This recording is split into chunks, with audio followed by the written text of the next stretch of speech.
Alright, well, take 3. Let's not start the tutorial this time. Dum-dum. I am impressed. It's been a while since I've done that one. And hopefully it will be a long time before I ever do that again. Whee! Anyway, let's do the commentary for the beginning of the game again. Whee! Yeah, unfortunately there's a tutorial in some of the shops early on that I kind of hit the button for. I was buffering the down input and it ate it. The game, unfortunately, is a little bit goofy with buffered inputs in this game. The menu in this game is a little bit delayed compared to Remake. Although I really can't use that as an excuse because I haven't played Remake in a while. Though my muscles can't forget that. So right off rip here, we're going to start with Zack. Zack, and then we're going to be playing with Sephiroth in a few seconds. If you've played the demo, you know that. This segment right here is very basic combat. We only have access to our... Okay, never mind. He is alive. I tried to change the targeting to that other gray soldier, but it didn't, like, swap to him, so I thought he was dead. Until I saw him getting back up. Super annoying.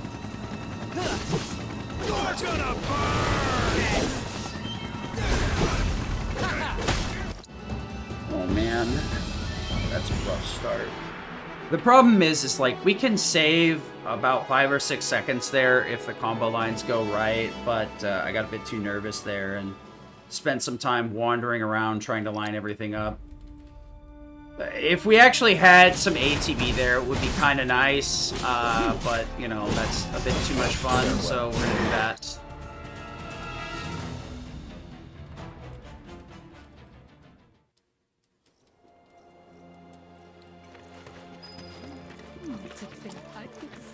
Alright, so we're going to get up the hills here. Gotta head into Nibelheim, see a calm cutscene. So a lot of this is a glorified tutorial. Luckily, the game is somewhat decent with the pop-ups. It's not really as aggressive as it used to be in Remake. It's kind of understandable in Remake because they needed to teach everybody a new combat system, but it was still a bit overbearing to the point where even I started bouncing off of them. There are legit some combat things I didn't learn in Remake until somebody told me about them later, because I couldn't be asked to read all of the pop-ups. I didn't really notice at the time. But I think they would have been fine if they had removed pop-ups like attack with square and then give you like a paragraph explaining how that works. But it is what it is. Anyway, we're just going to keep on moving here. Normally the game wants you to follow Tifa here. We're just going to roll forward and get up the rocks. Save us a little bit of time. And by a little bit, I mean a lot of it. This will make Tifa follow us instead, so we can run the whole way instead of slow walk. If I jump in the right spot, yep, we can get a one jump and get all the way to the ground. We're basically just trying to take the most optimal line here to the next checkpoint. There's a checkpoint where we're going to spawn Tifa back in front of us. We really don't have a way to bug her out so that we can get in front of her again. So we're going to have to try and maintain the right distance to keep her running. I'm also going to look down here, even though it seems really weird, because she'll spawn in front of us if we do it that way. That's unfortunate. I wanted her to spawn next to this log, but what are you going to do? we're just trying to pace ourselves is all. Probably because I didn't have the camera panned in the right way, actually. So I want to make sure that I'm, like, still running here so that Tifa's running the whole time here. So I'm going to do, like, a bunch of weird movement where I'm going to wobbling back and forth just to keep her running, because I want to avoid that as much as possible, where she starts walking. The problem is, if you get too close, you start walking. It's super annoying. Alright, good. So if you have played the demo, you can skip Chapter 1. Unfortunately, the implementation of that is legitimately... it just skips all the combat segment and goes to the burning segment, which is kind of lame. And it's also not allowed on leaderboards, so I don't really know much about it. It really doesn't save that much time at the end of the day anyway. And it removes any sort of interesting thing from Chapter 1, so you go straight into, like, 10 minutes of walking instead of, like, any level of, like, interesting gameplay. Let's finish.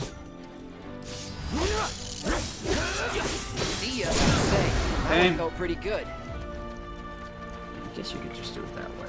So yeah, the grasshoppers normally you want to spin to win to pull them together and then hit them with Braver. Spin to win is what I call the hold square finisher move, where Cloud spins his sword in a circle. Not the official term. Hey, hey, hey! Seriously? You're done. By the way, Braver does more damage if you do it in the air. I didn't need to do it that way, but I just figured I'd mention it since I was in the air on that one. Take it away.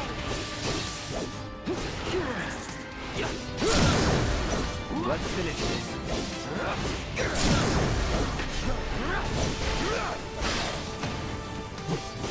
Bye. Okay. There we go. So we wanted to save out our ATB to triple slash through these Velocwings and make it a bit quicker. Normally your camera is facing way up the hill, so you want to turn it around towards Sephiroth here. Luckily, because of the positioning, it was pretty much in the right spot, so I was able to get the cutscene to start pretty much immediately. Yeah, so that was a somewhat decent set of fights. That's pretty much Chapter 1 in a nutshell. This is going to be like our RNG. The only other, like, time loss is going to be from these guys, pretty much. One of the things, we can flee from way more fights than we could in Remake. The main problem with Remake's design was that they put a lot of enemies in front of switches, doors, narrow pathways, ladders. So we couldn't activate those without killing the enemies in a lot of situations. And the only way we could skip stuff was more or less by glitching out of bounds. With a ability called Null Space Disable, which is not really like an intended mechanic. It's something to allow you to like go through the cutscene areas, but you kind of glitch into that status. More or less, the only way we could skip fights was by large majority glitching the game. Everything else we had to kill, even in New Game Plus Hard. A lot of our routing was focusing around how to kill the enemies efficiently and consistently. This way. Gotta make a detour through But with Rebirth, they kept that in mind, and a lot of the fights are skippable. And there's a lot of fights that are skippable that they intended to not be skippable, which is super nice. Those skips feel the best. We're like, no, you're fighting this dragon, and I'm like, I ain't fighting no dragon. You know, okay, you gotta fight this giant flying monster.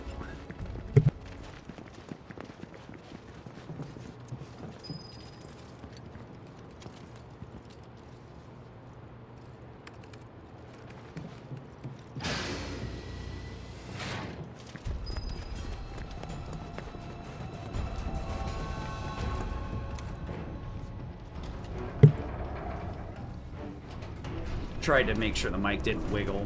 Sorry about that. Unmuting is a little bit of a pain in the butt, because I like to do it on the mic because it's easier than clicking. Hello? Okay, I'm being dumb. Ignore me.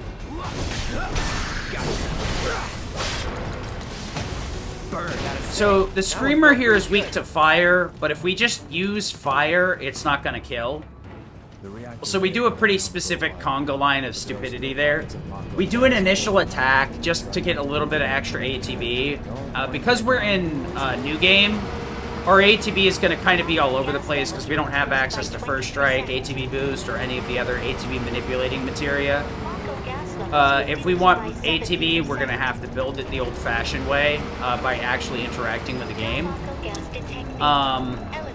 The thing is, that fight right there, we do the poke to get close, and then we switch into Punisher stance.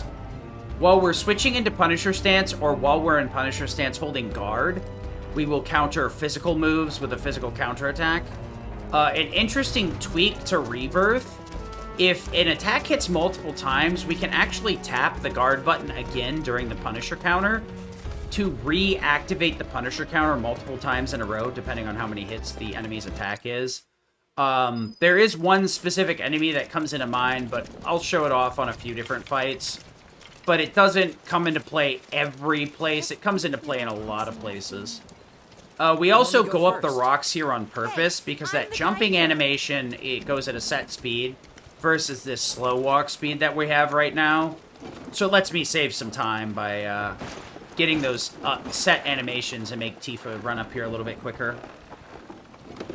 But yeah, we do the counter, which gets us the lion's share of a lot of damage and ATB boosting. And then we hold square, which will immediately push into the finisher without any other attacks. And then we get our Berserk for that 30% damage, and then that makes it so the fire can kill.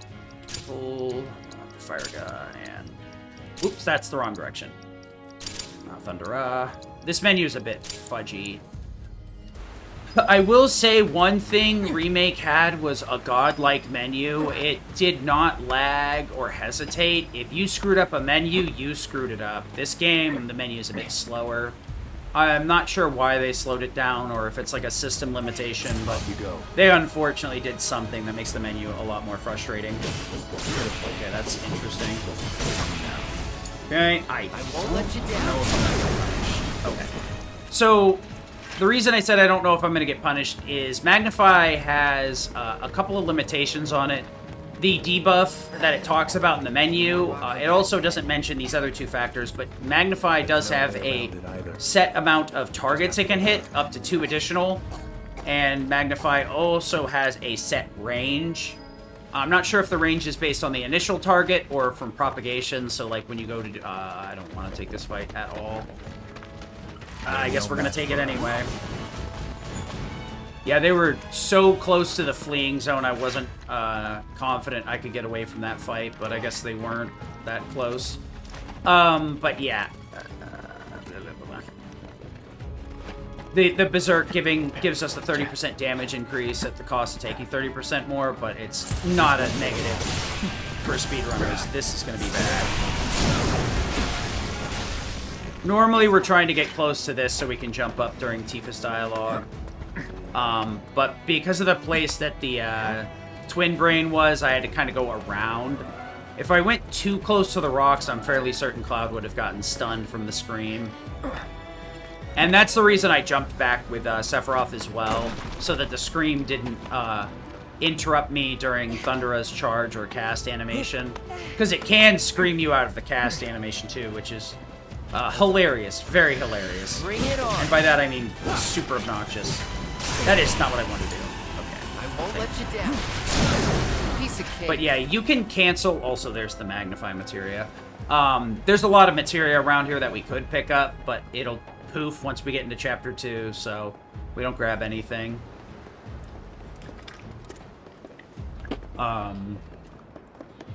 Thoughts gone? Gone? Gone forever. I'm sure I'll remember it in the next 6 hours.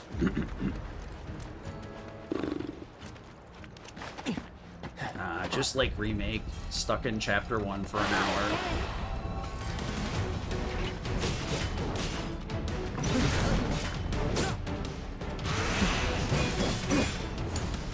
I got this. Yep. Well, that's that. So there are a lot of fights here that you can't run from, so we just want to finish them up with Sephi. This is going to be kind of annoying since they're right next to the ladder. Okay, good. If you do the movement right there, you should be able to get up the ladder before that fight even starts, if it considers triggering. If you do it super perfectly, you actually jump directly onto the ladder rather than hitting the floor. The only time you're kind of boned is if the grasshoppers are like right next to the ladder, and I mean like right next to it, not where they were in that one.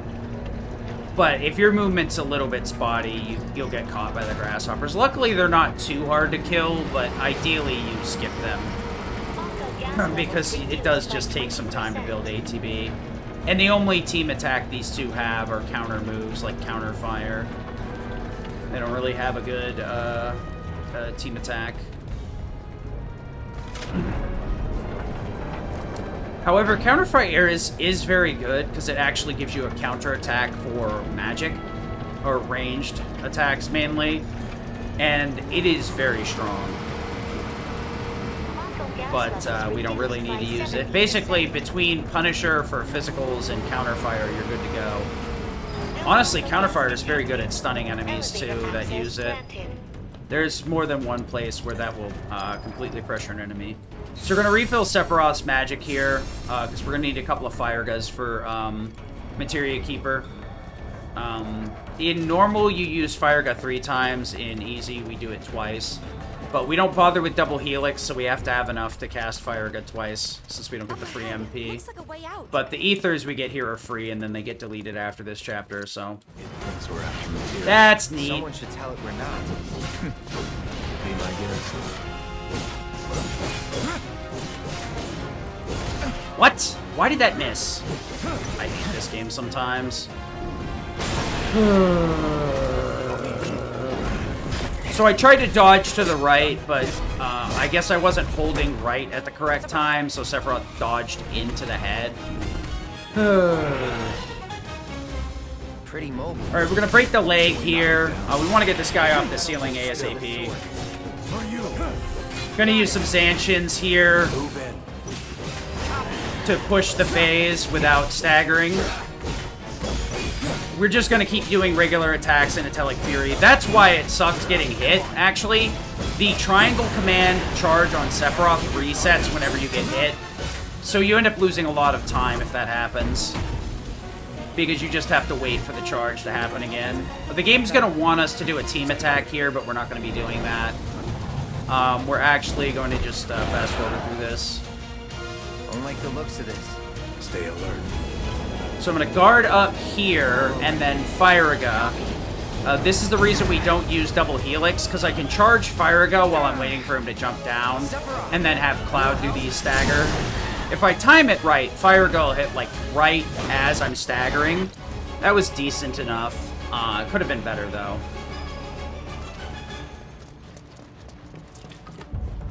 Very mediocre chapter 1. Go.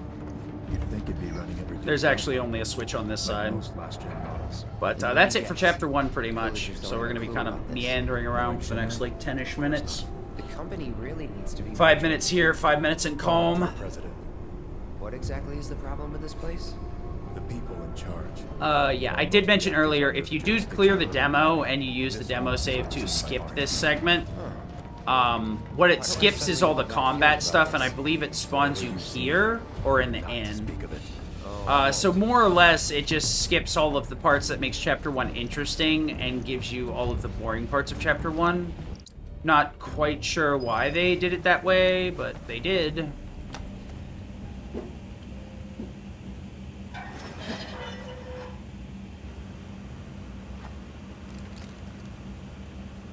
So if you let go of... This is one of the few places you can actually buffer R2, L2 movement.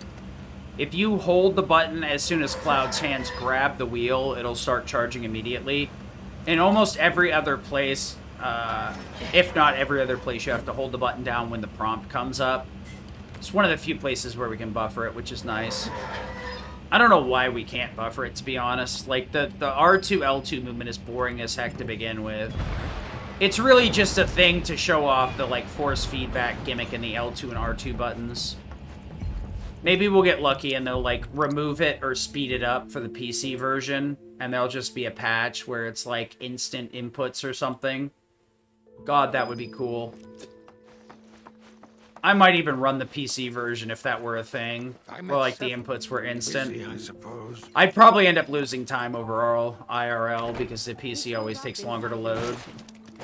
In Remake, the PC version could be made to load as fast as the PS4 version, the PS5 version.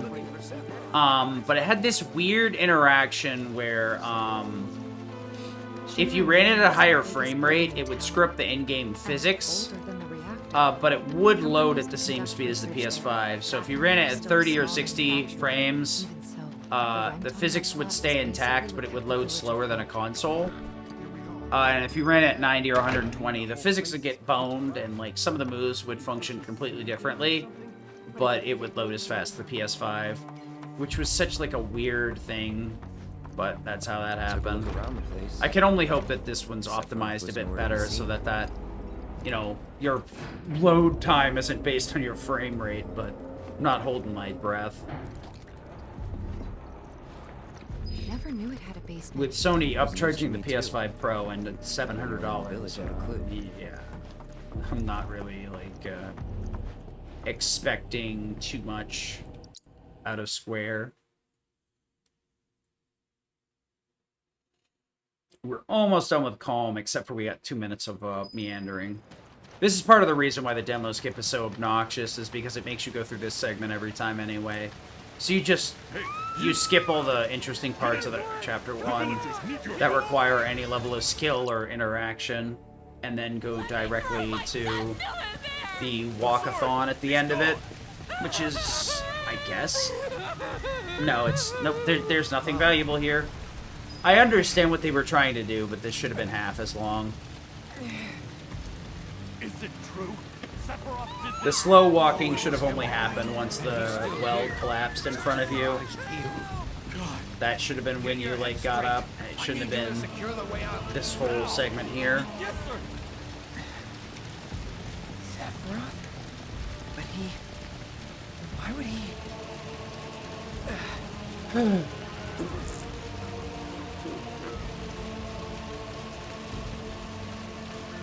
So yeah, any of the things that we picked up in this chapter will be lost once we get done with this.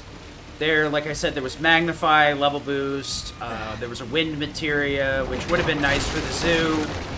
Level Boost would have been good because we would have had Fire for both the Hammer Throw, which we could have one-shot with a Fire without needing Berserk. And we would have had Fire for Materia Keeper, which would have been nice, but Sephiroth has Firaga, so there's no reason to go a different direction. And Sephiroth's stats in general are just really high for a new game run. If I remember right, his, well, I do know this for a case. His New Game Plus kit is different. I'm not sure if it's just his New Game Plus hard kit, or just his New Game kit in general. But his, the materia that he has are different for New Game Plus hard, 100%. I'm assuming it's for New Game Plus as well, too. He loses a lot of the magnified materia, or at least magnified offensive materia, and has a more litany of, like, buffing and debuffing materia, which you would expect more of a, you know, first-class soldier of him. Fight more wise rather than just hitting everything with a big stick. Downside is magnify spells are nice. Excuse me. Thank you. So yeah, like right here, I can't buffer any of these inputs. I gotta wait for the prompt. If I try to buffer the input, the prompt actually won't show up. It's super annoying. Actually has the reverse effect and loses you time. So yeah, the fast forwarding function on bosses does save quite a bit of time throughout the course of the run. It saves 2 to 3 minutes in the final boss fight. I don't know what the exact timing is. There's a minigame cutscene, or a minigame skip about middle of the game that was removed in a patch just before this one. So that saves another 2 minutes, so it's about 5 minutes from those two. And I'd say, if I had to guess, it's like 3 to 4 minutes over the course of the whole game. Problem is, if you go all in on the fast forward with every fight, the camera tends to get freaked out, so you really need to let go just a little bit early. So if you try to min-max the amount of time you save from fast forwarding the boss cutscenes, you're much more likely to end up in a situation where the camera's freaking out, and then you're going to spend some time waiting for the camera to calm down. Sorry. Did I wake you? So it can be a bit disorienting in this game. Follow me. The speed up function was also applied to the Remake, and the nice thing about it is Remake has a lot of stealth cutscenes that are dialogue, but they're not like instantly skippable. You got to mash through them.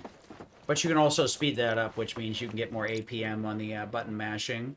The only problem is you have to hold R2 while mashing buttons. So, like, for me, I changed my grip to use my index and middle finger to mash triangle and circle. So I'd have to, like, hold down R2 with, like, my index or pinky finger. Which would be kind of weird. I'll have to figure something out when I get back to Remake. But it will save a lot of time in Remake.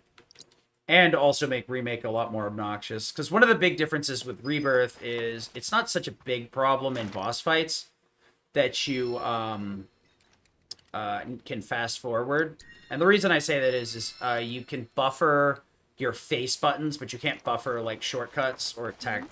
Well, I mean, I guess you can buffer opening the tactical menu, but like when you're in fights in Remake, you can hold down the shortcut button and mash the corresponding shortcut and it will buffer that input into that fight.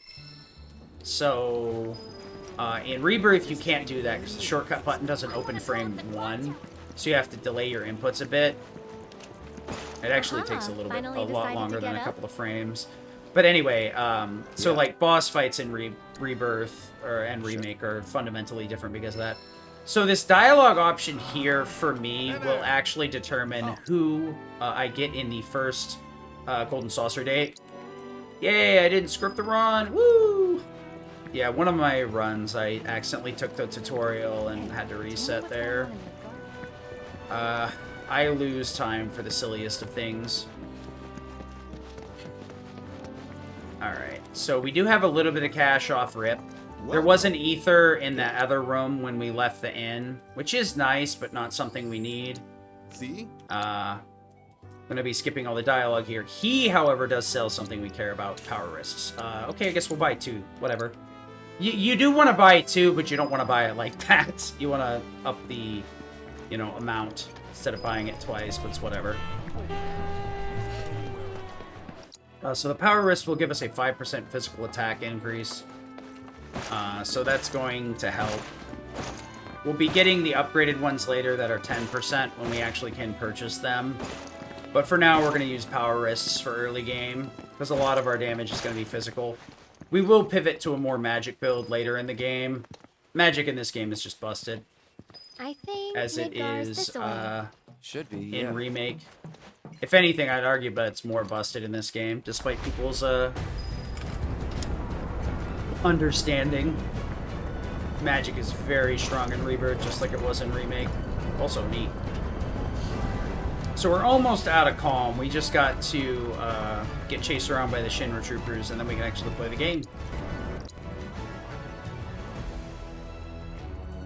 Follow me.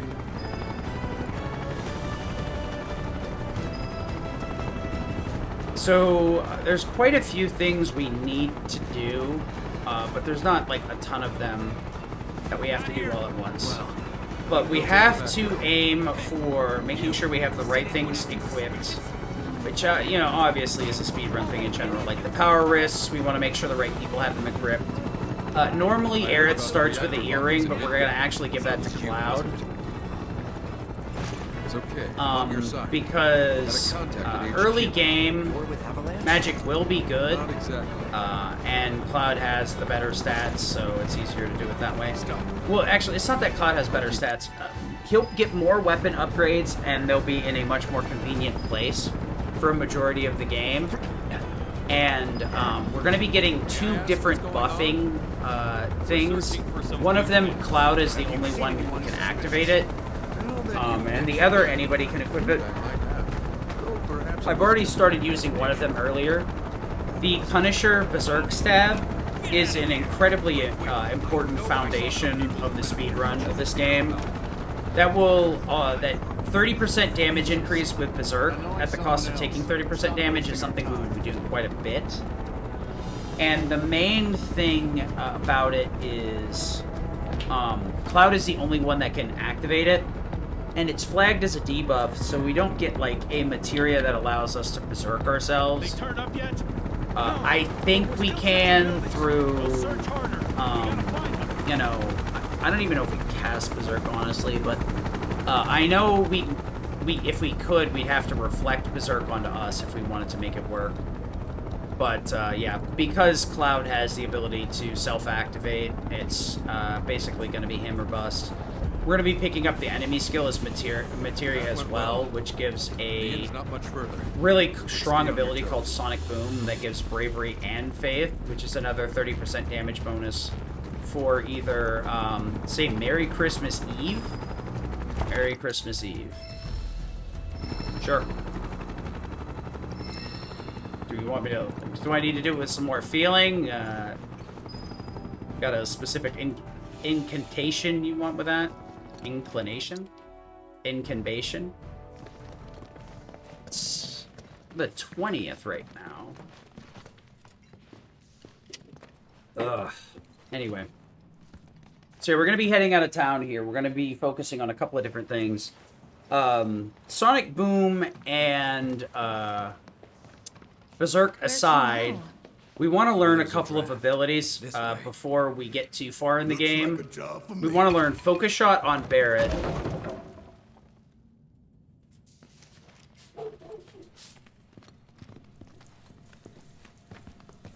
Just wanted to ask? Sure, yeah, I mean, I could say it. No, I was just, like, wondering if there was some particular way. Because, I mean, when somebody asks that in chat, it's normally because, like, oh, I bet you can't get somebody to say X, or, the more common one, you, like, hear somebody else say it, pronounce it weird, and you're like, hold on, I need to have a sanity check here. But how about Christmas Eve? Yeah, Eve. Merry Christmas Eve. I think most people don't bother saying Merry Christmas Eve. Most English speakers just say Merry Christmas. Or Happy Holidays. And it's not, like, restricted to any specific time frame. It's just Merry Christmas in general. Like, the majority of December. I don't think anybody really says Merry Christmas Eve. At least, most people don't. So, you may notice I grabbed Red and Barret here. If you're familiar with the remake speedrun, you're probably wondering why I'm not grabbing Tifa. Tifa's movement was heavily nerfed compared to the previous one. Parry Materia no longer exists, it's now part of a kit. But because of that, they tweaked the way that Whirlwind Uppercut works.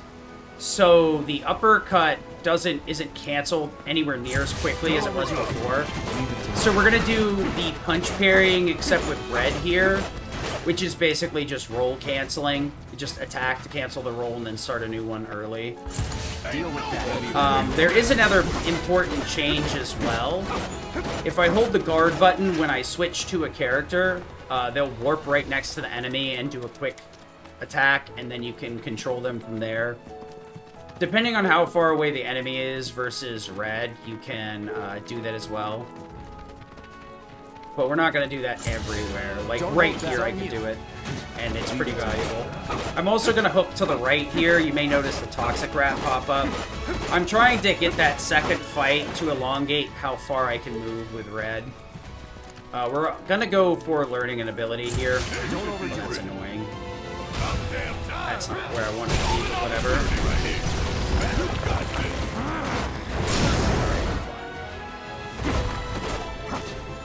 If I get lucky, they'll kill the Moo.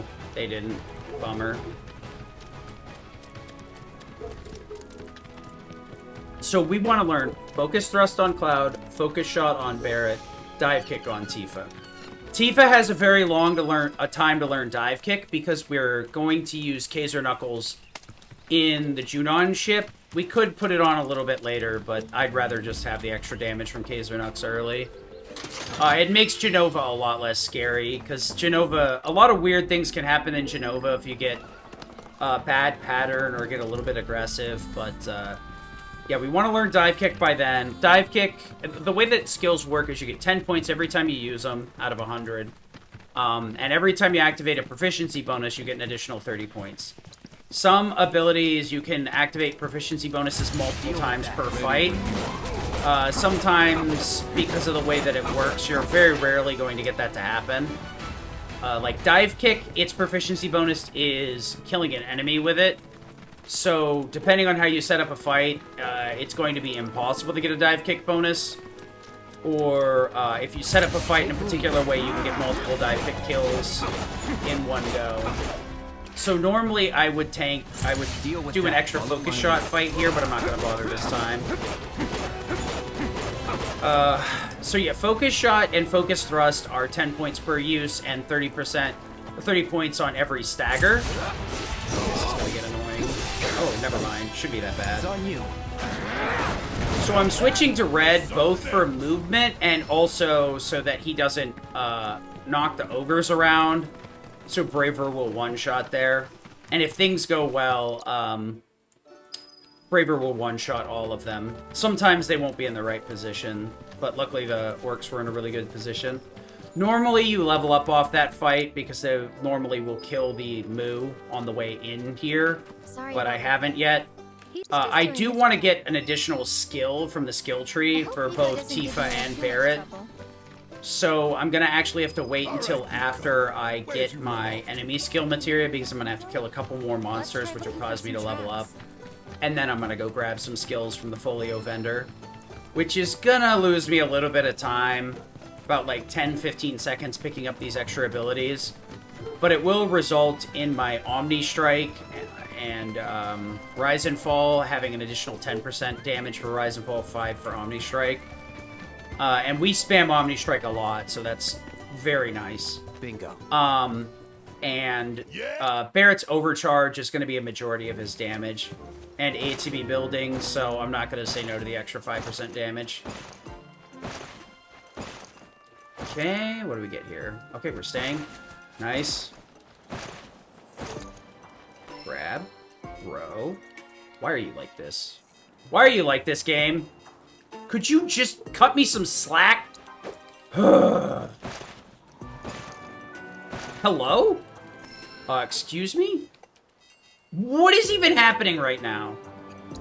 I'm so mad. It ignored the first rock. It wouldn't let... Sometimes it just won't let you throw the rock. If you actually had headphones on, I'm 100% certain you heard it. Just going beep, beep, beep, beep, beep, beep, beep, beep. That was me mashing square trying to throw the rock.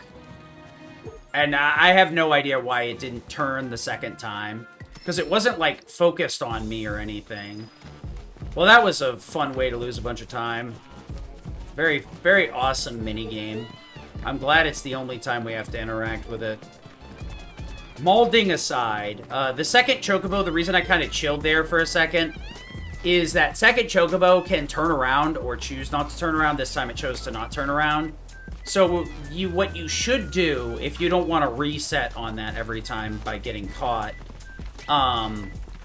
you go up to the second Chocobo and just chill for a second, and then wait to see if it turns around or just plays its idle animation. And it's really just a second, then it'll turn around or not. I'm sure the reason that I couldn't throw was 100% my fault, but I don't know why it was my fault or what exactly I was doing, so I'm just going to blame the game instead for being stupid. And you'll find that often quite a bit. There's a lot of times I'm going to blame the game. I can guarantee it now. And some of them are founded, but most of them are my fault for playing too well. And I'm not even like... glazing myself here. That's 100% true. This game has instated an upper cap on skill. And there are going to be times where you're playing too well. Okay, skip this. Got a couple of dialogues to skip back to back. We don't care about any of this stuff. We do, however, want to buy the Fire and Ice materia, then get out of here. We won't be buying any other materia from Chadley. There are other very good materia, however, we can learn or earn through the VR fights. A lot of the VR fights require exploring the area, so we're basically not going to have access to any of them. However, we are going to be picking up one VR fight materia here, the enemy skill materia. Enemy skill functions very differently than the remake or OG format. We can't learn abilities on it other than by doing fights when Chadley allows us to. So for the most part, we're going to have to... We'd have to fight unique enemies and then fight them again in the VR chamber to learn their special abilities. Unfortunately, that's not going to be the case anymore, so...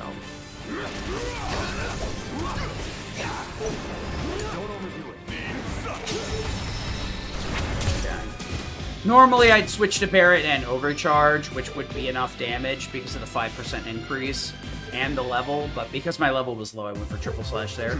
I can also go for a Focus Shot there as well if I really want, but because the enemies are flying and they move a little bit quicker, the Focus Shot won't always get the kill, so it's not really worth going for. Thanks to you. Alright, so one of the nice things is that second cutscene was never skippable, but now because of the fast forward function is available, we can speed it up. We're going to pick up United Refocus as a means to an end. We will not activate that unless I have decided to lose my mind and activate it. Basically, a team attack is only ever activated if there's a major benefit from using it. The one we just picked up, Cyclone, however, is the one that we're going to be spamming the most.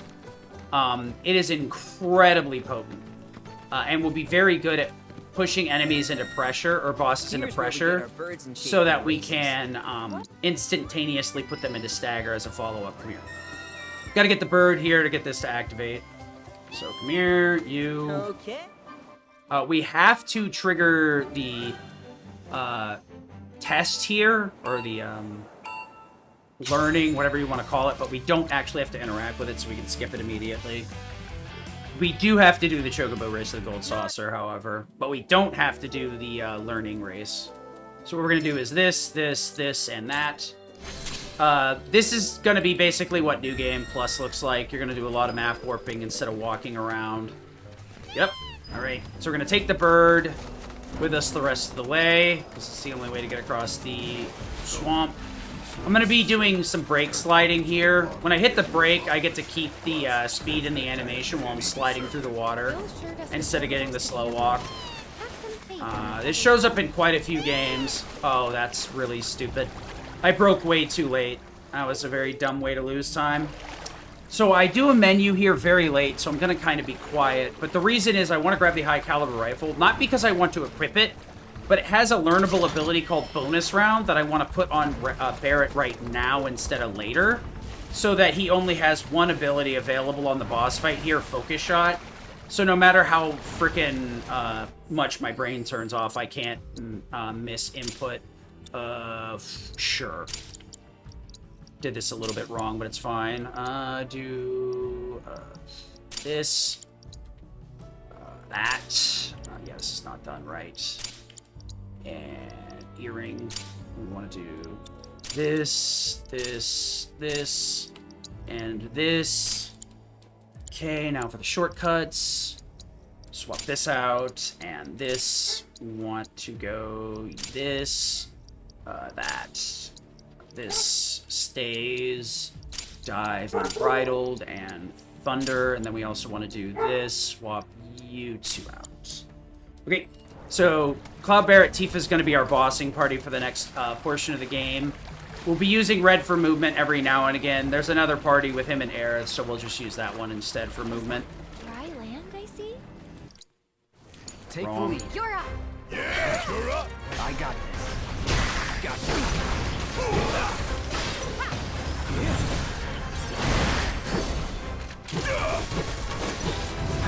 That's annoying. It's on you. All right. Watch it run. Go. Bring it home.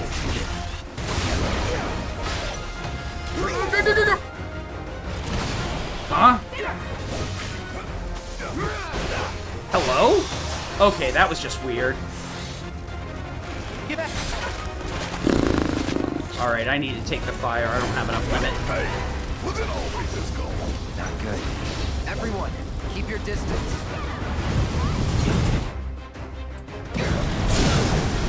Okay. Limit. After you.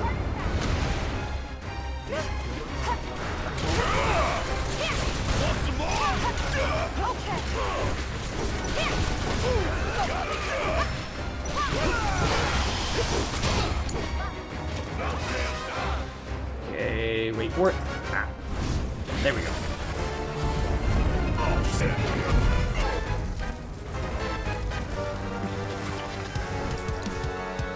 Cyclone. It's gonna keep us alive. Aim for the head, guys. Oh, you in trouble now. Back to the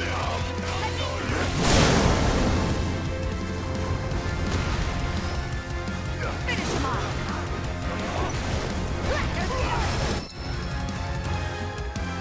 Solid as a... Alright, we're going to switch over to this party, because that's what I'm going to be using for movement.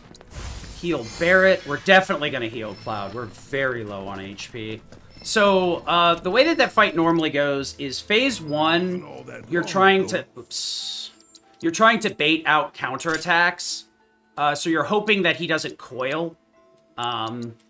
And that you can get at least 2 counters. And then from there, you want to use Blizzard to push Mithril Zolom into the pressured phase, and you want to use a full power focus shot. By that I mean 2-bar focus shot to build a large majority of stagger there, so that when you do follow up with the Braver, you do enough damage to push into the next phase. Come on. Unfortunately, my ATB is a little bit low, and for some reason, Braver didn't immediately push. I think it's because I swapped off Cloud a little bit sooner than I did normally. Normally, you want to get both ATB bars, but I didn't want to wait for Coil and have the chance of missing. There are some pattern recognition issues I have with Zolom where I don't know when to throw ice and I don't know when I shouldn't throw ice. So, you know, sometimes I force my way through. Deal with that. Zolom is unironically one of the hardest bosses in the game, in my opinion. Oh, nice. Normally, this ogre fight doesn't, like, continue your combat state, so you don't always get that. Of note, when you start the game, you get, when you go back to the main part, you get 5 potions and 2 ethers.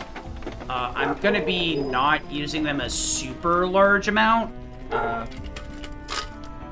We can use the potions if we have to, but we'd really like to just have Eric heal us. Fortunately, we don't really use her for early game fights. We could theoretically use Arcane Ward on some of these fights and actually teach it to her, but Omni Strike, rebuilding like almost all of its ATB on use, and hitting so hard is just too valuable. Why I hate you! Okay, this is really annoying. I got this. It's on you. My turn. Normally, you would not take that fight. I thought I could sneak past him. Unfortunately, fortunately, some of that did happen during the cutscene where it's like pointing me up, but that's definitely time loss. The benefit here is I think I got a level off that. I'm not 100% certain. Hey, Pizza Panda, how's it going? How's it going? Good to see you, good to see you. That's unfortunate, though. That was just me being greedy. I could have also reset, but that fight's so quick that I just decided to take it anyway. Bigger fights like this with the ogres, you definitely reset, because they take way longer to kill. I honestly didn't know where resetting would put me. And if it put me, like, all the way across the room, it would have been really bad, so decided to just take it. The one thing with, like, speedruns in general, you need to have the ability to have very decisive reactions to certain things, and that right there was a knowledge check, because I didn't know where the reset would put me. I also didn't realize I got put in the fight the moment that the cutscene started. It took me a second to realize what was going on. But that sounds a lot like a nice, long, I'll talk about this fight once we finish it up. Nice. You good?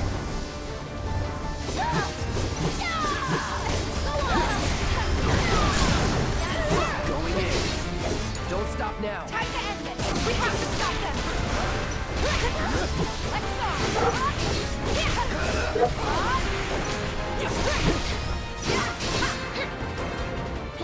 There we go.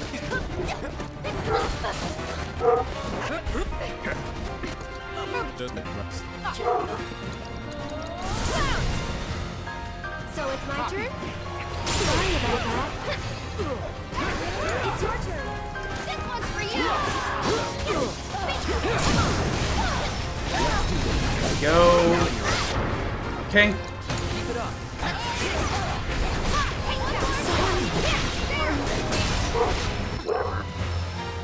That's still wrong. Okay. So, ooh, we got dive kick too. Well, I know why I got dive kick actually. That's, you should master dive kick there, but it's not the end of the world. Yeah, marathon practice, for sure. Go down, go down. So, normally I don't take the snake fight. I did take it in the past to get a dive kick proficiency bonus, but, it's really not that tight. With dive kick, you can get dive kick kill on Zolom, which I usually do now because I use Cloud to Blizzard and Focus Shot so that Zolom always gets staggered, and then I finish things up with Tifa. just for simplification. Like, it's probably better to do it with Cloud because of Berserk and Braver, but whatever. Anyway, you normally don't want to get in that fight with the snakes. You either go far around to the left and then jump off the rocks while that cutscene is playing, or you go really close to the right. Problem is the snakes were very split up there, so I think I was screwed either way. If anything, what I should have done was just started the snake fight immediately. But because they were so separated, even Cloud couldn't pull them together with his spin slash, so kind of stunk. Root and Elena. What I should have been focusing on.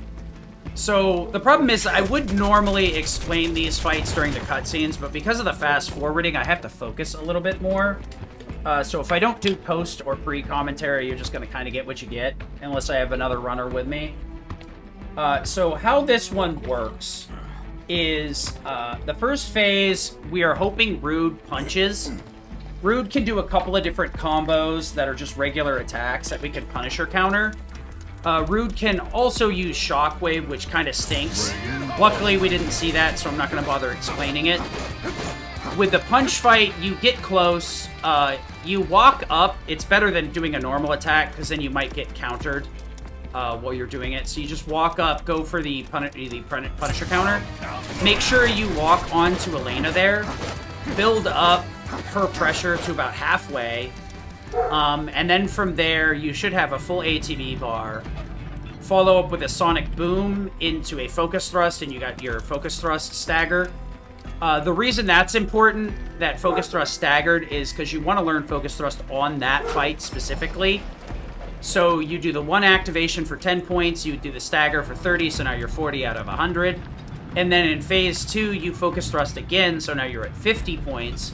And then you stagger both of them, so you get an additional 60. So the staggers are actually very... Oh no, I didn't move it close enough. I hate it. There's like a quarter of an inch that I let go of it too soon. So yeah, we set up to get that stagger in Phase 1. Then from there, we're trying to set up so that we have the Cyclone ability active. Oh, this is going to be a fight, isn't it? Ooh, nice. We set it up so that we get the Cyclone ability active if possible. And what we're looking for there, specifically, is we need to have 2 actions taken with both Cloud and Tifa. In Easy, your initial team, your chain attack, your chain abilities, synchro ability, whatever you want to call it, the one that you have to do through the menu, that requires you to do a certain number of attacks, is 2. In normal, it's 3, and hard, I believe it starts at 3 as well. It might be 4, I'm not 100% certain. But we want to do the 2 Omni Strikes, not just to do damage, but so that we get Unbridled. So we have 2 abilities used with Cloud, the Sonic Boom and Focus Thrust, and Tifa's 2 Unbridleds for the Omni Strike. And we would like... We can also go Omni and then just spam, and then Omni Strike again later. But you gotta remember, Omni Strike builds most of its ATB back when you hit a staggered target. So, if you have an Omni Strike going into the next phase... what you do is you do the team attack, you stay on Tifa to make sure the team attack hits properly, otherwise you would change to Cloud immediately. Switch over to Aerith, get a couple of pokes. It's really not like a end-all be-all, but it is nice. Because then you don't have to worry about that pop-up when you switch to Aerith later on in the game. We also want to make sure to move this a certain distance down the rails so it backs up on its own. Then for Phase 2, you do the Cyclone, which causes them both to get pressured. The game wants you to handle that fight that way anyway. Of note, Elena is weak to lightning, and Rude is weak to wind. So, between Sonic Boom and Thunder, we have exactly what we need for that fight, no matter what. But we set them both up with a Cyclone, and then we do the Spin to Win, which pulls them both together, and then Focus Thrust, and we should get the stagger off that. Worst case scenario, we only get 1 stagger, so we have to Focus Thrust and stagger something else. Normally, this is what we're looking for. We want to get to this fight in this condition.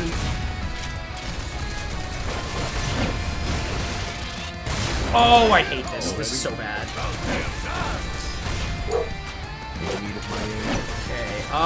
what do I'm gonna have to just eat shit here. I'm gonna have to learn Focus Shot somewhere else. That's so lame. Thanks, Red. Glad you could kill the guy again. Whatever. Yeah, it's pretty bad. Lightning here. Grab this. I'm gonna have to put Gatling gun back on after this for the boss, and then I believe it's shortcuts on Cloud, which is fire and thunder. Yeah. The annoying part is I'm gonna have to put Gatling gun back on for the next fight. I need the damage bonus here, though.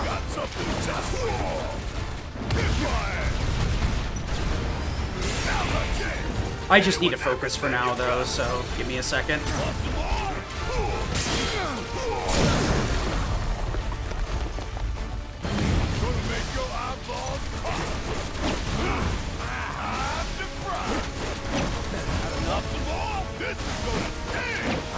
Okay, that's not what I needed to do, but okay. I needed to recharge once, not twice, but it's fine. Damn! This sucker keeps on getting bigger and bigger. But hey, just means it's that much easier to hit. Am I right? This ought to be fun. It hurts, don't it? Good.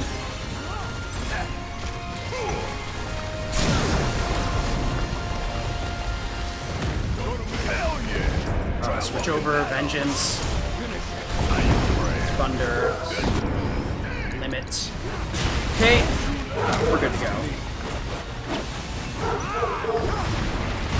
Nice. Nice. Alright.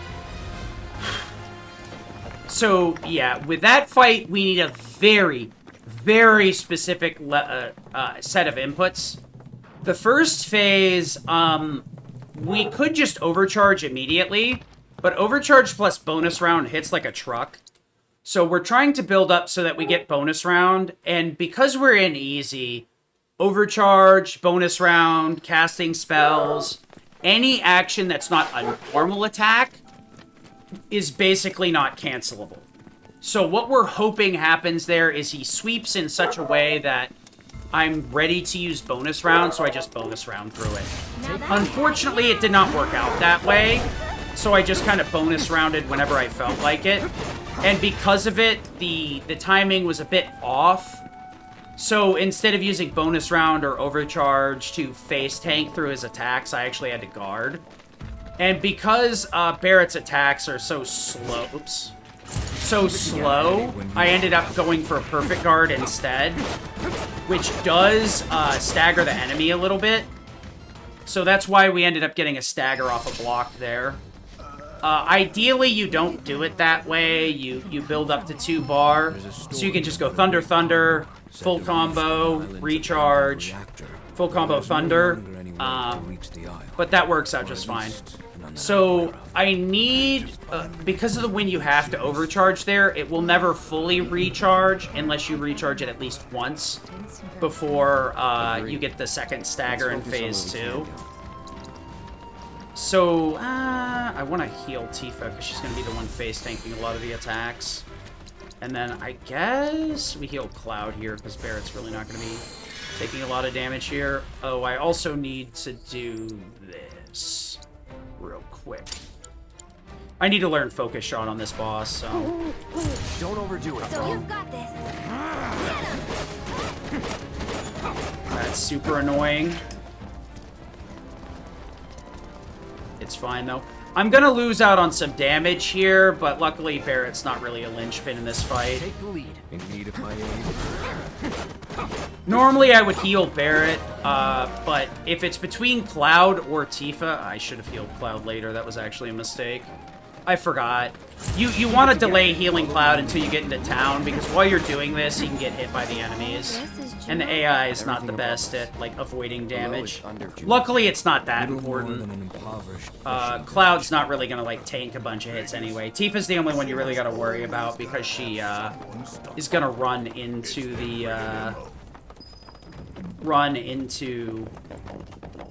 the boss's attacks on purpose. You know what I can do is I can copy this row.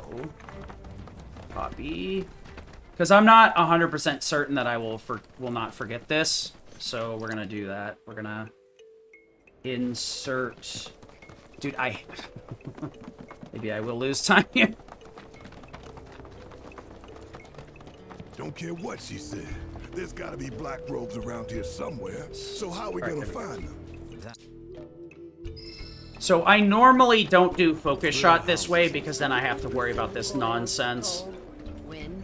Ideally, I guess what I could have done was blowed off doing Cloud's menu until we did it here, but it's whatever. They couldn't live without it, and they made sure we couldn't either. Gotta make Many years ago. So yeah, we need to use focus shot naturally in this fight. So having to put Gatling gun back on for it and the loss of damage isn't super important. It's just a minor annoyance. What I could have done was move enemy skill back to Cloud too while I was in that menu, but it really wouldn't have saved much time. Oh, I'm being a silly Billy. There's also another lightning materia up there, but we don't have access to it yet. It's kind of weird because we have like 3 bosses in a row that are weak to lightning. Rude, Elena, Mithril Golem, and this one. And then there's another lightning materia up there, like, after you need it, which is the most annoying. I also need to change parties. Wrong party. This party. Alright, let's go. We'll explain this after, as with usual. Oh, that's really bad. That was really bad, actually. We're in a very annoying spot. Okay. Thunder. This is really frustrating, actually. Okay, but it is what it is.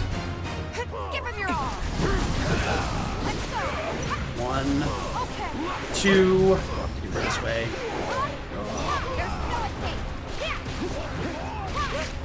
Okay. Very scuffed, but we'll make it work. Normally, I'd like to learn Omni Strike, or set up Omni Strike here, but it's not gonna... Okay, no. Normally, you have to get into the Hurricane twice for that limit, but it's whatever. Okay, you want to pop up. I think the fast forward messes with this fight.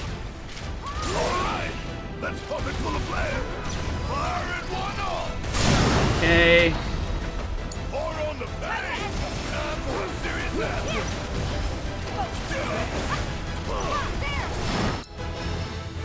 So we did lose some time there because I went for the dive kick kill without really thinking about it. God, she's so cold. I need to get her breathing again. Somebody, help! Okay. God, she's so cold. Alright, so that wasn't bad. Ideally, if I was actually good at the game, we'd have like a sub-hour bottom swell, but, you know, I'll take a damn near 102. Probably would have been a little bit better if I... So what happened is you want to counterattack with your Punisher. And then you want to cancel it with Guard. What happened instead is I put up my Punisher... And because I went to guard cancel it too soon, I ended up giving myself a perfect Punisher instead. When was the last time that happened? So they did add this to Yuffie, and it's now a system-wide mechanic of perfect guarding. Perfect guarding, which I did do in the Mithril Golem fight, but forgot to explain. If you guard at the right time, which there is a perfect dodge materia which increases the timing window, but if you guard at the right time, you will take 0 damage. It will also count as if you had took damage, so it will increase your limit or any of those other functionalities. I also need to pick a specific dialogue here with Tifa. There is a way to recover it if I forget that dialogue. I can actually match Beachwear at the beach, which doesn't lose a lot of time, but it should be fine. We need to make sure Tifa has a certain amount of affection because we need to manipulate the final fight. The final boss we need to manipulate so that it goes in a very specific order. And the only people that matter are Tifa, mainly because I want her first, Red, Barrett, and Yuffie. But Red Barret and Yuffie, we have we have their order pretty much set up as long as Tifa doesn't lose too many points. Honestly, Basically, how long do Tifa's you the only one we intend gotta to worry keep- about. Everybody else is seeded. Anyway, back to the boss. So you want to counterattack with your Punisher, like I did with Zolom. And then you want to cancel it because that first attack that Bottom Swell gives is always 2 bites, not 1. And instead of counterattacking and then canceling it, and then counterattacking again while still getting the 8 speed damage and all that other cool stuff, I got a perfect parry, which gives, like, no ATB, no damage, no nothing. Perfect parrying while in Punisher stance is probably the biggest nerf to Cloud in the game. And I don't believe it's intended, but it is awful that it's a thing. Because it builds, like, no ATB, it does, like, no damage. It's a net negative. And the problem is like, to extend the window of Punisher counters, you need to hold guard. But if you hit the perfect parry timing window, it's a net negative. So, like, Cloud should never have perfect dodge because of that. Like, he's got enough toolkits that you should be able to counter stuff. So I ended up having to go for a follow-up, which luckily I got a physical move immediately. And Barrett's ATB was also garbage. So I just decided to switch over to him a little bit early and then just shortcut the Thunder. Shortcutting spells is atrocious in this game and not something you want to do. This game is very, very picky about allowing you to do that. Okay, we're gonna go. We're just gonna chill out over here now. We want to get to level 7 at the bare minimum and then be done with it. If we hit 6, it's alright, but at this point it's just faster to chill on the side.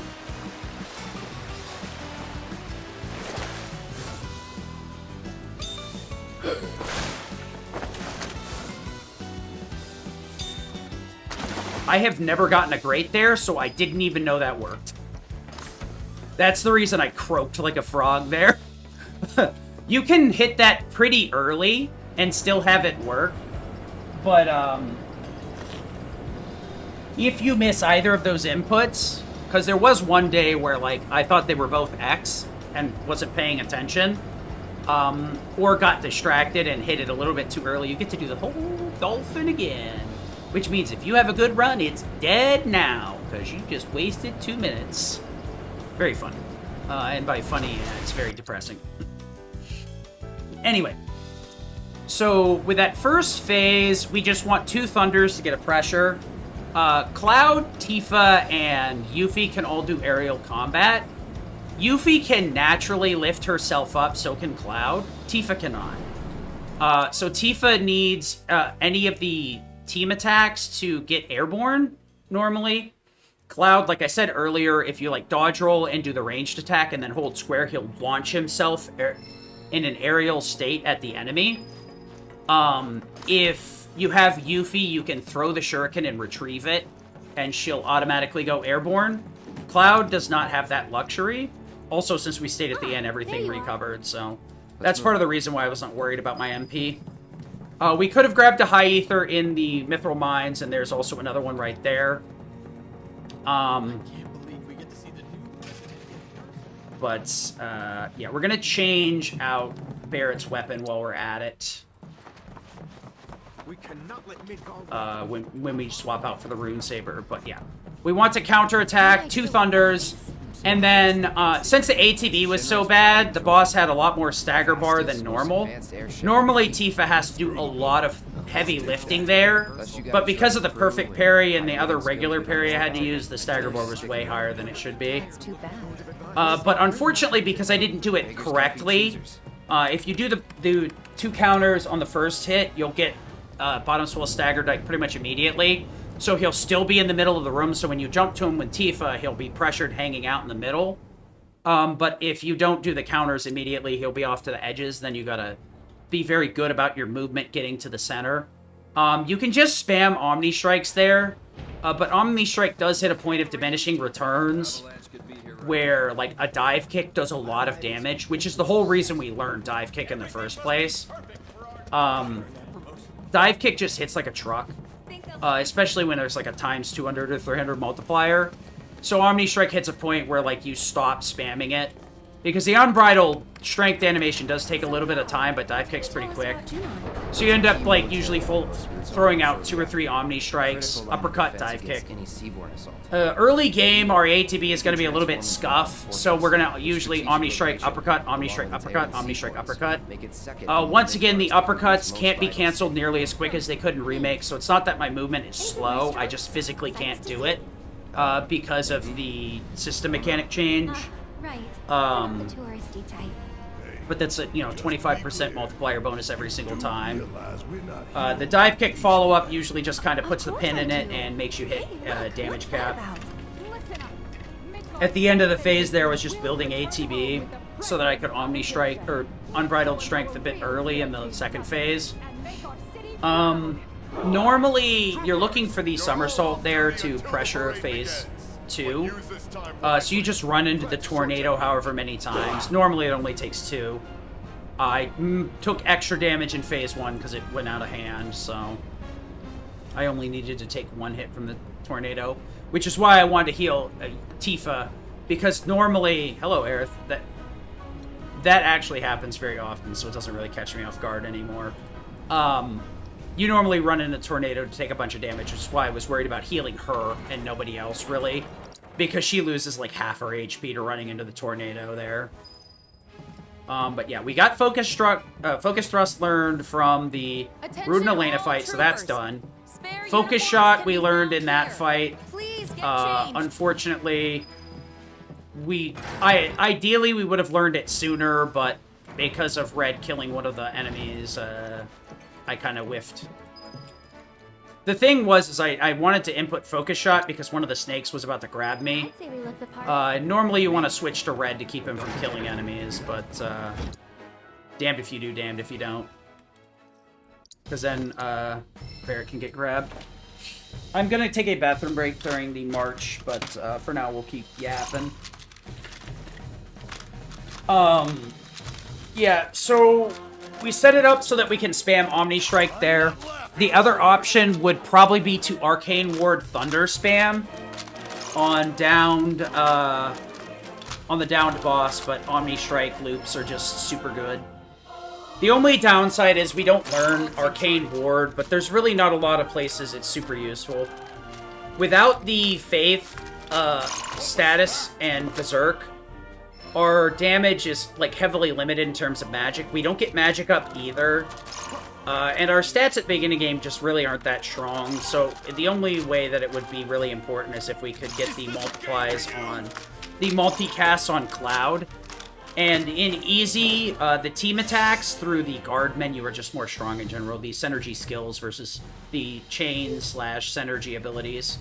I call them chain because that's the Japanese name for them. I think it's just easier to understand as a chain attack versus anything else. But yeah, the chain or synergy abilities or skills are very strong. In normal, we would probably use more spells, but in easy, it turns into Unga Bunga Sword Hit Hard. You'll see very soon. For now, we're actually using strats, though. Anyway. Just hop on out. We gotta pick up a certain amount of soldiers here. You may notice that there's a new command here called Change Formation. The game, they finally added a formation change feature here that doesn't require you to talk to the girl sergeant. So you can change the formation whenever. Speaking of formation, we actually go out of our way to get a suboptimal formation in terms of the ones that we're picking up are suboptimal. But the march combination that they give us is optimal, and it screws up the thing so that we get the easier marches that we can't get a high enough score on. TLDR, we're losing a little bit of time picking up certain troopers, but it makes the Junon march faster.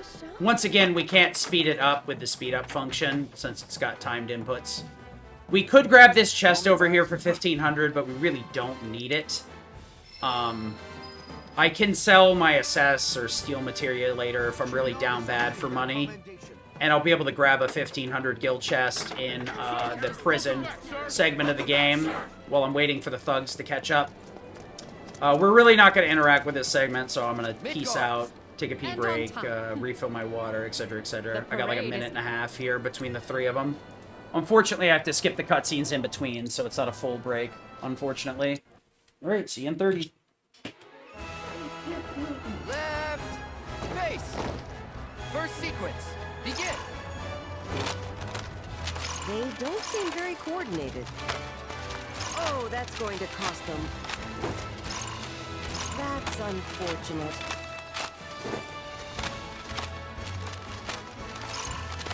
Do they seem a tad nervous? The captain Second needs sequence. to rally his Begin. troops. I'm not sure they know what they're doing. They're not in step. All right, we should be almost done with this.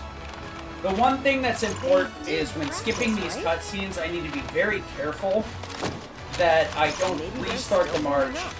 instead of skipping the cutscene.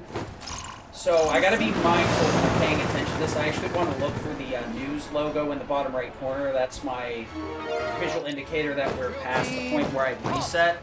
I can just skip. First sequence. Begin. They did practice, right?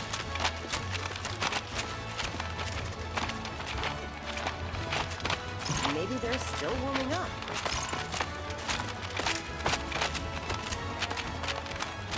Oh, that's going to cost them. Formation change. That's unfortunate.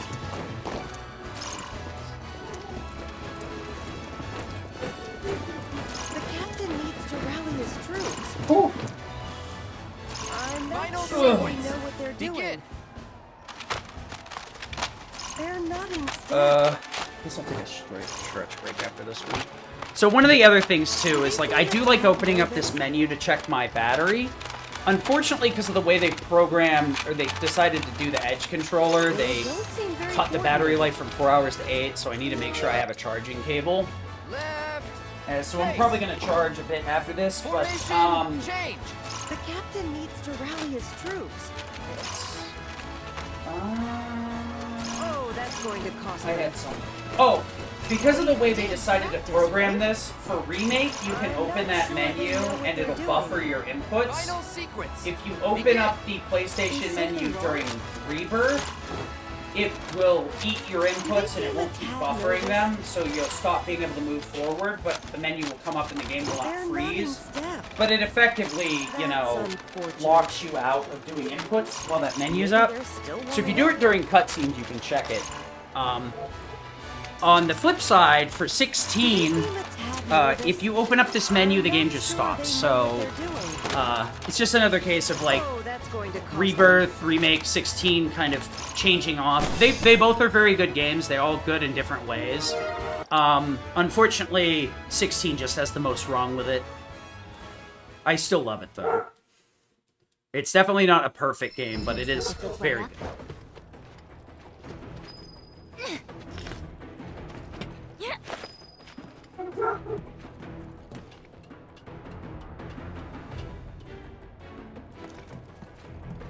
Okay. Let's go.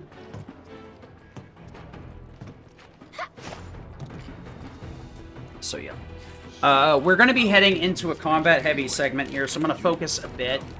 To be honest, I like the Junon segment, but every time I say that, it turns into an unmitigated disaster, so I hate it. I hate it here.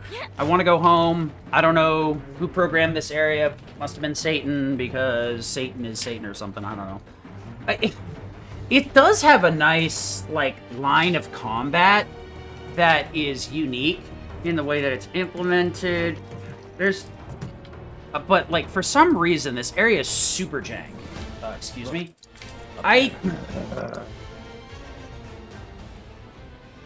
Focus. am stupid. That was my fault. So, we have ourselves. Focus! Only if you can honor. So yeah, we have to get near the indicator, and then we have to focus when the thing is inside the little reticle. So we really can't do this much quicker. We're just kind of, like... The quickest way we can do it is make sure we get it each time correctly. Alright, so I'm gonna have to change the Gatling gun back out for high caliber rifle. We're gonna need that for the rest of the game. That would have been the final time I equipped it the first time, but unfortunately, We're going to go Rune Blade here. We're going to put a attack bonus here. We're going to grab the enemy skill off of you. And then we're going to also put you back on high... that's not... Stop. There. Yep. Okay, I don't care. Let me out. Let me out. Let me out. Okay, we do have our enemy skill. That's all I need. There's a lot of regular enemies and a lot of very strong ones, so we're going to do a lot of spinning to win here. That was probably incorrect. That was a little bit fumpy, but whatever. Where are the other units, sir? Up ahead.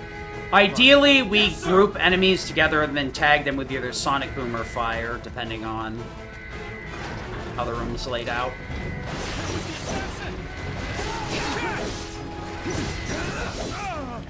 There we go. It's really hard to save time here, honestly, because you're really at the mercy of RNG in 90% of these fights. Yes, sir. Think you can stop me?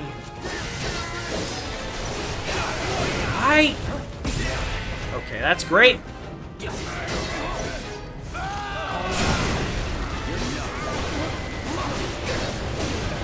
That's awesome. How about you just die?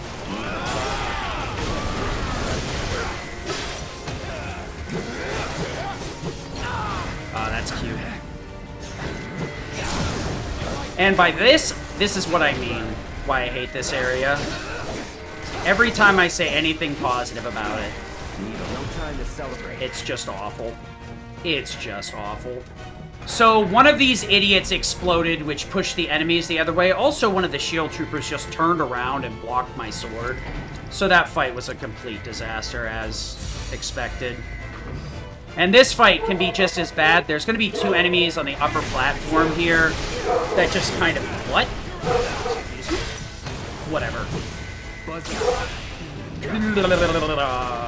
I did nothing wrong. I did nothing wrong. Okay, that was just me being silly. Get off of me! I have never seen Stomp before, and I never want to see it again. Whatever. I'm so mad right now. Get down here. Okay, that's neat.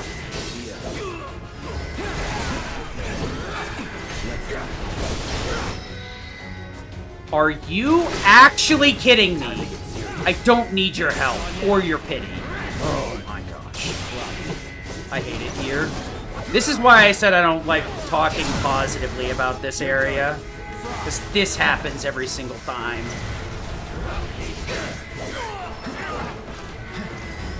All done.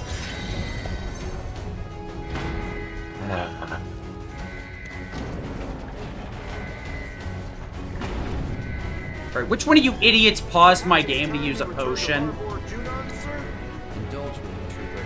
Yes, sir.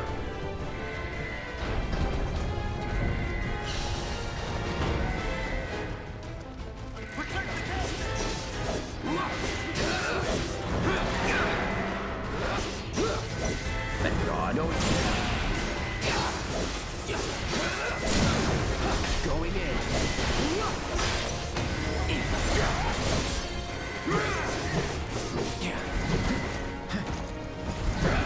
Let's go.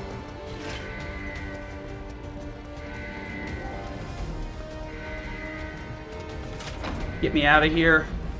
Get me out of here.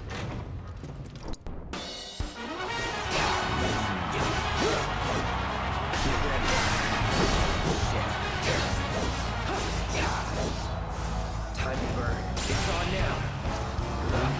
Oh my gosh. Okay, whatever.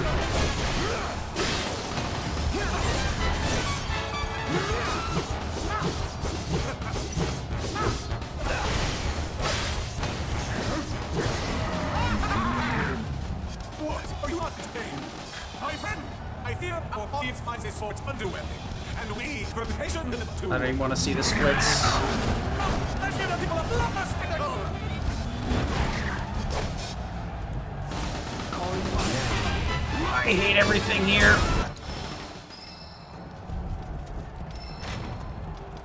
Yeah, so I guess I hate it here. This place is awful, and I wish Junon would burn to the ground.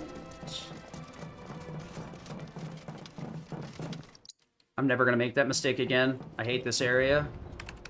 Yeah, the fights are interesting and unique. The problem is the first two are pretty straightforward and consistent. The second one is kind of weird, because, like, you need to lock onto the enemies right in front of you, but then lock onto the ones behind you. What you're trying to do is pull them all together with one spin to win. But the thing is sometimes, all the time, you'll hit the table with the two that are sitting down, and it'll set it up so that all of them will get grouped together consistently, usually. Sometimes the room's a little bit goofy. The one that is a problem is the shield troopers. You want to get behind them, spin to win, knock them off their feet before it's a problem. But sometimes the flame troopers will just explode, and it'll yeet the shield troopers all over the place. Why? I don't know, because it just happens. And then because of that, the room just turns into a catastrophe. So, like, you really have to, like, get them, and because one of them turned around sooner than expected, it put me in a position where I just could not do the fight right. And then a flame trooper exploded, and it was GG. Just GG. And then from there, I was just tilted, so I played very poorly on the sweepers. I had my head up my butt. So now we're in the boat here. I just gotta kind of decompress. Roche fight went pretty well. Ideally, you get enough A to B to, like, get the fires off super quick. But Roche was being a little bit annoying there. So I threw one of the fires a bit early, hoping that I could get an additional hit, but I was too far away by the time fire actually hit him. A little friendly. And then ideally what you're going for is you want to have faith, because faith ups your magic, bravery ups your physical. So a little staff icon. You want to have faith up and berserk up going into that last phase. And if you're lucky, you'll have enough ATB, or fire will do enough damage, just one-shot Roche at that point. I could have, since I had 2 ATB, just followed up with Sonic Boom instead of slashing, which is what I should have done. So we can just skip the card tournament here, which you always will. The only thing you get out of this is an assess earring, which is nice casually, but garbage otherwise. We need to start the match ASAP here, and we also want to forfeit ASAP.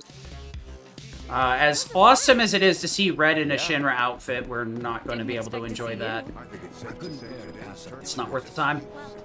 Cloud. Alright, we're going to be picking up some upgrades here. We could pick up Firework Blade, which is a team attack with Aerith. It is very strong, but it's very uncommon. That's a nice time loss. Not a really bad time loss. Luckily, the folio kind of, like, it shows the upgraded things for everybody and not individually. So the only time loss there was that I went into Barrett's folio, so it showed his unique abilities that unlocked via weapon upgrades. The upgrade system is kind of fractured. The weapons upgrade based on your level. Obviously, your level does directly influence your stats. The weapons also get skills that you can assign at the end of the game, up to 4 of the, I think, 8 skills, 10 skills, something like that. You can choose 4 of them. As the game progresses, you unlock new skills and new skill slots. So early on, like, we only have 1 slot right now, and we're using the attack bonus. Later on, we'll have 2 skill slots, so we'll be able to put on multiple attacks or other beneficial abilities.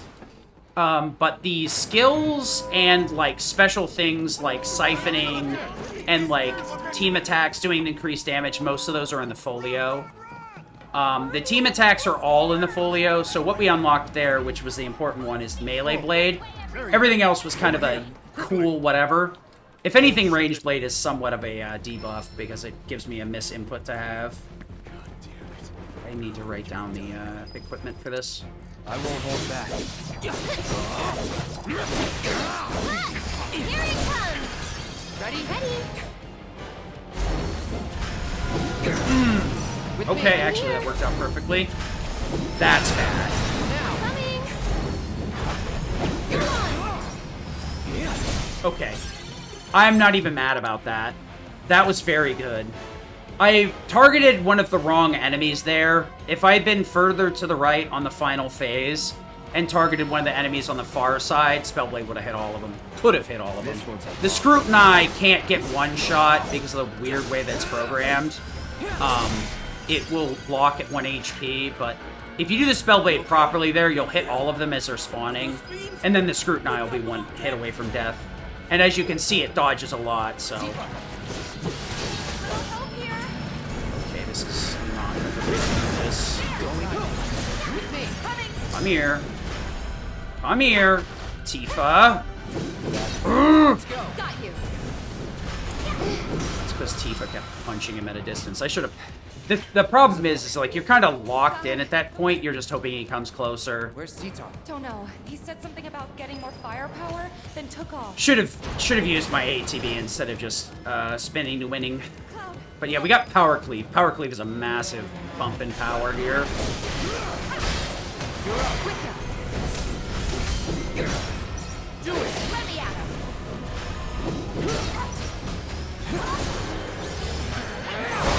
Whoever hits first, I don't care. Oh yeah, also we have the chakra materia to sell if we're short on money.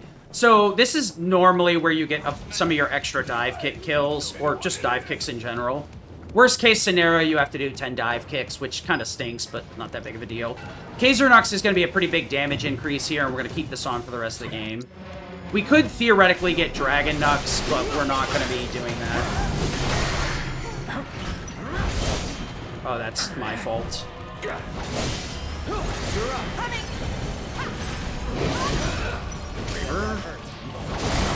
kick. That was kind of scuffed, but I'm not really going to complain. So we got to come over here first for the dive kick. These canisters of hazardous material are actually going to come in to play later. As weird as that sounds, they're actually going to help with some endgame enemies and removing reflect off of them. We are going to just put on Kaznux now, and then we're also going to put on Focus Thrust. I don't necessarily need to do either of those now, but I tend to like to just get that out of the way. Okay, that's... Now, I'm in. Okay, we're gonna have to do that guy. Sonic Boom, dive kick. These are pretty decent fights. I'm responding very well to the RNG that I'm getting. That means I'm actually starting to get pretty familiar with Rebirth, which makes me happy. Rebirth can be a very fussy game, but once you learn how to paint within the lines, you can have a lot of fun in this game. Ready? It's on now. Let's go. I probably should have just dive kicked him. Potion herself, get it out of the way. I don't necessarily need to potion her, but this is like one of the first places where we're going to be spamming potions. Oh, good, we have a high potion. That's nice. Alright, good. I'm going to be face-tanking a lot of hits here on Genova, so I want to be max HP. And I'm going to kind of shut up for this, and then I'll explain what's going on in Costa del Sol.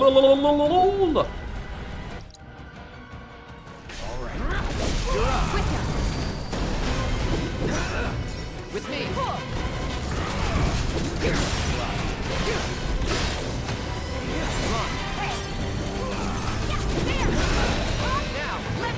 Don't overdo it. So because I don't do the power cleave myself and I have the AI do it, it will not stagger the enemy. We're going to be abusing that a lot throughout the course of the game. Do it. Deal with that. Keep it up.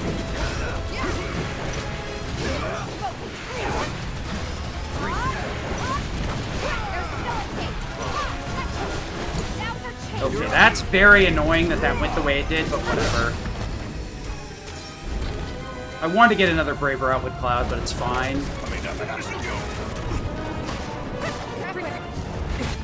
Go ahead. Give me Phillips.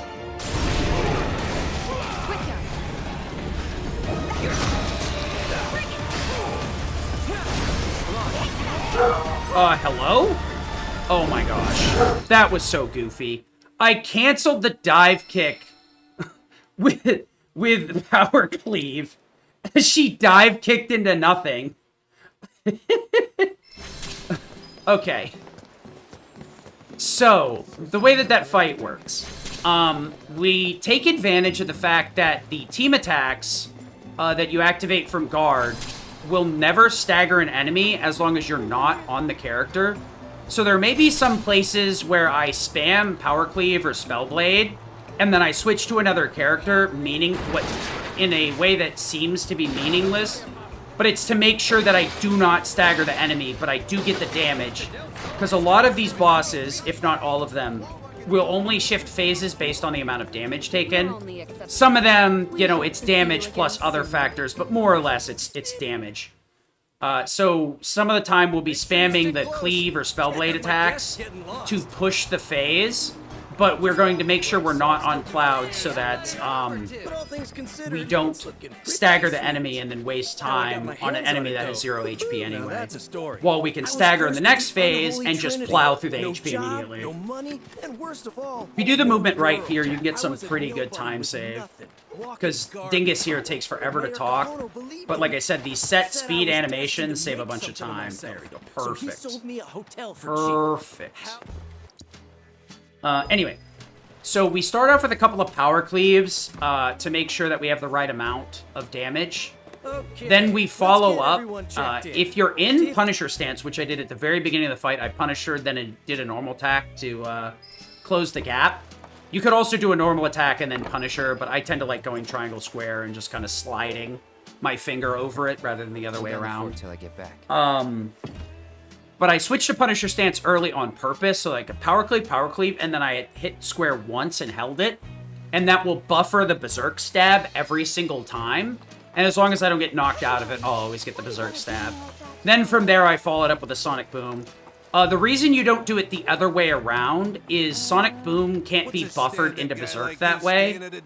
Sonic Boom has a few negative attributes to it. One is it, costs 2 ATB. The other thing is its Bravery and Faith don't proc immediately and only last 30 seconds. I mean, you can decide which one of these is negative. And the problem is that Bravery takes like a second to activate, and then Faith takes another second. So there are some boss cutscenes that will eat your Faith upgrade or recharge. But the main one that's an issue for Cloud is Sonic Boom will make you airborne when you use it. So I can't Sonic Boom into the Berserk stab immediately. I have to wait, do a normal attack, and then hold for the Berserk stab every single time.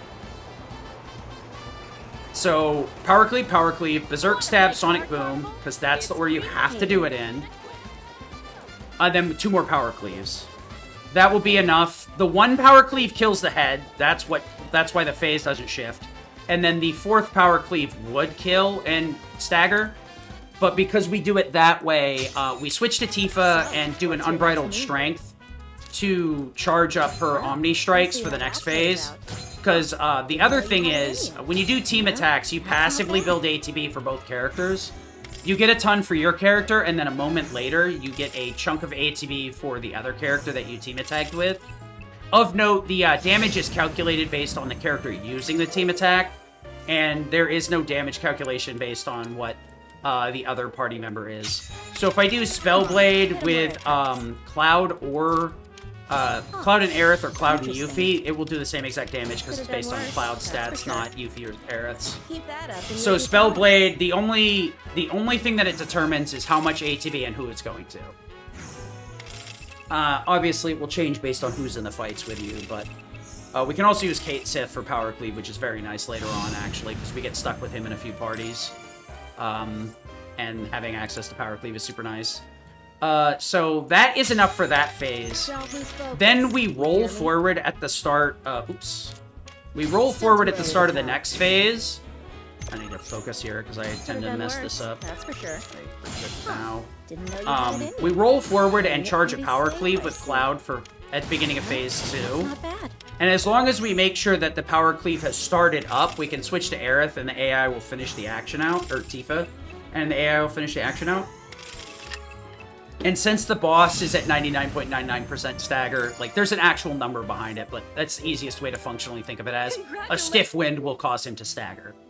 Luckily, the AI's normal attacks can never stagger an enemy, so you can kind of force it in the way that you want it to be. I'm going to talk to this girl over here to buy a beachwear. Got any companion So we're gonna cards? grab You can Cloud's exchange them for Wild outfits. Surf, because it's the top Have a one. wonderful day. We could also match Beachwear here for affection points. This gorgeous beach is the For we can match with Tifa, and that'll give us more affection. We could match with Aerith too, but Aerith is seeded in the final fight, so it doesn't matter what her affection values are. Tifa's the only one.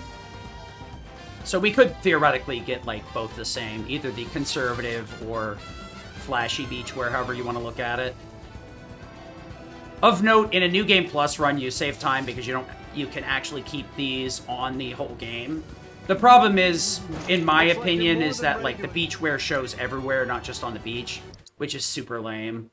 Like it feels super degenerate to run around in like in Beachwear the whole game, so I'll probably end up losing time swapping it out of just personal preference. Outside of like marathons, when I'm sure I'll make the outfits a donation incentive, because there's quite a few. Custom outfit. So you're gonna get Demon Dog all the time from me and Jester, Kate Sith, and that's all you're gonna get. Okay. So phase 2, I roll forward with Cloud immediately and start charging a power cleave. Then I switch to Tifa while I'm waiting for the AI to hit, so that that power cleave will hit the staggered boss for an extra 60%. We follow up from there with a bunch of Omni Strikes and Bravers.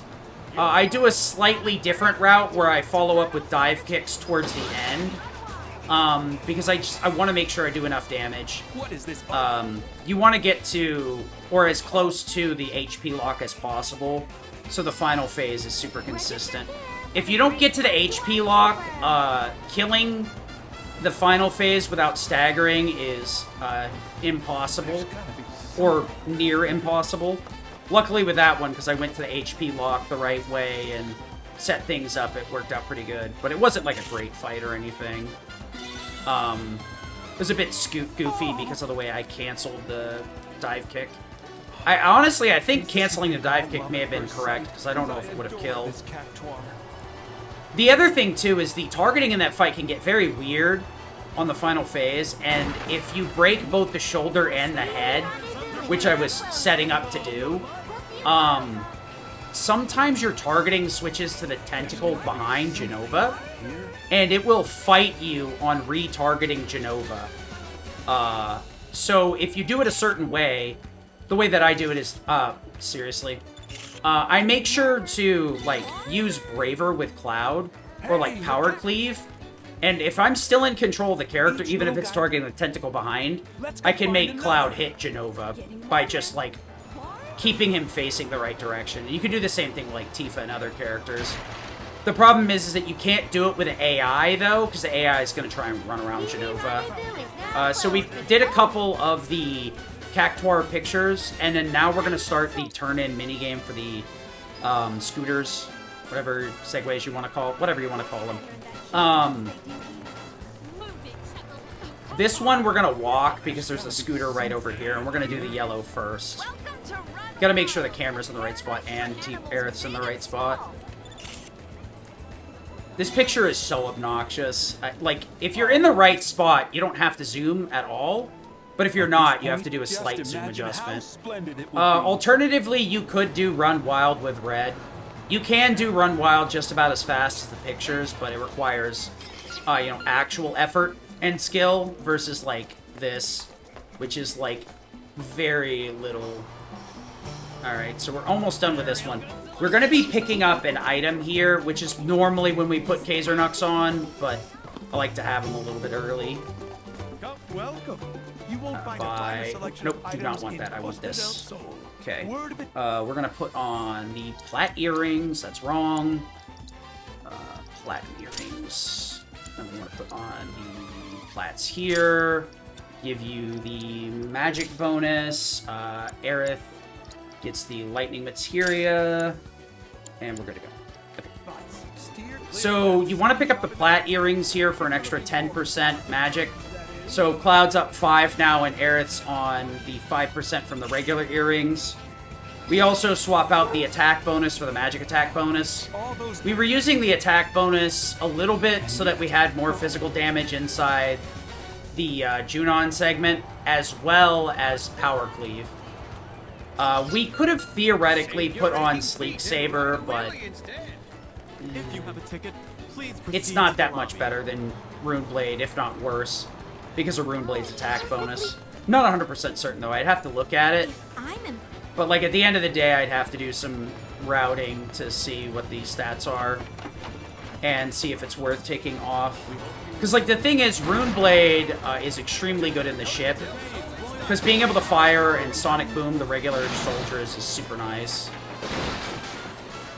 Versus, you know, Sleek Saber, which is only good for the boat once you get to Power Cleave. So it's like, the Rune Blade takes you where you need to go, pretty much.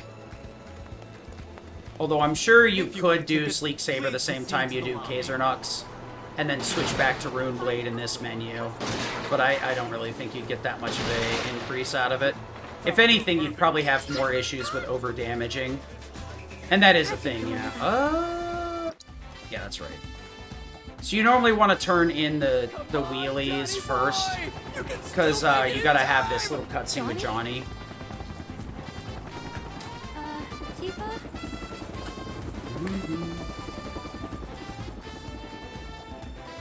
So the girls are almost done here. We have one of our tickets. I've got to go turn in the pictures for the other ticket.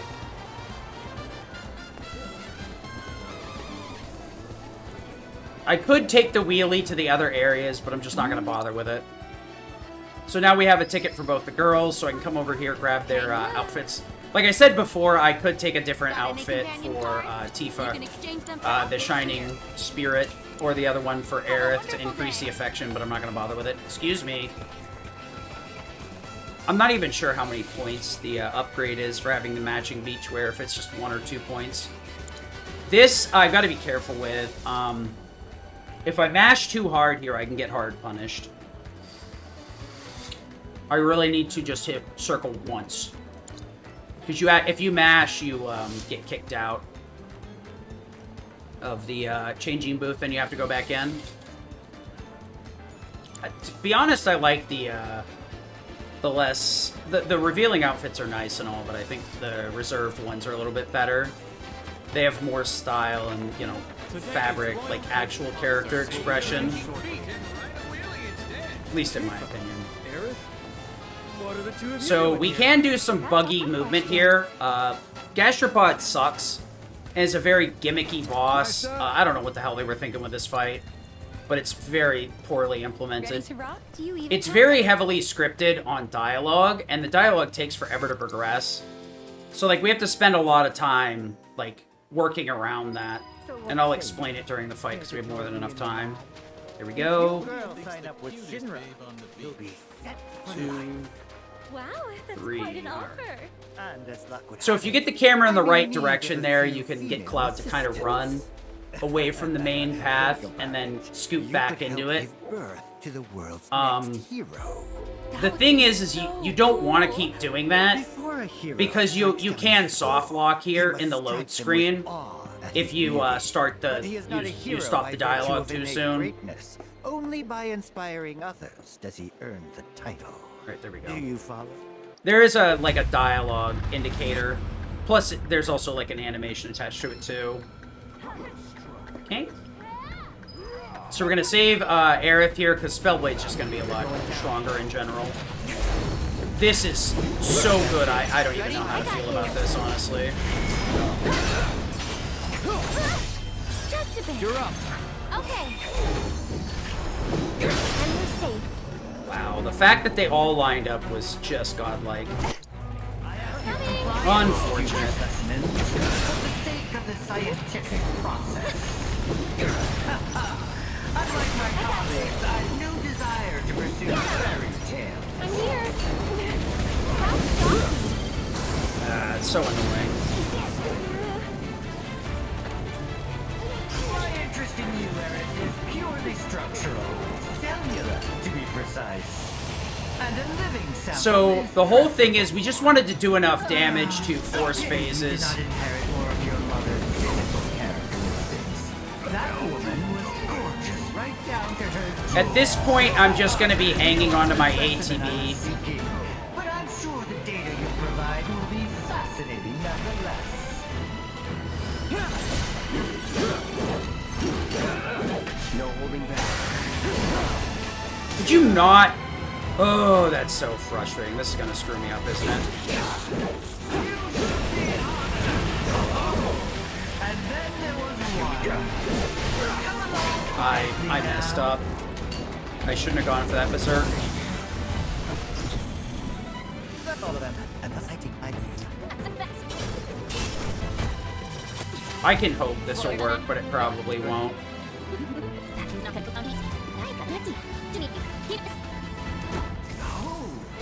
Oh! Yeah, that normally would have been too much stagger. I got lucky.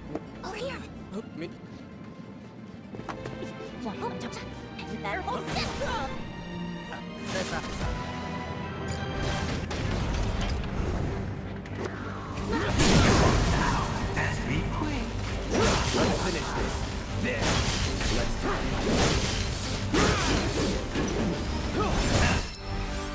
it. Okay, sure. Whatever you say, game. That was a very good fight. And I didn't, like, have a brain fart on the beach, so let's go, I guess.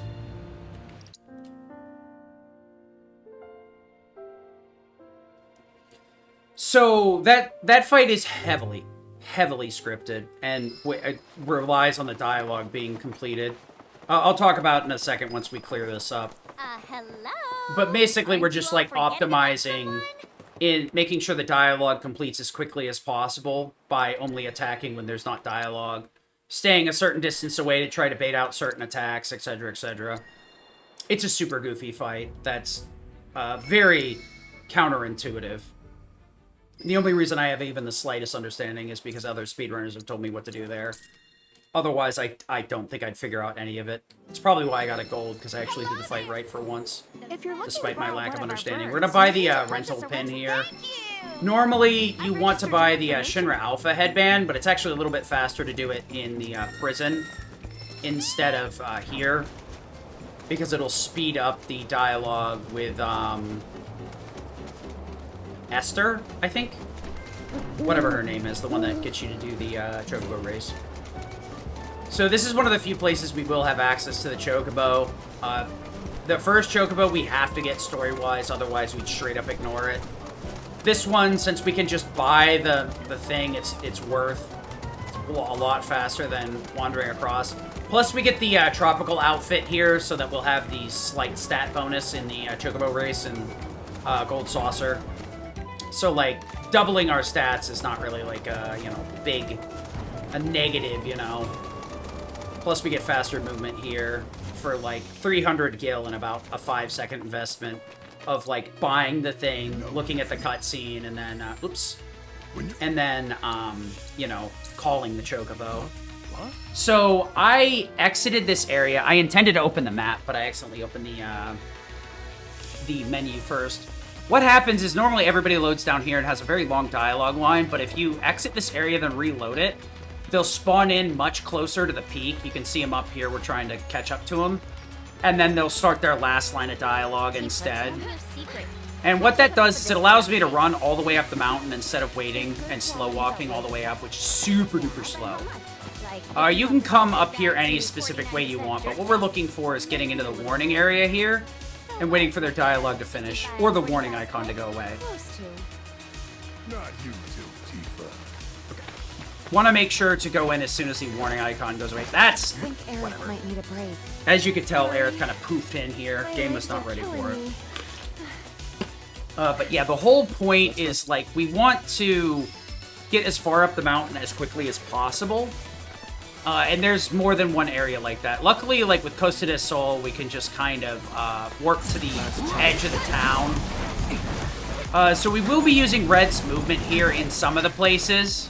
We won't be using it everywhere, because there are a few places where very often Cloud either warps a significant distance back from Red, or the game back warps you to Cloud and pushes you over to Cloud's character and pans the camera back. One of the things of note here that some people like just you wouldn't normally notice is that Red and Aerith are actually in a different position here than normal. The one that you get at the start of the game, Aerith is in slot 1 and Red is in slot 2. So right now, Red is in up and left, and Aerith is in the down or right position. That's incorrect. Whatever. On you. So I wanted to charge Spellblade there, but I accidentally used Howling Moon. Whenever you use a team attack with a character, it does raise your affection by, I believe, 1. Fortunately, Red and Barret have low enough affection that it's not usually an issue.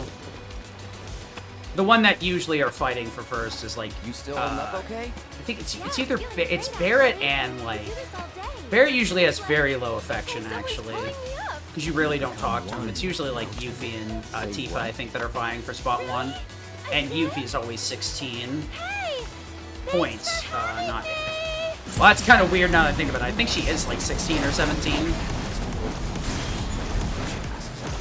But yeah, this is another spot where Cloud's movement's more optimal. We do want to use Red. What's coming up here, though, is Custom Valk. Custom Valk is much like the original Valk from Remake. It's an air-based fight, and right now we only have like 1 or 2 characters that can kind of do aerial stuff. Like I said before, there's a way to like force Cloud into the air with his like ranged attacks.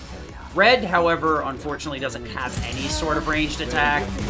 Aerith obviously does, but her attacks come out so slow, we're really kind of lacking for options. So what we're going to actually do is take advantage of the fact that Custom Valk always comes down and does 2 Flame Jets and then starts up his RNG and different, accesses different patterns. Oh, what the heck? Oh, that's going to be super annoying. This one maybe? Okay, fine. Soul Drain, Sonic Boom. Okay, I need to heal up Cloud before we go in here. I'm gonna focus on Valk here. The fight, if done correctly, is good enough to do blindfolded, but I'm not at that point just yet. Spells, Cure, Cloud. We're gonna take a bunch of damage here, so that's why I would like to heal. Not too worried about it, but... Oh, I almost forgot what I was doing. Oops. Do it! I'm here! Don't overdo it. I'll take care of them. It's your turn. I got it. Come on. Let's get serious.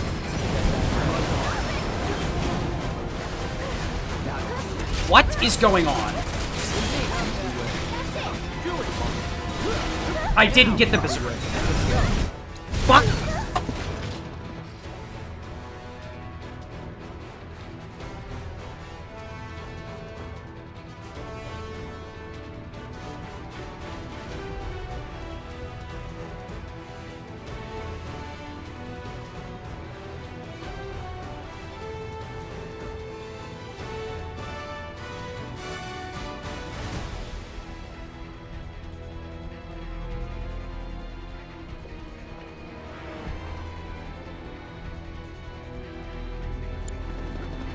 You're up. Bam.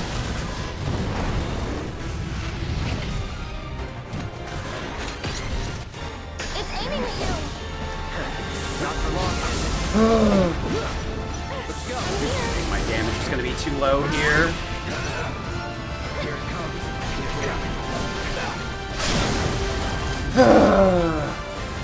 Ready? No more playing nice. Do it. I got you.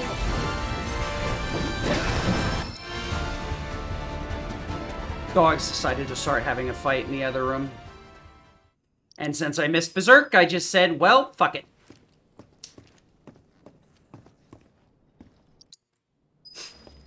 Yay.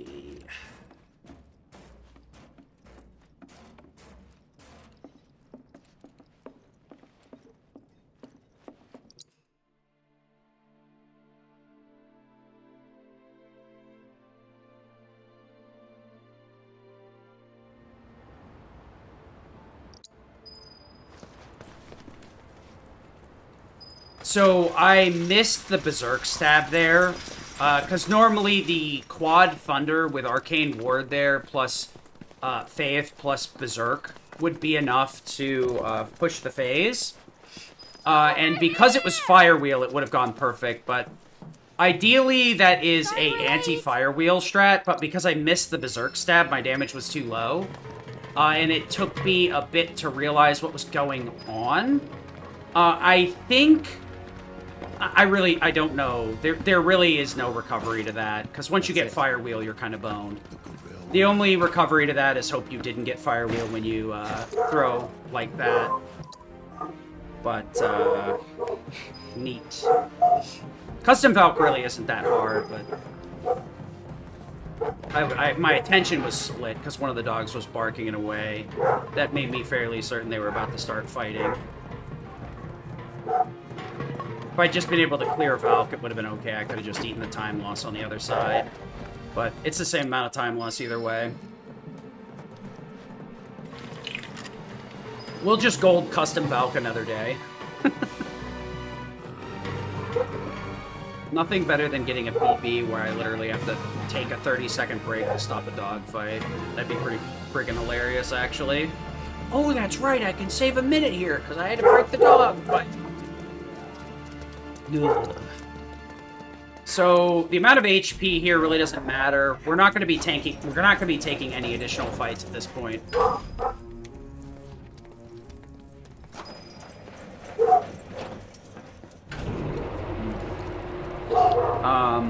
So this next segment here with Yuffie is going to be Yuffie, Tifa, Barret. Normally, you could put the 50% chance to learn... Yeah, IRL RNG is stronger than in-game RNG for sure. Normally, you could put on the 50% chakra, or chance. I think it's called, like, Chi Charge, but it's basically a 50% to start with Omni Strike / have free Unbridled Fury. For those that do have a little bit of trouble with the game, there's a couple of free Mega Potions, one there and one there. I could grab them, but I don't really need them anymore at this point. So I'm just going to leave them be. If anything, I'd rather sell some stuff and buy a couple from the vending machine in Cosmo Canyon. Because they have 3 on sale for about 600 total. With that thing. Honestly, like, Mega Potions are kind of the last thing you need. I should be a little bit more here. But yeah, we're going to have... We could give Tifa that bonus from the Kazernux. But honestly, like, her uppercut movement is more important. It just saves more time overall, because we have better movement across the entire game. I'm going to be using the Fire and Ice Materia here again. Unfortunately, Fire and Ice Materia takes like 1200 AP to level up, so it's never going to hit that threshold.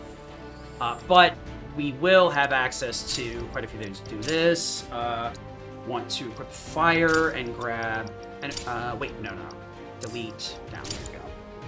I didn't necessarily need to be in that spot, but I want to make sure my muscle memory was correct. Defense, grab this, and then I want to go combat settings, windstorm, fire, and hazardous, and then I want to give you fire as well. The reason I'm not cycling up from the bottom is, like, the menu is kind of goofy when you do that, so I tend to cycle from the top to the bottom. It's that the menus are a lot cleaner in Remake. They changed the way that the system works in general in Rebirth that causes the menus to be a lot... to be much more impossible to optimize, and you kind of have to do them in a very silly manner. But yeah, the whole reason we want to not do that is so that we can do this with Tifa. Do the uppercut cancel on her slide. I'm kind of screwing up the pattern here. Like, you normally can just mash the 2 of them, but my mashing isn't very good today. Unfortunately, because of the change to the... hello? Unfortunately, because of the change to how you can uppercut cancel, I can't just hold it anymore. Otherwise, I would actually have that as one of my back buttons, but it is what it is. Alright, let's see if I can do this fight without, like, losing my mind. You're going down. Get lost. Take that. Run like a chocobo. Nice! The Perfect! Wrath of the Ninja. You'd think I actually knew what I was doing for a minute there. The Spearhawk can actually be a very terrifying fight.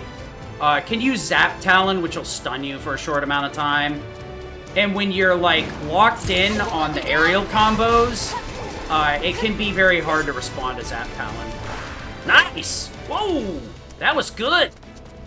Normally, it's like a 50-50 on Yuffie spawning on or off that platform.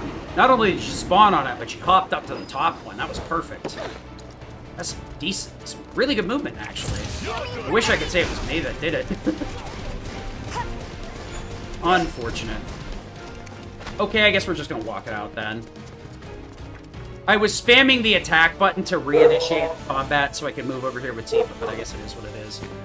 With this fight right here, I don't really ever bother trying to avoid it. If I get away with it, I get away with it. If I don't, we're just gonna do it this way. So there is a spot down here that I can beat a flea, so that's what we're gonna do. You even have to ask? You'll waste more time trying to get around that fight than just fleeing, in my opinion. The second, on the way up, you have to go around that fight. You can't afford to deal with it in a different way. So these things can be like move forward if you tap the thumbstick as you're sliding forward. And if you do it right, you can get over here a little bit quicker. But like doing the taps is kind of difficult. But it is a nice little thing. Also, I do love that I can like freak the camera out 90% of the time just with a little bit of tweaking. So we're almost up to Big Bird. I mean, what the heck? Okay.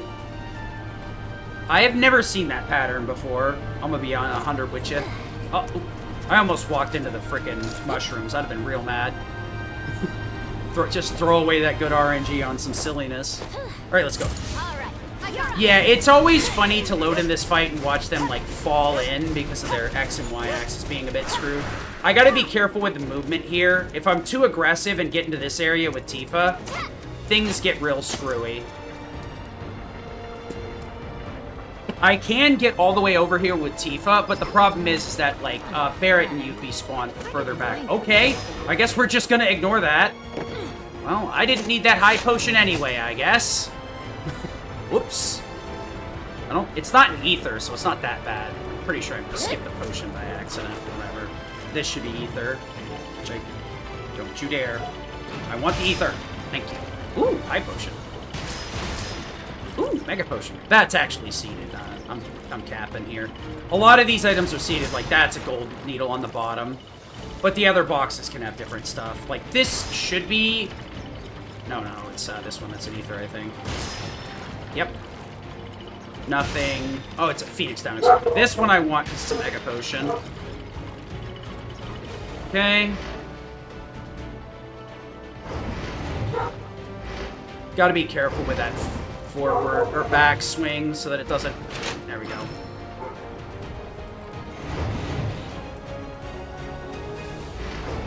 Yes! Nice! Clean. Leave us alone, will ya? Here I go. Flame? Let's go. No, that wasn't flame. That was something different.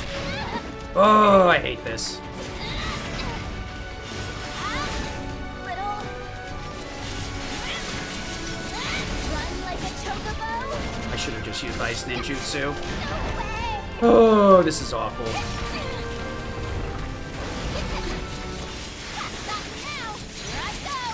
Please just stagger, bro. Okay, well, fine. I hate you too.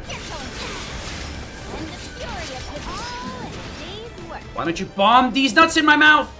Wait, what? Yeah, the bomb is kind of a POS. You're looking for the fire breath, and I thought I saw it, but apparently I'm stupid. And I thought I saw it 3 different times. I guess I should practice that fight or something. I don't know. We're gonna switch over to Tifa to get a little bit of ATB off the bat. We also want to get Yuffie some ATB too. Bonus round into overcharge for damage and ATB here. Sonic Boom to get the damage bonus. Sonic Boom is even more important with Barret than it is with Cloud, because bonus round is magic. That's right. Brought you down to our level.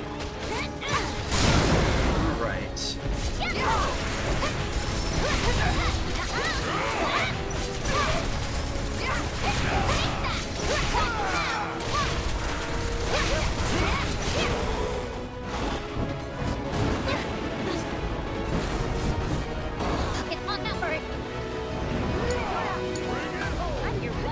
If we wait for the dust tornado to show up here, the fire will always cause this pressure. Now we're cooking.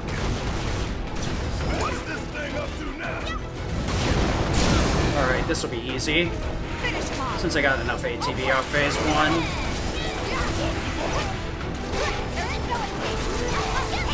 1. Easy peasy. That would have been gold had I not had to fist fight with that bomb for my life savings. That bomb was just not having it. Just not having it. So this area right here, we're going to flip-flop between Cloud movement and Red movement to try and make sure he warps into the right spots. This one right here we want to do with Cloud because we can theoretically do this, We won't hold back. which is slightly faster movement. The other thing, the arrow signs here are all movable, and the signs that are have signposts are not. So I want to be very careful about the movement here, try and keep Cloud away from that. Also, what's our potion situation? Oh, we definitely want to get rid of these then. I don't care about these potions. 2 potions is not worth keeping in the kit. We should be able to switch This will slightly optimize the Cosmo Canyon fights. In Cosmo Canyon, we're going to be dealing with a bunch of Gi. And the reason I bring it up now is they're weak to potions.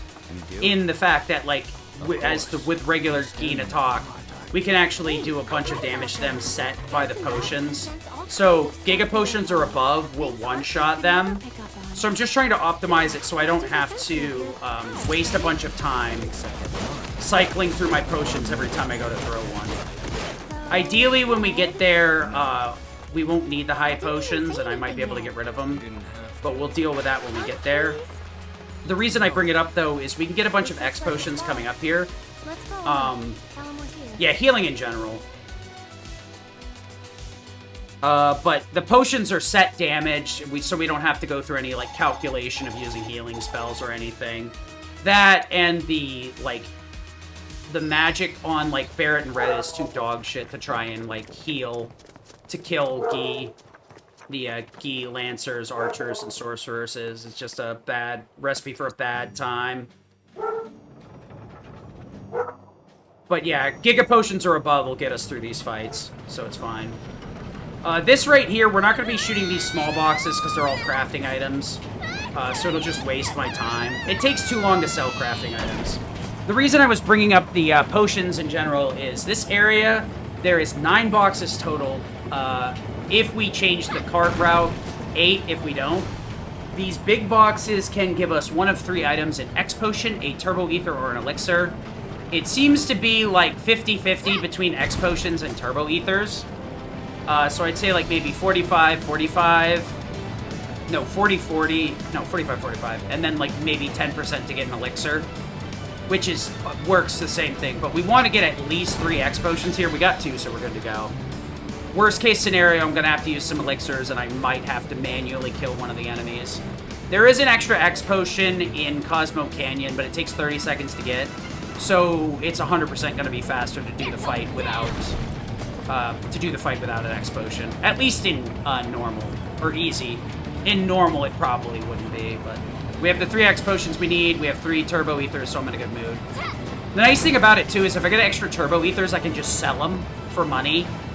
They're about 3,000 a pop, so they fix my money route if there's any issues, and I don't have to think about it. I can just sell the Turbo Ether.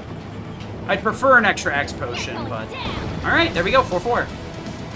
Or, 4-3? I'll see. Because it's 8 boxes, but I screwed up my count. Yeah, it seems a little dry to me. But yeah, Turbo Ethers... The only downside is, like, we need the X potions to kill Gi, so we're never going to sell them. We're either going to save them to use them later, or we're just going to use them to kill the Gi. With this many X potions, though, I don't need to use any elixirs, so I can hold on to those for later, just in case catastrophic failure happens. I need to get in the habit of, like, if I die, Phoenix elixir, Phoenix elixir, Phoenix elixir. The elixir can also be used for MP healing as well, but because we have so many turbo ethers, you have to take a very specific route for it to even be considerable. But you see there's one more on the right path if we go that route.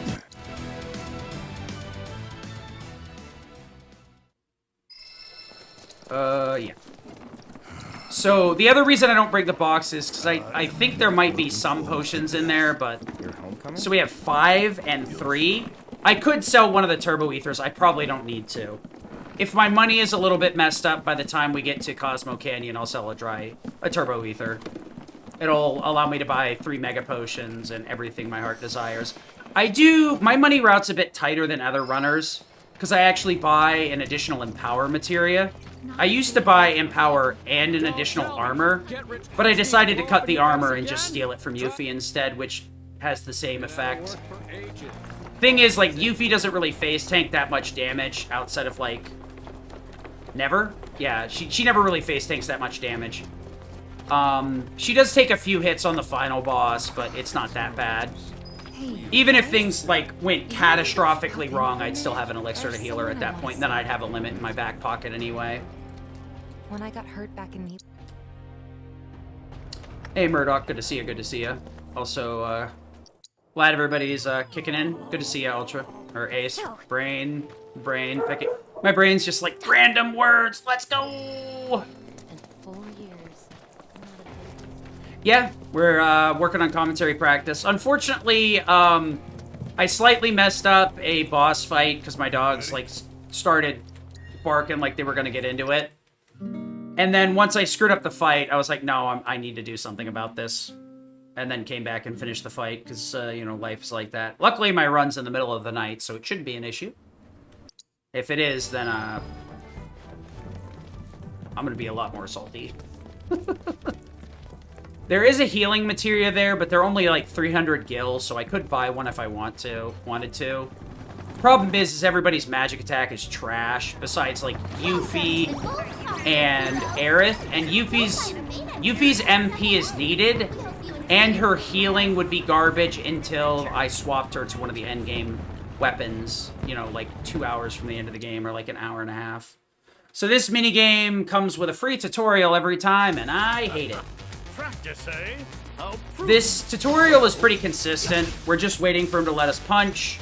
Then we have to dodge 3 times. There's nothing we can do to change that. The landing 2 hits in a row, we can actually speed up. I can block instead of dodge, and it'll still count as 2 hits in a row. The difference between the two is the dodge has to come pretty late. But if I do the input immediately, I can block. Because Dio takes a long time to punch. If you're even slightly familiar with this game, you can probably guard it by accident. Okay, now I gotta guard. I want to guard the next one. Ideally. There we go. See what I mean? It's super easy to accidentally block it if you do the input, like, at a reasonable rate. And that saves a little bit of time there. We can just face tank the rest of the punches, but if Dio decides to do a bunch of 2s or 3s, then we could be in a bad spot. We'll take this one, because I didn't react to it quickly enough. Alright, hopefully that's just a single. He can do anywhere between 1 to 3 punches. It's very uncommon that you see, like, 2 or 3, but it really sucks when you see multiple. That's why I guard every once in a while. So that if he does decide to do multiple punches, it's not GG. 30th anniversary. First time? Dude, I've smiled a lot before that. I smile all the time when I'm laughing at my dumb jokes. Nicely done. I do enjoy the 30th anniversary boot screen, though. I kind of wish that would stay. I hope it's a feature that stays, to be honest. It's kind of lame that they're like... Speaking of which, that actually reminds me. I need to grab this from you. Welcome to paradise. Yeah, you don't even ever see the PS1 boot screen anymore. Because if you run games or even play them, you play them on the PS2. Sure. Sounds like a plan to me. So yeah, I realized my materia wasn't equipped properly. I'm supposed to take the fire and ice from Yuffie and give it to Cloud here. I need it for a fight in the prison. There's going to be a couple of thugs that chase me down an alleyway, and without fire, it takes a long time to kill them. Even a limit doesn't work because we're on Rune Blade. So's this. I guess I could put on, like, Sleek Saber, but then I'd have to take it back off, which is a pain in the butt. Second half is on the discs, yeah. And that's just, like, kind of a thing that most of us don't even have the experience anymore, is disc swapping. And nowadays, even if it does have multiple discs, like, disc 1 is just, like, foundational data, or cutscenes or whatever, and disc 2 is all the gameplay. So you only ever have to put it in on, like, load. So, there's really nothing super interesting going on here. The game is going to make us go around and check out all the different attractions. We're just going to kind of do it in a somewhat particular order to make sure that we are in the Wonder Square when the final one activates, so that we can run out and go to the Skywheel Square, because it won't let us warp immediately, and then we'll go from the Skywheel Square back to Battle Square, because we have to.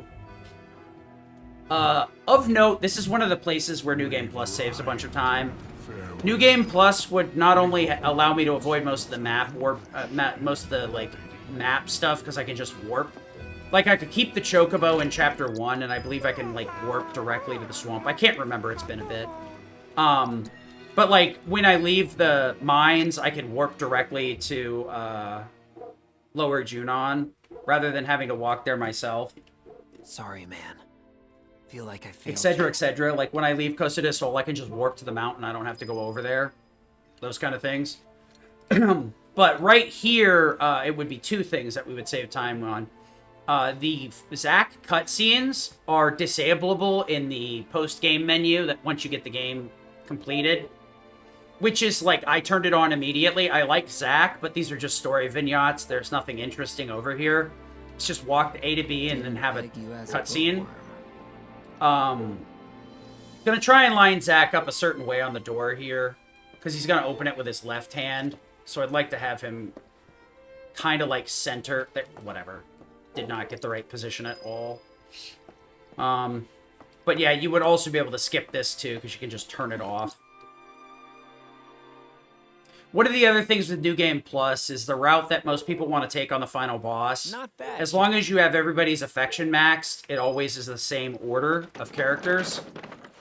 So right now, we don't, like, manipulate the order in any significant way, like with a save file, like make sure somebody has, like, 95% affection, so they're, like, in the last slot or something. Honestly, it's more arduous to, like, get the characters up to 100% affection, because you have to, like, do all their side quests, you have to do the best dialogue at every opportunity, you have to do, like, all of their team attacks, and they have to be activated, not just turned on. So, like, if you do the counterattack one for ranged attacks, you have to actually make sure it gets activated, things like that. Oops, that's not correct. So it's actually harder to get 100% than it is to, like, go, you know, 60, 54, blah, blah, blah, blah, blah. The other thing, too, is you have to do the date with everybody, too. And then you have the, like, an additional cutscene based on your affection, so, like, not only that, but you have to do the date with high enough affection level so that you get the additional cutscene, so you get the additional affection. Uh-oh. That was not the button I was trying to hold. So yeah, we're gonna start with the Park Center and then go to Adventure World, and we're just gonna take it one tier at a time. We start with the bottom here, because once we've warped to that area, it'll place us on the second floor instead of on the bottom floor. So we come over here, this makes Adventure Square a warp, and then we can just go there and it'll put us right next to the battle arena. I really wish that we could get the, do the speed square. The shooting the real, rail shooter minigame actually is not that hard. And the prize that you get for both the normal and hard one is very good, actually. You get the Space Medal and then the Elite Space Medal, which respectively do a 5% bonus to physical and magic. And for the Elite, it's 10%. It's a very good accessory for somebody like Cloud that switches between physical and magical frequently. Unless you, like, very much have a, you know, like a set play style. But especially for, like, a speed run, it would be great, because then we could flip-flop between the two and have the stat bonus. But it is what it is. It takes way too long. It's like a 3-minute auto-scroller just for the first one. And there's no way to speed it up, even if you kill enemies super quick.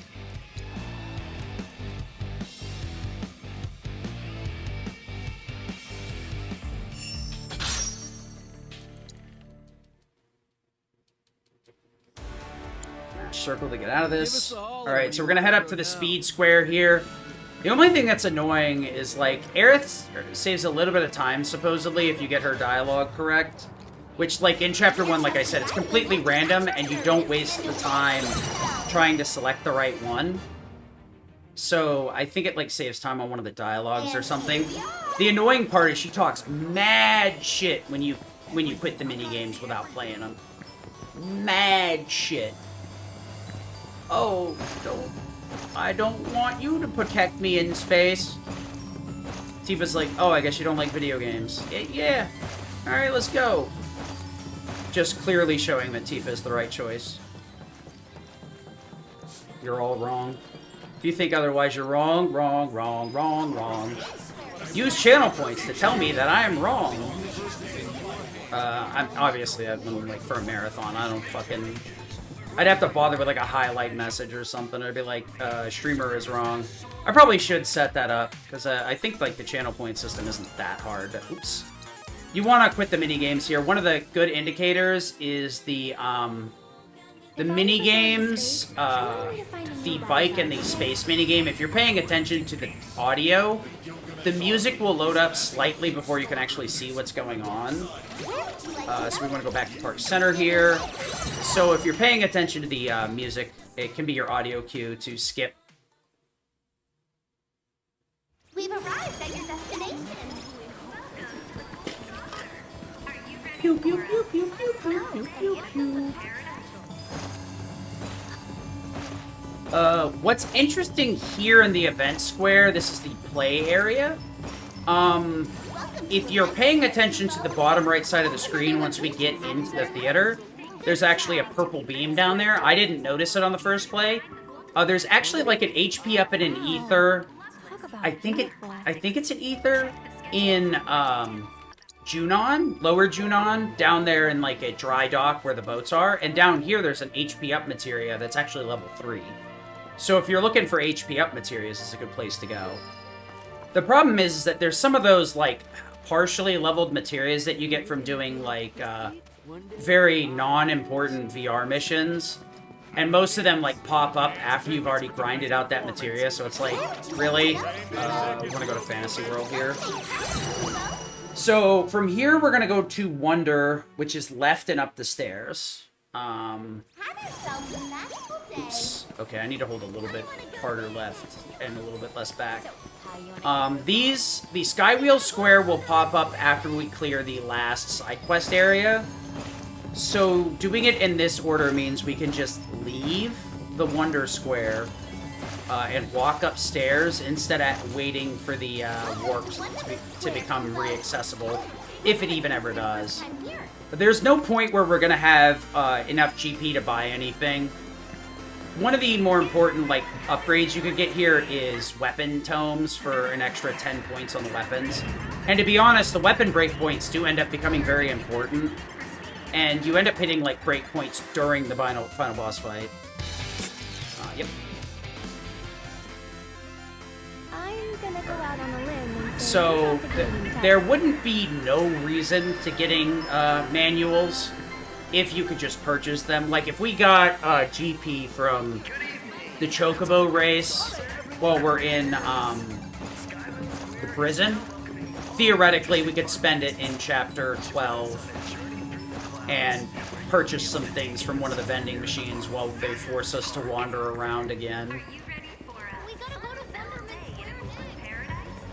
Oh, when I mean breakpoints, I mean when you have enough points on the weapon so that it hits the level up. So, like, if your weapon is, like, 10 weapon points short of leveling up, you have 10 more to hit the breakpoint, where you get new stat bonuses, maybe a new skill, maybe a new slot. Because, like, otherwise, the weapon points mean nothing unless the weapon levels up. Which I don't know if leveling up is technically a term they use in the game. But when I say breakpoints, I mean basically, like, when you hit enough points to level up the weapon. Which I guess would be, like, the easiest way to refer to it as. I guess I'll switch to that. Sorry, sir, but only authorized personnel are allowed past here. Weapon level, weapon EXP, yeah. Okay. I need you to step back, please. I never really, like, considered commentating on that, because, like, in hard mode, the weapon level is already, you know, maxed out. So the only thing we really discuss is the skills on it. And there's no, like, thought to routing the weapon level itself, where there would be some route, assuming we could actually buy manuals or it was more valuable to take additional fights. That's the one nice thing about Easy is, we can skip every fight, or we want to skip every fight we can, because we do not need the experience. We can take the fights if it's faster, but for the most part we want to skip the fights because it's slower. But if I get in a fight, I will take it and I will kill everything immediately, because it's going to be faster than resetting and hoping I skip it the second time. Because in practice, I find that you spend a lot of time getting comboed by enemies if you try to skip them.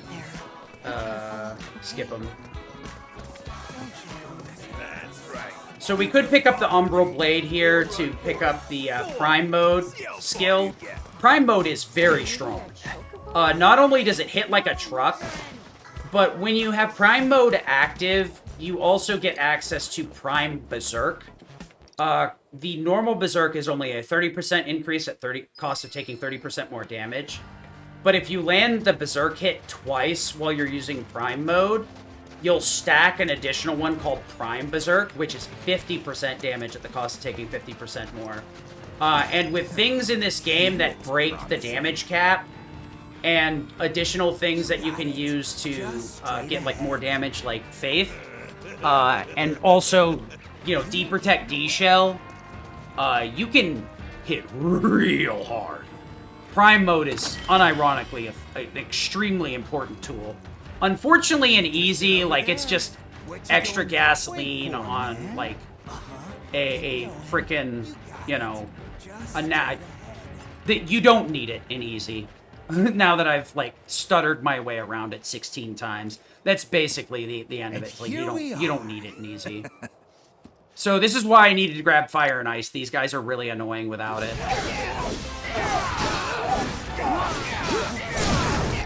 Fire. Your time to fire on this guy. We want to fire the one with more HP. It's kind of weird. If we fire the one with less HP, it won't hit the other guy. But if you fire the one with more HP, it will always hit both of them. It's super weird. I don't understand why it's like that. But knowledge is power, etc., etc. But that's why I needed the fire materia. And I want to leave the regular fire materia on Barret because we need it for Dyne. And we need the AP on it from Dyne as well. Because otherwise we could just use Fire and Ice and it'd be fine. It's the same diff. But the AP routing is somewhat important in this, but I was never part of that, so I just kind of follow the script without really thinking about it too much. Okay. I'm not gonna... You've been to the weapon Loud. shop? If you're looking for a Cosmo place Canyon is here, wrong. It's kind of weird. Stamp. Gus has a... You should Oh, it is test your stamp. Hey, did you see this stamp? I never check the middle one because I don't know what his truths are. So it's easier to just deduce the opposite way around. People around the prison have been So, for most people, it's optimal to get the middle guy telling the truth, but I'm bad at reading his lies and truths, so I just don't. I refuse. I will not engage! We will be picking up some more upgrades once we get to the fight post-Dyne. We're going to be upgrading Aerith to the max. But until then, we got one more thing to take care of so we can get Pico's final Gishel Green. So we can get out of here. Step right. So the Desert Rush here has the Dragon Claw, which theoretically is an upgrade for Tifa. The Kaiser Knuckles are just fine. And especially in Easy, the damage bonus offered by Star Shower just is not needed. Especially with how OP Unbridled Strength and with how OP Unbridled Strength and Omni Strike spam is. Gotta be careful doing that. I'm gonna get punished again. We want to get rid of these time crates because we're just trying to do this at the bare minimum amount of time. Just get enough points to get out of here.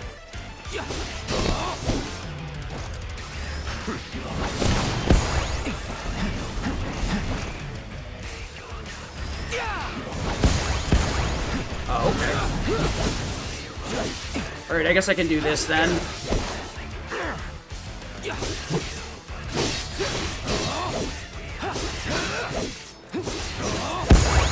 Okay, 2 for 1, sure.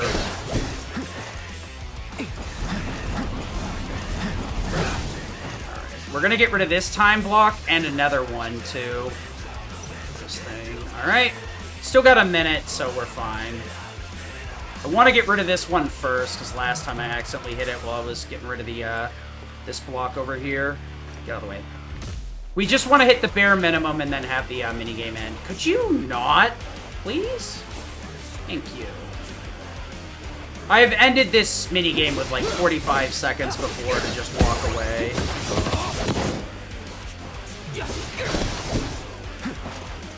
Sorry. Alright. But yeah, we have more than enough time to push the time blocks away. If you're really good at this, if you're really good at it, you can clear this minigame, get the 10,000 kill and the Dragon Claw, and still break even. But the amount of time and effort that it would take to learn this and do it well every single time to get Dragon Claw is not worth it in Easy. You could probably justify it in normal, maybe. Star Shower just really isn't that strong in the grand scheme of things when you consider that you're going to want to use Omni Strike a lot and then use team attacks on staggered enemies or whatnot. Just push the multiplier. Tifa's raw damage is not super high without pushing that multiplier. Especially because you get like 1,050 ATB back every time you hit with Omni Strike. Of note, the ATB is actually different than it is with Remake, so if you're familiar with my runs, I talked about it quite a bit in Remake, but it's not the same here. The ATB in Remake was 2,000, 1,000, 1,000, and then when you split it with Refocus, which would consume your limit in that game, it was like 750, 750, and 600 or something like that. Or 650, 650, 700, I think. In this game, it's actually a 3,000 point bar at the beginning, and it's 1,500 and 1,500, and then it splits into 1,000, 1,000, 1,000 with Refocus. So it doesn't fully refill itself on Omni Strikes, but it does put you in a position where you can spam like 4 Omni Strikes back to back without doing anything else to gain ATB if you have like a full bar. We're gonna grab the helmet here. The reason we do that is it cancels Esther's dialogue and gets her moving a little bit quicker here. I could have grabbed it earlier and coasted his soul, but it's faster to shut her up here. So Cloud does have the fire and ice material. We will be using it for both fire and ice. You could use it with a level boost materia, which would be nice, but we don't really often need tier 2 spells. The only people that can take full advantage of tier 2 would be Cloud or Aerith. Aerith because of Arcane Ward and like just her naturally high magic stat. And then Cloud because of the Berserk, Faith, stack. But more often than not, in Easy, the damage you're gonna get more damage out of either using Braver, or Power Cleave or Spellblade. Using his abilities is for specific uses rather than for damage. We do use a bit of tier 1 spells with him though, so it would be disingenuous to say that he doesn't use magic at all. He uses a lot. He just doesn't use a lot of tier 2 spells for the most part, because we kind of hit a point where like our damage is higher. So we don't actually have to do this mini game. The game just wants us to think we have to do it. We get like 50 GP for the gold saucer if we did it, and that's not enough to buy anything. Just literally not enough to buy anything, so there's no reason to do this. 50 GP is a gaslight. So I'm going to walk over to the door here and trigger the dialogue, and then I'm going to save load. Okay, so the save load here will trigger this to progress immediately once I load. It's one of those weird ones where you have to be in like a right spot. You good to go? Yep. All right, and that starts the race immediately. I should have put the camera in a better spot, but what am I gonna? I'm not gonna really complain. I'm dog shit with this, so we're gonna have like a 225 for sure. Get me out of here. We can also skip the cutscene before the start of the race, so that's nice, I guess. But I'm also garbage, so.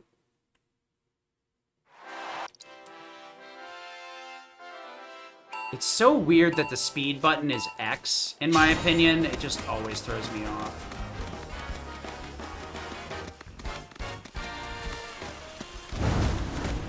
Fudge off, bro.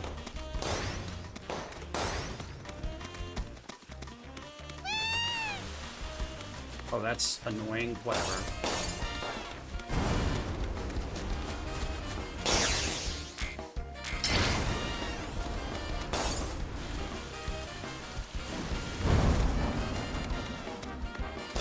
Okay, whatever. I'll take the speed boost over that.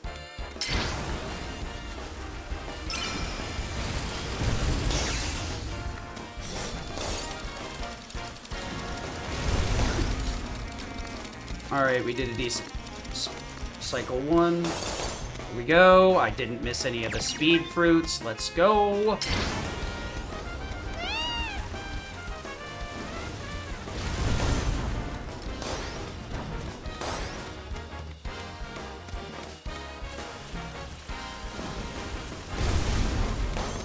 Right. Let's see if I can line this up. Nope, I am bad. Mad 'cause bad. Alright, doesn't matter here, so we'll take the thinner line. Nice! I almost missed it. Good job, idiot. I'm gonna be honest, I'm real bad. So this is a good race.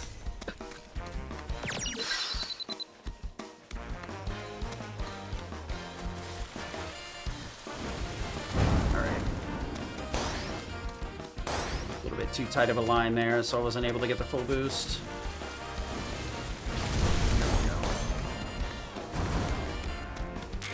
Oh, you know, I probably should have used that boost before I lost it. I think I didn't even do it right, though. Whatevs. Okie dokie, so we're gonna go here.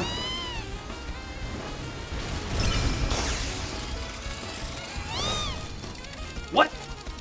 What? Okie dokie. It's just sure, bruh. I've had better races.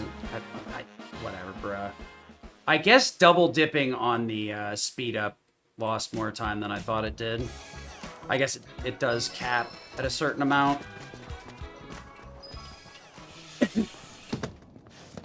There's no way Barrett shot those people.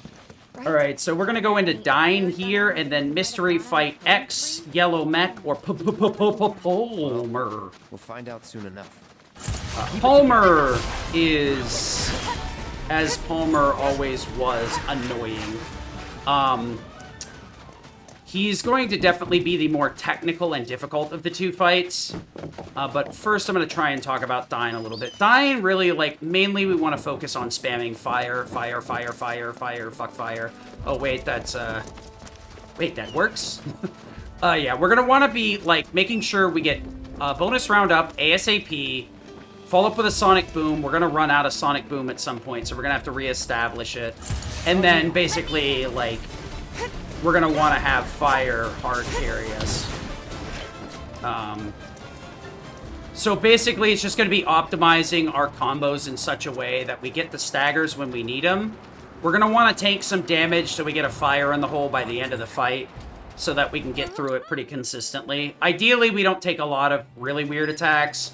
Dying does some really annoying things where he hits you with like this point-blank attack. It's not really like lethal or anything unless you get hit by it a bunch. It's more so just annoying because you get caught up in a cutscene. Ideally, we don't see it at all, but I did some practicing before this, and I saw it a whole lot. So maybe I got the bad luck out. We'll talk about Palmer after. But... Okay, decent ATB.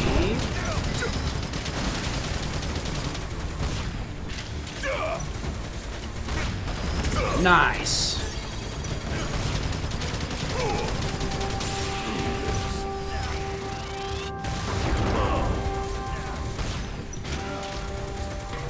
Good phase 1 so far. Yeah, that was a really good phase 1. Our ATB is fantastic, too.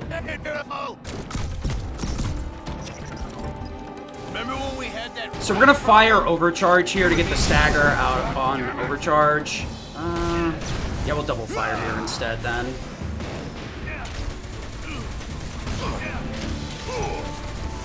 Cut that early. Get out of my face. Okay, that was a bit scuff. I should have stuck with the strat that I normally do. I normally go full combo fire to cancel the pump animation, but it's whatever. This is the damage we normally tank. Oh, that was bad. Should not have done it that way.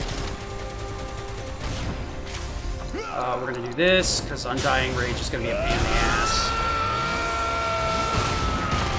That Overcharge was very poorly used.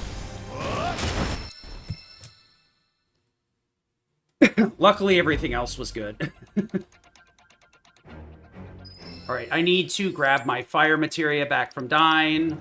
Or, not Dyne. Barrett. Normally, we'd have the HP up materia on too, but I removed it earlier. To be honest, the HP up materia is a net negative in a any speedrun. You really don't want to buff your HP at all, because there's two things that gain limit. One is actually staggering enemies. You get a set amount every time. And since the limits are only upgraded through team attacks, your limit, the required limit is set, so there's no, like, variable there. Oops. Staggering is very important, but also it's dependent still on damage taken and percentage of damage taken. So HP up, any of those things that build your HP is actually a deficit in most cases. We do go out of our way to grab the HP up on Cloud, but it's not really... It could be either. Alright, let's go do this. And then I'll explain why I'm bad. I think I might be too far. That's annoying. That's super annoying. I don't know how this is gonna work. I might be able to get away with this. Okay, definitely not. Okay, this is gonna be super weird. Don't overdo it. Probably need to thunder twice, I think. If I had to guess. Oh, that's super annoying. For it. Okay, that was a super goofy phase 1 because I missed a couple of inputs, but it should speed up this phase. Fine. Cyclone, switch over to Aerith. I'll show you what I can do.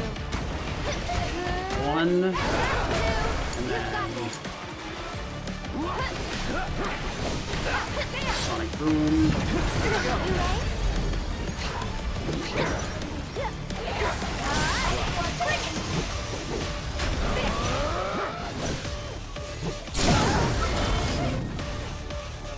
Let's do this. Go all out. Now's our chance.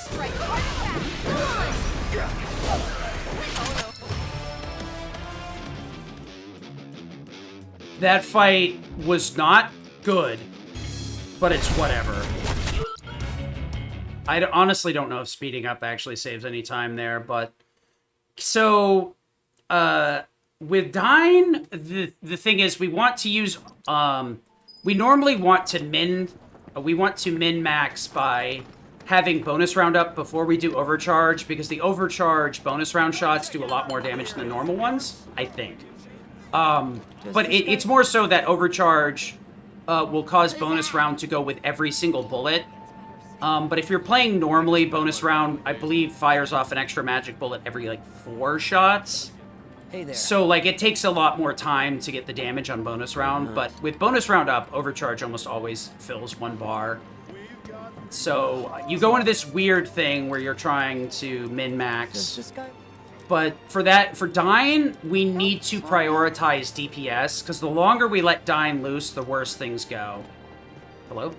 Game. Game. Thank you. I don't know why it does that sometimes. Anyway, so after that, we wanted to follow up with the focus shot to get the stagger filled consistently. We needed to build up A to B anyway after that, so that's why we followed up with some regular attacks. Plus, bonus rounds magic damage is really good at pushing stagger. So not only were we gaining ATB, but we were gaining stagger as well to set it up where we could just kind of chew through the next phase. Normally with his attacks, I find you want to do 1 full combo, and then instead of letting him do the arm pump, you cancel it with a spell. But I'll be right back, because we got a lot of stuff to do. You act all buddy-buddy, but we don't know a thing about you. Let's fix that. There's not much to know. I'm a 9-to-5 nobody at a small Shinra subsidiary. Another paper-shuffling, copy-pasting forwarder of emails. Another Shinra lapdog.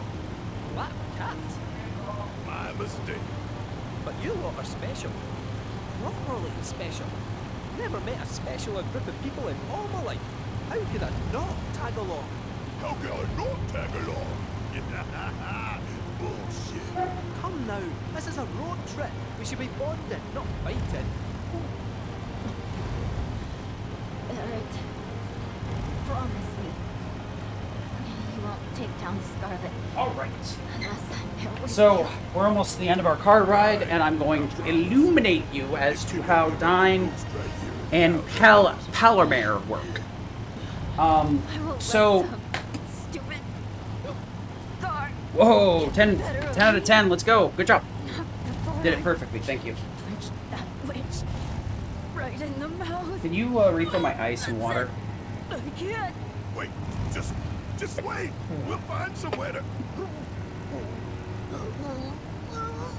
Pull over. She's about Alright, to so with Dyne, Barrett's damage is really low, so we want to supplement it with bonus round. We only need the one, oops. We only need the one, so it's fine. Right here, we gotta drive the car with R2 anyway, so it's just faster to speed up the cutscene and then drive. Even before the speed up function, we always did that way. I want to try and avoid picking up crafting items if possible here, because it'll cause a pop-up to come up, and it's just not... I would rather not have it, but I'm also very bad at avoiding this, to the point where, like, I always get one at the very last second. I think... It's hard to tell, because sometimes a little pop-up doesn't come up. Oh god, no. Yep!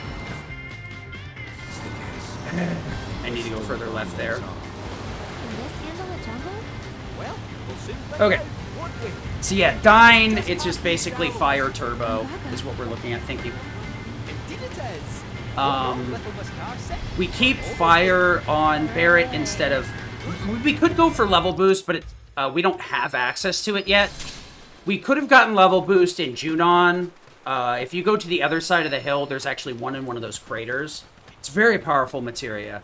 Now we have one. Kite Sith comes with a lot of good stuff. Yuffie comes with some good stuff too. Shixon comes with Enervate, which is a very powerful materia that will give us D-Protect and D-Shell access, which will obviously reduce physical or magical defense on targets.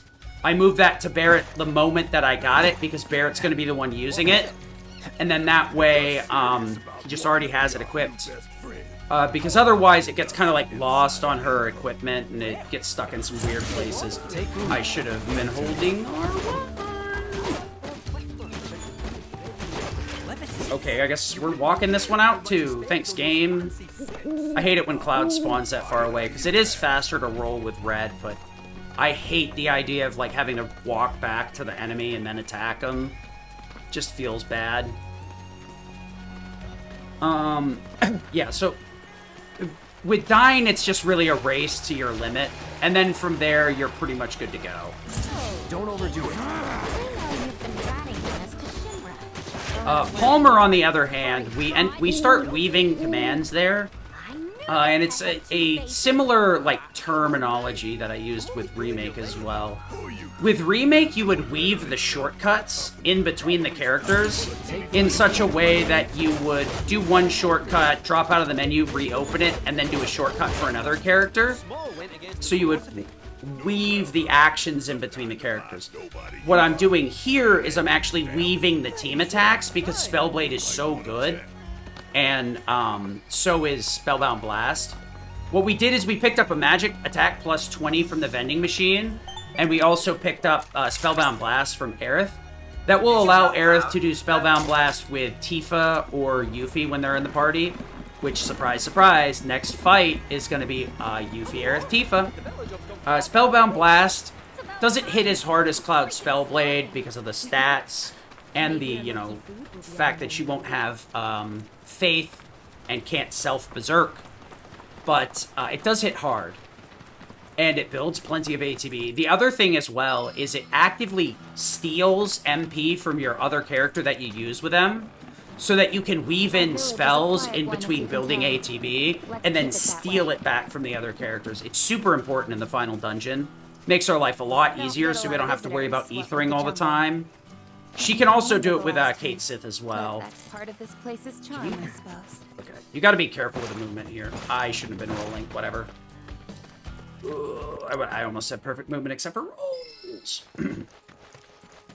But yeah, with Palmer, I led up with Cloud Spellblade, then switched to Aerith. And the reason that it works out that way is Cloud and Aerith team up, he charges Spellblade, and then the AI will release it when I switch to Aerith. And then I switch to Aerith, and I do Spellbound Blast with her and Tifa. So it doesn't require Cloud at that point. Then I switch back, and the setup is specifically so that I walk forward and then switch to Punisher stance. And one of the major upgrades in Rebirth compared to Remake is the AI will not quit Punisher stance immediately anymore. One of the downsides of the AI in Remake is if the AI was in Punisher stance, it would leave it immediately. It would always dodge roll to exit Punisher stance if the AI was in control of it. So the only way you could keep the AI in Punisher stance and do something else with a different character when you're not on Cloud is the AI would have to be busy doing other actions and then switch back before it would be able to do normal inputs. So what happened is it went to do a normal attack in Punisher stance so I could buffer the Berserk after it got closer. And that's like the best way to handle it. Unfortunately, I kind of messed up my inputs in a really awkward way. What I was looking for was the slash forward but then the stab. But because I delayed my inputs with Tifa or Aerith a little bit, I actually needed to delay everything because I didn't get the stab when I needed to because that extra attack in there made it too slow. So I ended up having to do a lot of like thinking on my feet there and readjusting. Normally, that last attack that I cast a bunch of thunders on, you should never see it.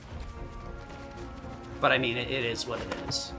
It was a pretty good fight overall. I recovered pretty well for such a weird thing. But yeah.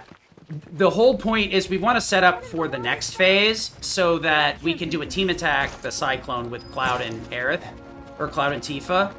And then what that will do is it puts, it usually puts Palmer in the situation where it automatically use Neener Neener, which it doesn't always do it, but Neener Neener is like an undodgeable. But if you do enough damage while Palmer is in Neener Neener, it will automatically pressure Palmer. So we're trying to bait out that move so that we can do enough damage. And because we know that it's coming right after the Cyclone, I re-up Berserk, I re-up Sonic Boom, I tee up and charge a Spellblade, and then start spamming Thunder with Aerith. And that should get enough damage in during Neener Neener that I'll get the pressure, follow up with a Focus Thrust, stagger, GG, well played, get out of my face. This is more or less how that fight goes. Changed it though. We did, once. But perhaps now we preside over a new fate. For this area, we're going to get a new weapon and upgrade our equipment again. This is another major turning point in the run. We're going to be picking up an Outlaw Warrior armor for Cloud, not because we really need the additional, like, armor. It's nice, don't get me wrong. But it has four slots. The reason that's important is we're going to be switching over to not only the Crystal Sword on Cloud, but Cimarron Rod in the next place. We'll be going on Aerith as well. Dragon Claw, this was also a concern with as well. They're high-power weapons that have no materia slots to start with, and they don't get a reasonable amount of materia slots till, like, you've cleared the game. They always have very low slots in them. Piece of cake. So the gimmick here is, like, we're going to get high power, but the trade-off is we're not going to have materia slots. So, fortunately, we don't need a lot of materia, so an upgrade in armor is more than enough. You could get 2 discounted armor upgrades here that have 4 slots. I used to grab the other one, but it's way out of the way, so I don't do that anymore. I actually am going to give Aerith Yuffie's armor because she comes with one of the 3 slots. Luckily, it has 2 linked. Same thing with this. Cloud needs 2 linked slots as well. That's the other reason we buy this one here versus any of the other ones. And we're going to be... Okay, my brain kind of froze there for a second. I thought I was one platform ahead than I was. Yeah, we want to stay out of the water if possible because the movement's so slow. But it's not, like, something we can control very heavily because there's just not enough of it. We're going to be buying an Empowerment materia. We do get one with Kate Sith. Kate Sith comes with Empower, Magnify, Level Boost, and a Luck Up materia. The Luck Up's garbage. But the Level Boost will push any materia up another level, and will give you access to that another level. So if I have, like, a Lightning level 2, a Level Boost will make it level 3, and I can use Thundergat. That's an example of what we use throughout the run. We're going to be using it here to get access to Ice. We're also going to be getting rid of the extra Lightning materia we have equipped and picking up a Subversion as well. We can grab one on the floor, but it's not that important. Okay, this is the worst way to buy this. Empower. Yep. And then this. Excuse me.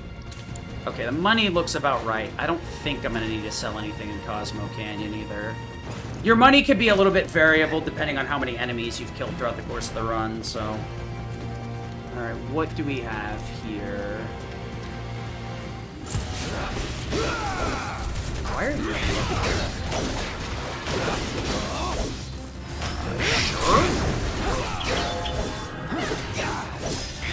Don't overdo it.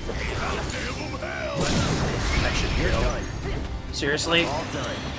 I should have power cleaved there, but... I thought I had fire still equipped for some silly reason. Alright, give me a second, I got a menu. Outlaw, wrong. Beast. Then we want to go into this. Remove, down, down. Fire and ice. Empower. No. That was not correct, and it never has been. Magnify. Oh, yeah. We want to go here, here. Delete. Then we're going to do this. Cloud needs to have Ifrit. Correct. All right, everything new. Not everything is correct here. That should be. Wait, stop. This needs to be. Stop. Yes. Okay. Let's. I guess I might as well just do this right now then too. Okay. If I'm gonna take forever doing all this menu, I might as well all in on it. Want the attack power bonus. Blizzara. Want to bravery and protect into blizzard, into nothing. Bravery, magnify, and all right. Awful menu. Whatever.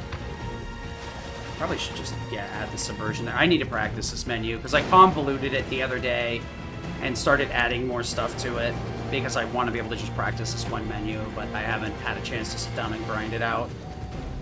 Because the other thing, too, is that my money route's a bit different, so I have to like go back to the vending machine to buy stuff.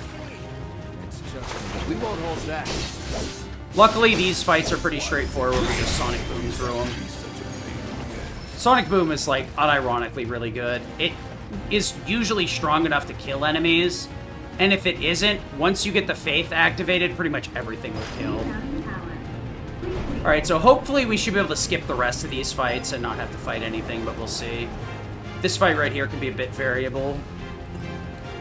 Okay, should be able to get around them. Nice.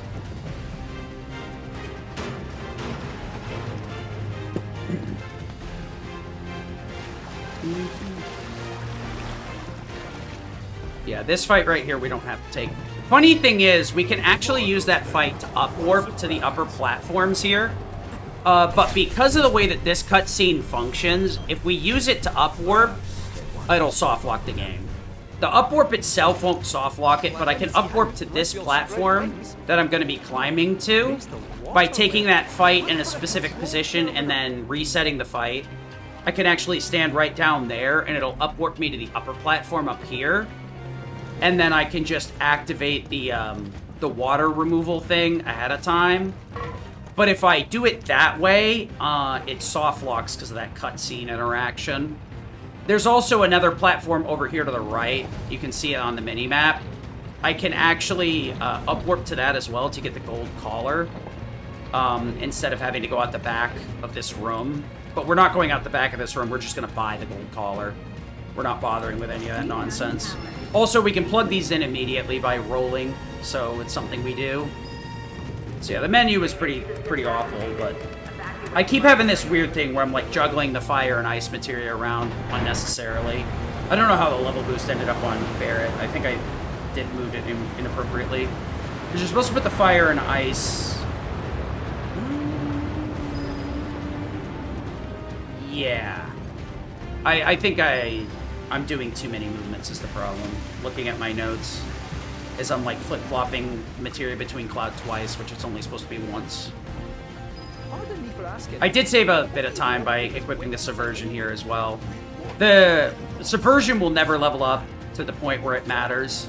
There is a free Subversion down there at the end of this hall, and there's also a better armor I could grab as well that's discounted. But I don't ever bother buying it anymore, so I can just do this. Actually, what's my healing? Okay, we just up to 2 eye potions. That's good. He's back then. Surprisingly, that's good. So these guys die one of 2 ways. Either by hitting them with a fire spell, or staggering them before you kill them.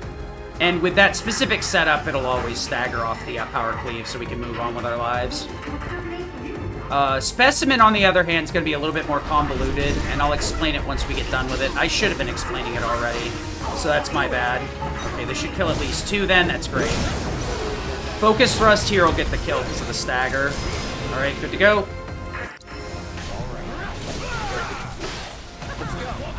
Okay. We want to eat this first attack regardless, and we're going to wait for Mako Ingestion to get the barrier first, and then attack.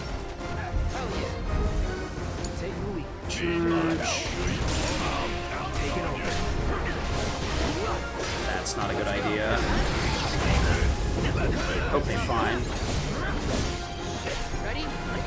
Alright, we should be fine here then. I gotta be careful. I want to make sure I do a certain amount of damage and pressure. And the Berserk was a little bit too much. Yeah.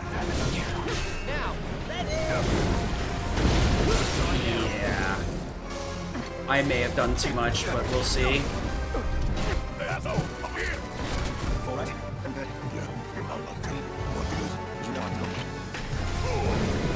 Alright, let's hope. Alright, GG. Auto Berserk. And then we'll Power Cleave here twice. That'll clear the HP pool. And then we'll follow up with Blizzards to finish it up.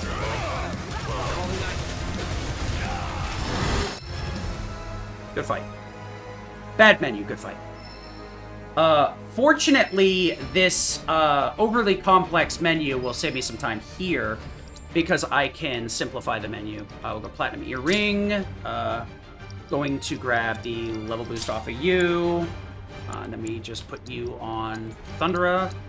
The downside of shortcutting a spell, especially a tier 2 spell, is the game really likes to lock you out of doing shortcut spells if the AI is doing anything. So it makes shortcut inputs very frustrating, to the point where when I get Scarlet and Stagger, I repeat, I am not going to be using the shortcuts to cast Thunder. I am going to manually cast them through the tactical menu. Because for some reason in development, they decided that the AI's auto combo should take priority over your shortcuts. And it's not as bad with your regular abilities, whether it either be like your Braver, Assess, or any of that stuff. You can shortcut those consistently. Anything that's a spell, it's a different story.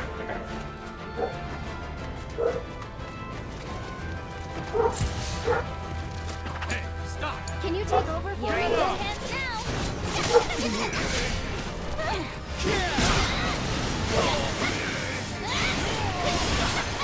That's funny.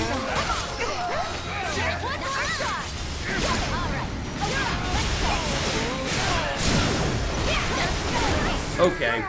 So it's my turn. Good night. That's funny. It's your turn. I'm your one-stop shop. I'm ready whenever. We're gonna get what's coming. I hate this game, dude. That fight was a shit show. I hate that fight. Sometimes the enemies just never get grouped properly. The other thing is, like, I made a mistake of using Windstorm twice. You need to retrieve before you do Windstorm too, or else that happens. Hopefully that's, like, the second to last fight we take.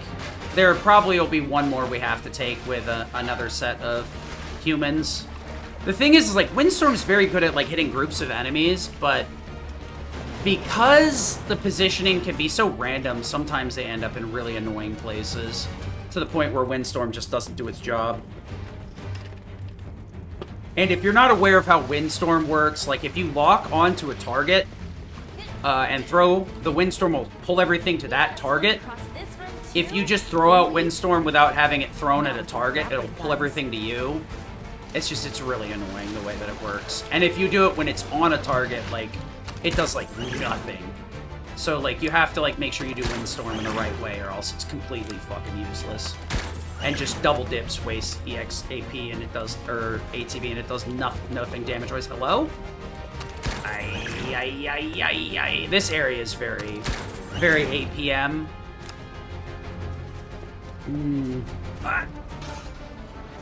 That would have been my fault. I should have known better than to get that close. Luckily, these guys are pretty easy anyway. We could have picked up the Tiger Claws for Chi Trap, but since Chi Trap is magic-based, it's just a no-go. We're better off spamming Omni Strike. Even when we get to the point where we can get the Crystal Gloves for the Unfettered Fury, we're just going to be spamming Omni Strike, period. Pivoting into, like, magic is kind of weird. It's an interesting, like, idea, but it'd have to, like, do both physical and magic or something. I don't know.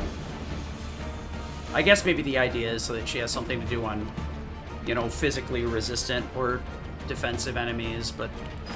Alright, that should be the last plug, and we got one more fight coming up here, and hopefully this works out good. Contact. Don't let him escape.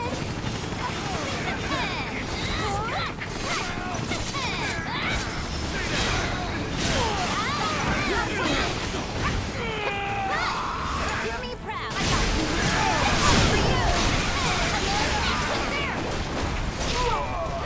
Here he comes. That's neat. Min-maxed my movement there. Got a little bit distracted, though. Alright, so hopefully we get past the drones here, but... Ooh! That's a good pattern. I should be able to get around them without much of an issue. There we go. Nice. That fight, I've gotten caught in the last few runs. Unfortunately. There is a chance that I just step on one of the drones coming up here, because one of them can be right under the little lip I walk off of, so... Oh, that's neat. Nope, no. Alright, so we're going to be doing more weaving here. I'm going to start with Yuffie, Fox Flame, Spellbound Blast with Tifa, and then Fox Flame again. We need to break the arms ASAP, but we need to min-max our damage. If we do too much, Scarlet will change her arms and it's GG. So... Good luck. You're in your hands now. Don't let me down. I'll show you what I'm in. I'm your one step. That's annoying, but expected.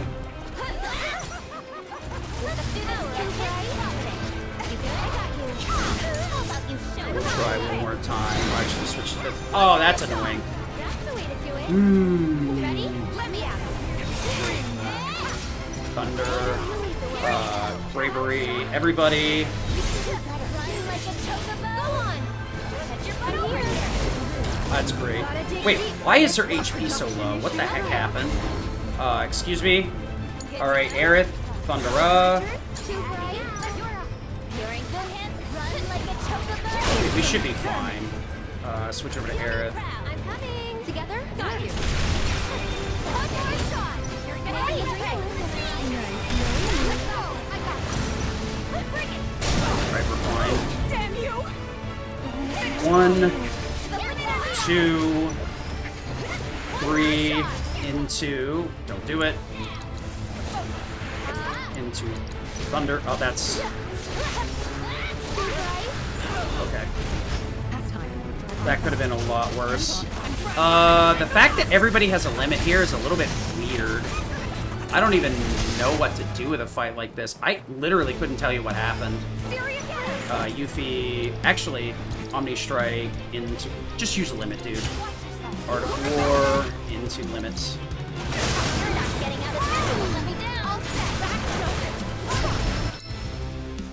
I couldn't help myself. The problem was that I was like, ooh, Art of War will increase the damage of my limit. You greedy idiot. Whatevs. Swim, Tifa, swim! Alright, we're gonna get stuck here for a while. So this is another one of those segments I was talking about that we can't speed up in any significant way. Oh, wow, I need to charge my battery. I can't afford to unplug it. Actually, you know what would help is if my cable was plugged into the console. Tifa, over here! Okay, well that could have been catastrophic. I swapped my PlayStation out yesterday because my regular original PlayStation I had in a different room. I was using it for like Hulu or something, or Amazon Prime, and it just died. It stopped outputting signal for some reason, and I didn't know what was wrong with it, so I brought it in here to test because I'm like, I've been using this. I know this setup in this room works, you know, but well, what do you know? So it's not outputting signal, but it's like turned on. It's super jank. I don't know what's going on with it. I want to get a Pro at some point anyway, so maybe... Pretty sure this is... Yeah, one of the things I was supposed to do is, like, as soon as that first one, like, changed into a cutscene, I shouldn't have been fast-forwarding. I was supposed to skip the cutscene. I kind of, like, brain drained there. So, the way that Specimen works is, we want to just power cleave to win. Where are we? Normally, you would go with Berserk and Bravery/Faith with the Sonic Boom. But the problem is he jumps around so much, it's really hard to get the Berserk stab in, because once he lands is your opportunity to do it. But he usually follows up with something almost immediately. And because it's a normal attack, you get knocked out of it very easily, versus the D-Protect, which is more or less the same difference. So you can just kind of keep that same damage in. What you gotta worry about is if you start deprotecting, berserking, and bravery and faithing, you actually do too much damage and you can't stagger properly. Because a lot of these strats are built on the right amount of damage and the right amount of stagger value so that we can instantly stagger in a danger phase and just keep them stun locked. And we don't stagger when their HP is gonna get locked and we do like 10 damage. So that we can stagger them like after the HP lock is removed and we can just go home and get rid of the rest of their HP, you know what I mean? Like that, the end fight works out pretty good, because if you spam, as long as you make sure to change your stance into Punisher, you spam Blizzard and Blizzard with both Red and Kate Sith there, you can just hold square, he'll stab him when the guy falls over you, get your Berserk, go to town.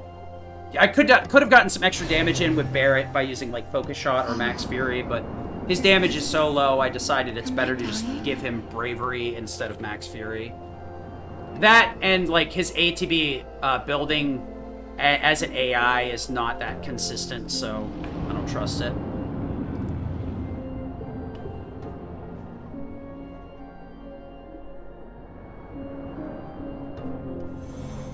For Scarlet, however, I told you that fight's kind of a crapshoot. The arms on Scarlet, both of them can glitch out and refuse to break.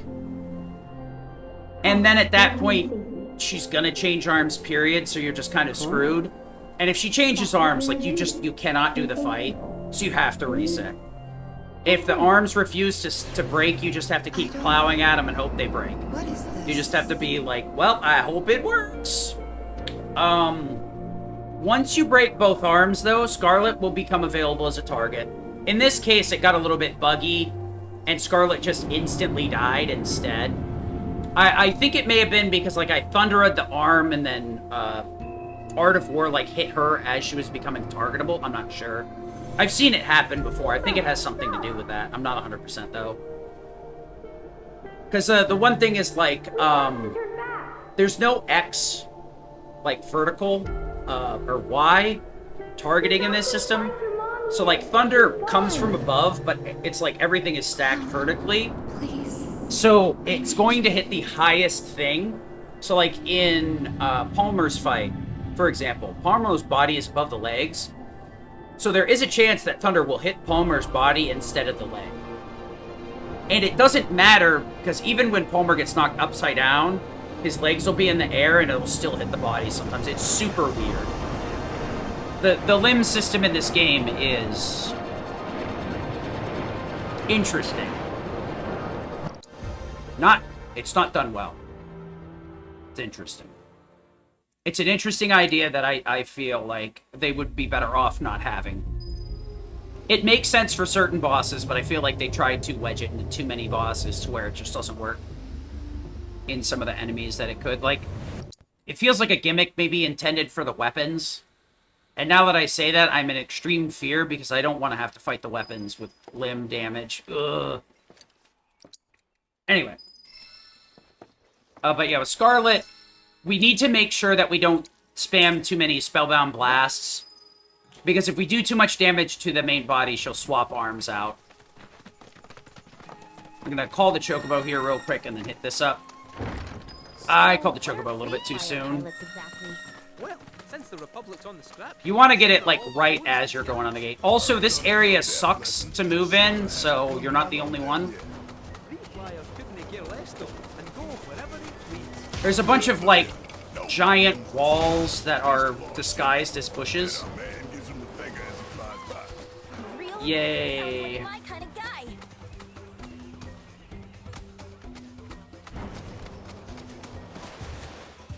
Yep, gonna bonk on everything.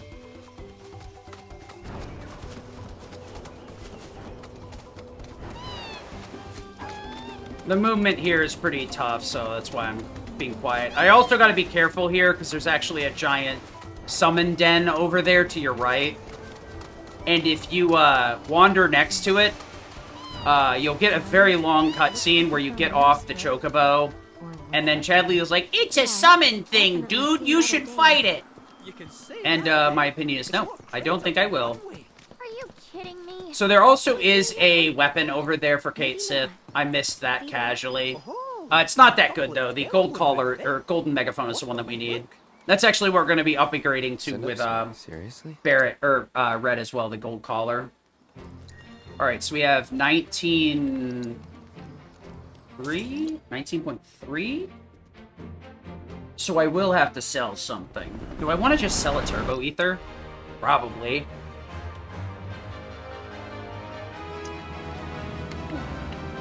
Uh-oh. I think I do just sell a Turbo Ether. But no. Not in here. I have to look at my items Hey, on the way in. Yeah?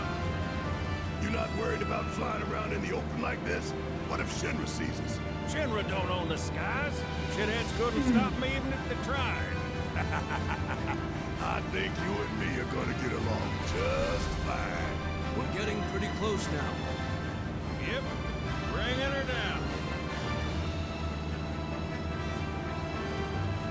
I think what I'm gonna do is I'm gonna buy, sell my one of my turbo ethers. So these cutscenes can be like skipped, but only at certain points. There's 2 ways to skip them that are efficient. It used to be that holding triangle to skip was faster, but now that they have the double speed in it, it's a second faster to hold it and then skip it through the menu like you would normally. It's such a weird time save, but it is what it is. It's one of the few places where, like, the cutscene skip, or the cutscene speed up actually saves time. Speeding up a cutscene and not a boss cutscene. So most of this area, we're going to be using Red's movement. This is probably one of the places where we have the heaviest movement optimization outside of maybe Calm.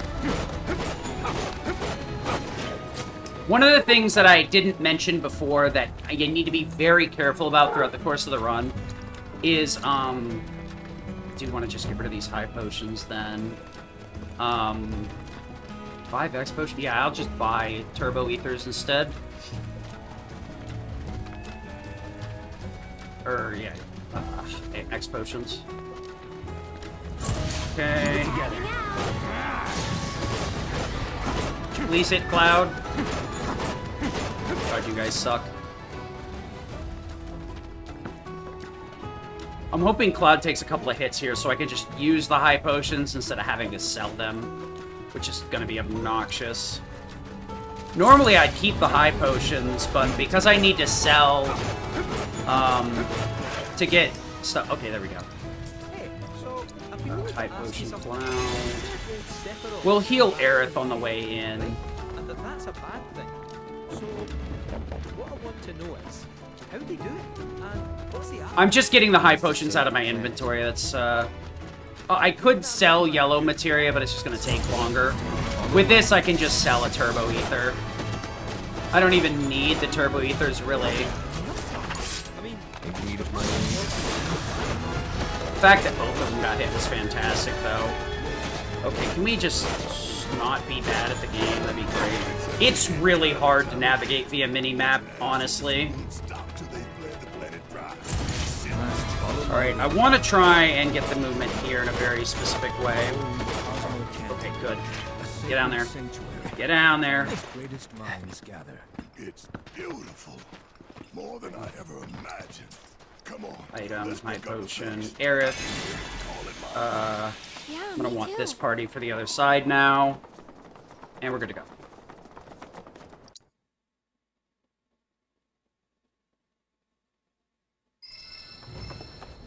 Thanks for keeping locked that window. Wow. You see that wanted poster? Pictures look nothing like I have 3 turbos? Yeah, I'm just gonna sell one of them, because I'll have extra elixirs.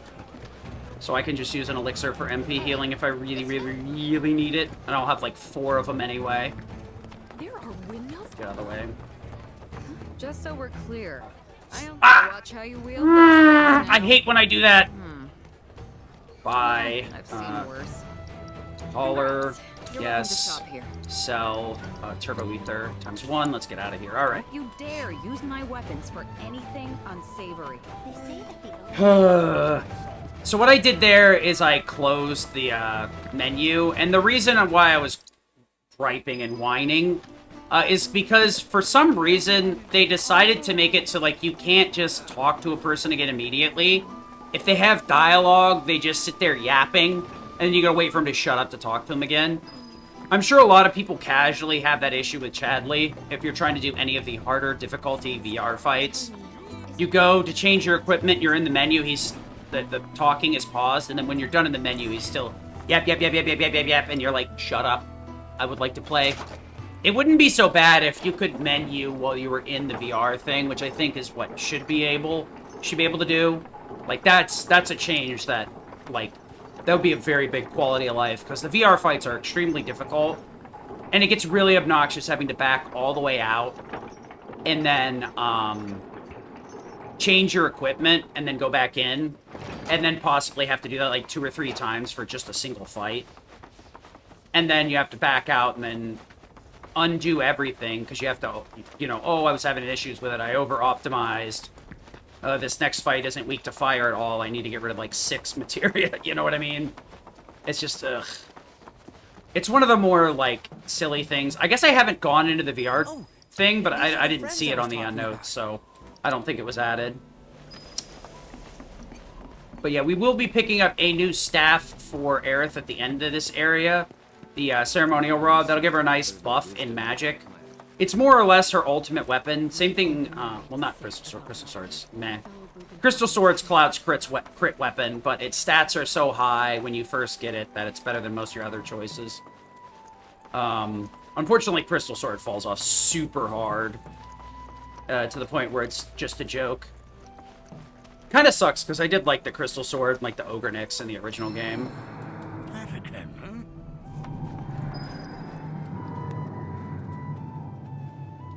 I will say, though, that, like, a lot of the weapons are usable. There's very rare... At the end game, some of the weapons are completely useless, but, like, there are points where every weapon is useful. Personally, like, I use Sleek Saber. I think a lot of people ended up using Sleek Saber over Ingenious. Because if you're actually paying attention, you can add a bunch of attack bonuses to it, and it'll beat out Ingenious. The silly thing with, like, Ingenious and Rune Saber is their skills are flopped, in my opinion. Blade Beam is on Ingenious, which is physical-based, and it gives you a magic attack. And then Disorder is on Rune Blade, which is magic. Which you would think should be like a physical thing, because you're disordering into Punisher mode, which is physical damage, you know. Disorder has been completely nerfed into the ground, though. It's still decent, but it doesn't count as an ability for triggering Synergy, which we don't use anymore. And it doesn't trigger, for Synergy skills. The Synergy materia was extremely strong in the previous game, but because of the weird delay that goes on in this game, and the fact that, like, a lot of your damage comes from team attacks, Synergy with Aerith is just a net negative, unfortunately. Because you're better off just having her do spell blades, or having her do what you tell her to. It was a one-game thing, for better or worse. Follow me if you would. Or to focus on deepening our own... Synergy Comet's fun, though. I'll say that. The only downside is you don't get 2 Comet materia, so you can't Swift cast it. So that Aerith doesn't get, like, bullied into the moon while she's trying to charge Comet. I will say, Swift cast come Meteor is pretty fun. Not the best, but it's fun. Always been on the bigger side, but I've never been into physical stuff. So we're heading into another dungeon where it is Red and Barret solo. The reason I decided to sell the Turbo Ether there is having 3 is more than enough. I have enough healing with the X potions, so I'm going to buy some extra Mega Potions here and top off my supply after I buy my other items. But, Mega Potions, I'll probably just buy, like, a stack, like, 6 or something. I'll buy some of the discounted ones and then just put the rest of my money into whatever's left over. If I really was feeling, like, down bad, I could grab the armor here as well, but I don't think I'm going to do that. It's way too much effort. You have to fiddle around with the materia, and you just end up wasting more time doing silly stuff. So we want to talk to Red, Barret, and Tifa here. Want to make sure that we don't get Yuffie's affection too high, so we do it in this order. Ahead.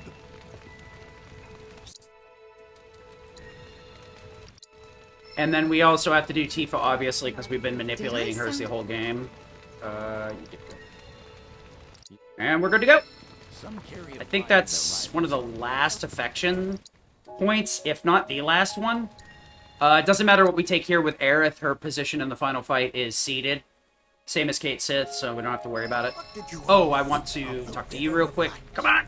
What a beautiful... I only wish that I need. So we talked to Chadley here. You could also save load as well. But what it does is it just ends this dialogue so you don't slow walk the whole way. You can jog over here instead.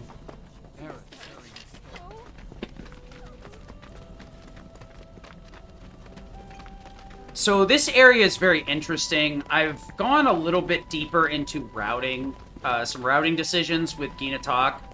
Ginatok is quite a frustrating fight to get through. In other categories, you'd need a lot more gasoline to get through this fight, so you'd probably use Sonic Boom and D-Protect. I found, actually, that just bravering red is enough. You can D-Protect if you have the extra ATB at the end. If you end up getting grabbed, you know, you have enough ATB to use a D-Protect to offset some of the damage. And you can also bonus round as well while you're waiting for him to let go of red. And then you can at least keep him from gaining HP. You'll keep him neutral while you're building bar. Ideally, you don't get grabbed at all as red. Best case scenario, Barret actually gets grabbed. Because then red can just absolutely maul him from behind. And you'll be able to get him off of Barret pretty quickly. Unfortunately, like, the high caliber rifle is his best weapon for new game. The battle cry is a little bit better towards the end game, but only for a few fights, because you actually get enough levels that you level up your weapon, and its stats end up becoming better than battle cry. In other difficulties, you'd be using a different weapon with Barret, because magic is a lot better anyway. Besides, the bonus round being magic as well means that a weapon that's really well balanced between the two is more important anyway. That and having overcharge access continuously. When our village came under attack. But, yeah, we're gonna come down here. We're gonna be grabbing 5 supernatural wrist guards, 1 extra platinum earring, and then we're gonna pick up as many magic potions, or many mega potions as I can, or feel like purchasing. But I'm gonna do the accessories first. Why would I? Even though I start on the item menu, so I want to be careful about this. Okay, they're both at max. This party I'm gonna need for after this area, so... Normally I'd put enemy skill on red here, but this makes your life easier using bravery through Barret. Because he doesn't need the faith, and it lasts the whole 60 seconds, so the bravery is going to last way longer. We want to do this. Wrong. Times 5, and 1. Want to grab. Two more potions. Alright. Gonna put gold collar on here. Prioritize attack. Wrist guard. Wrist guard. Wrist guard. Wrist guard. That stays. Just do it this way. And wrist guard. And then there's no other. Okay. You gonna watch my back? Yep. Burning holes in your... Alright, so a lot of these fights, I just need to respect the fact that Barret can't really do that much damage, so we need to get red to do most everything. So even in a fight like this, where red could theoretically finish off the Nidhogg's, you're just better off killing with red here. The optimization would obviously be to, like, leave one of them almost completely dead. Overcharge with red and then come over here with, or overcharge with Barret and then come over here with red so you can jump over that. Thank you for nothing. What am I doing? We're not going to be hitting any of these boxes. I don't want any of the pickups in them. They'll just end up making my menuing worse. Because right now, I have a bunch of X potions and elixirs to kill Gi. And all I have is mega potions, so it's just 2 inputs to get to the potions. Whoa! Whew. They haven't been that close in a while. Alright, we're gonna hop down here. Hop off. Let's go. We don't really want to fight much of anything, just like everywhere else. We're only gonna take fights to get better movement. We could head over there and get the Celestial armor. It is extremely good and has a large amount of slots, but we don't need that many slots, and it's about 30 seconds. It would be 15 if I could just jump off that ledge to the bottom, but it takes like 10, 15 to get over there, and then a couple seconds to pick it up, and then 10, 15 to come back. Or it's like 13, and then like 4 seconds to grab it, etc., etc.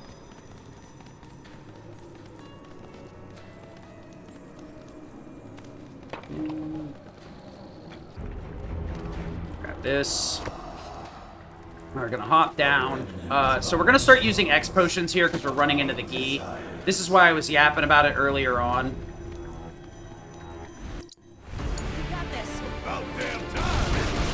This is normally gonna happen, so we just wait it out. That's wrong. X potion. Doop.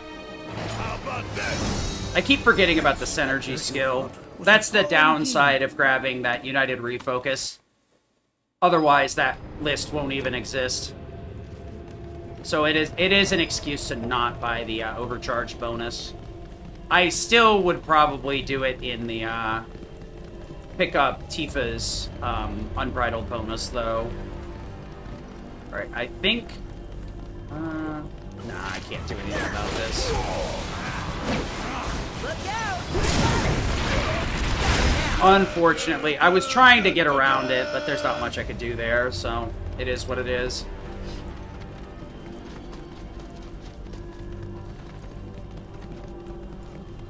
So we got a bunch of extra mega potions, so I'm happy with where I'm at. I could heal up Barrett. I probably will, just because I can. Because it's better than leaving him in a risky state. I just got to make sure that I get these statues in first.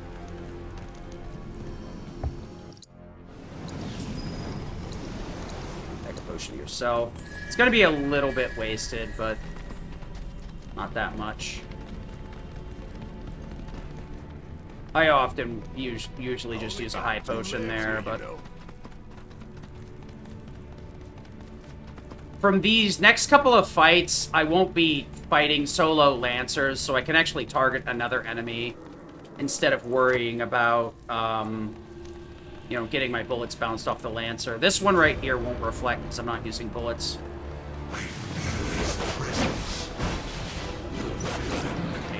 X potion. Did I do good or did I do good? Yeah, so the G Lancers have a little bit more than 3k, so even if I had Giga Potions here, I'd have to hit a certain amount. I think it's like 3,100, 3,200, something like that. It's just shy of Giga Potion killing, but that's why we have so many X's. That's fine.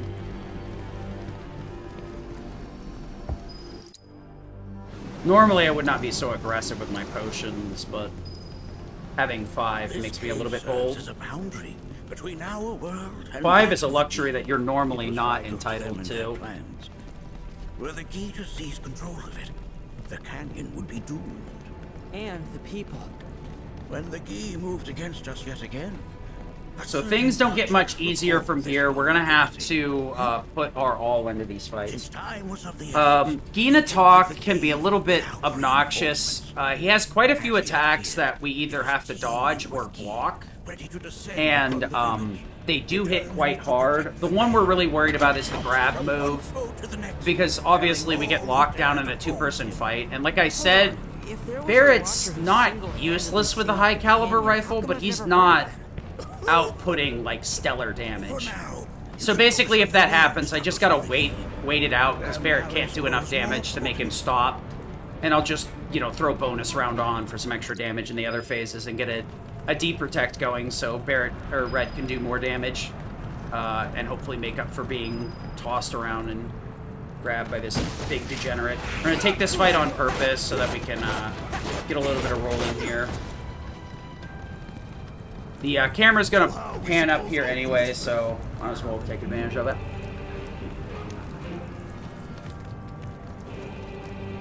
What?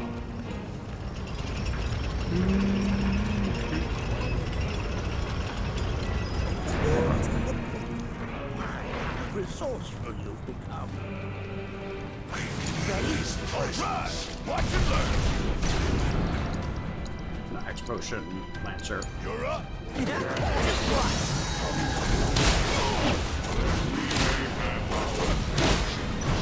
Fine. Alright, we're gonna have extra potions then. That ATB was bad, otherwise I could have done that fight a little bit quicker.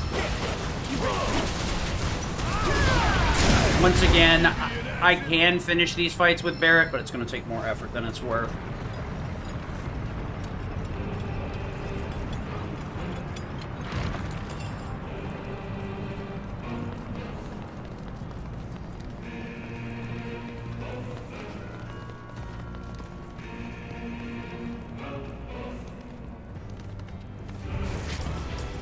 No matter what I do, I'm going to get in a fight here.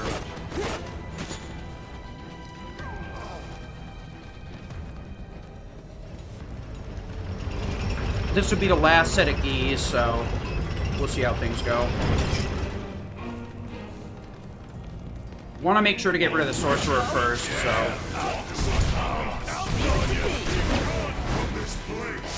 Okay, Barret, Giga Potion, Sorcerer. To X Potion, Lancer. Yeah, we're gonna have to just. We beat them. Probably should keep building bar with Barret, but.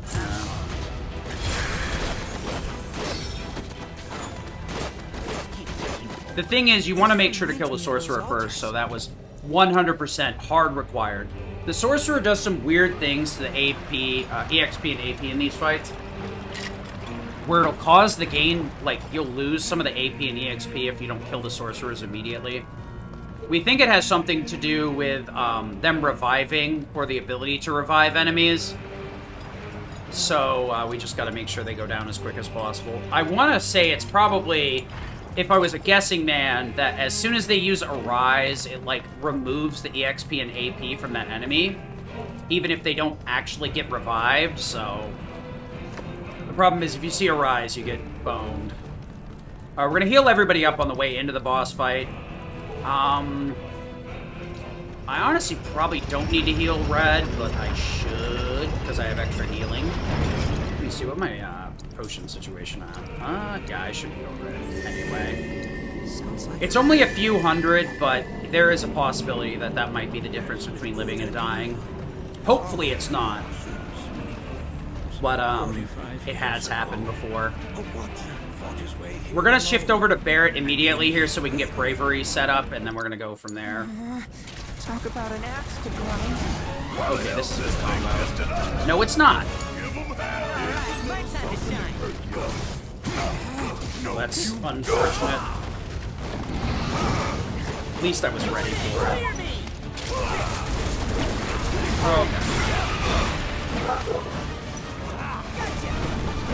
Alright, easy fight. We're gonna lose out on our vengeance, though, unfortunately. No matter what I do. I don't have enough to make it all the way, because I missed some of those blocks. But we'll figure it out. A Sidewinder wouldn't get me much more damage here. I'm at the very fringe of killing, so. Like I said, the camera does freak out, so I'm trying to avoid that if possible. Into Max Fury. Pretty good spot. No, you don't. No, you don't.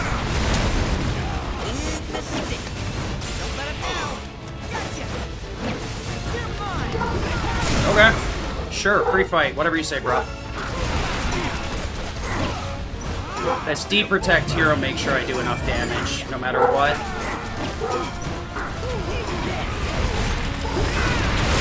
So I'm gonna have to do something that looks really weird here. I actually need to stay on Red to fire this limit off. Otherwise, there's a pretty decent chance he's gonna whiff. I know. Rock solid. Uh-oh.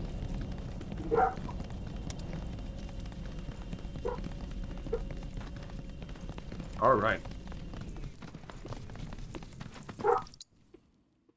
I'm gonna enjoy some snack time here, but we're gonna do some save loading during this Zack cutscene, so I can save a little bit over a minute. Normally you have to slow walk, and there's nothing neat you can do here, but if you save load in the right spots, you can glitch out your movement but if you glitch out your movement and get too far ahead, he might soft walk, so we have to do some save loads when he stops moving to get him back at full speed.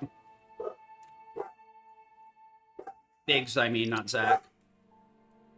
Dude, I'm gonna kill my dogs after this. Oh my gosh.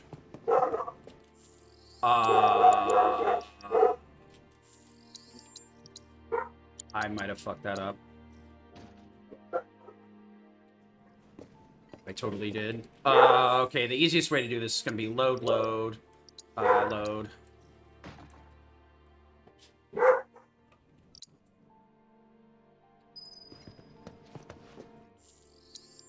So, I'm gonna lose some time here because I didn't do that correctly.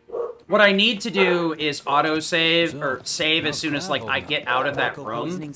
As soon as Zach's arms shoot down. Because you notice, like, the difference in animations. And I kind of got, like, in my own head there, so I closed the menu and reopened it, and I don't know if I had it in the first place, but I definitely didn't have it when I redid it. What I should have done was just loaded the auto-save that exists. Because it would have put me back inside, and then it's just like, whatever. Rather than doing a risky save load. We save load right there, even though Big stops a lot earlier, so that we can trigger that cutscene ASAP. What you're doing here? Sure, from time to time. Or all the time. Would never have guessed. Didn't used to, but... Excuse me? That's not what I want to do. Hey, Biggs. You said before I ought to try picking up some work as a merc. Yeah? But yeah, slow walking loses way more time than resetting that. Cloud. He didn't tell you? Must not have wanted the competition. The day before. Wow, isn't that just Alright, so we got one more save load and then we should be good. As long as I don't get ahead of myself. I play this last save load extremely safe. Not this one, but the one after. Because I can actually soft lock at this point. Yeah. You can pretty much soft lock at any of these points, but I make sure to watch and wait for Biggs to slow down. Because what it is he goes two different speeds.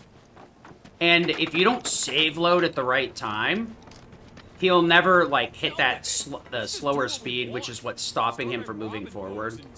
And right here, if you get too far ahead of him, he'll never give you this dialogue, just up ahead, which will prevent you from progressing. Good to go. Could have been a little bit better if I hadn't messed up the initial save load for running speed, but, you know, it's a hell of a lot better than soft locking at the end. It's not really a soft lock, because you can fix it by just reloading the autosave, which is right before this area. But it's still frustrating.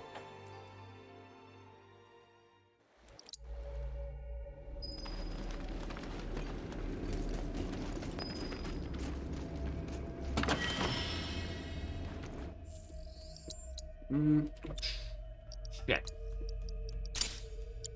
That's not how I was supposed to do that.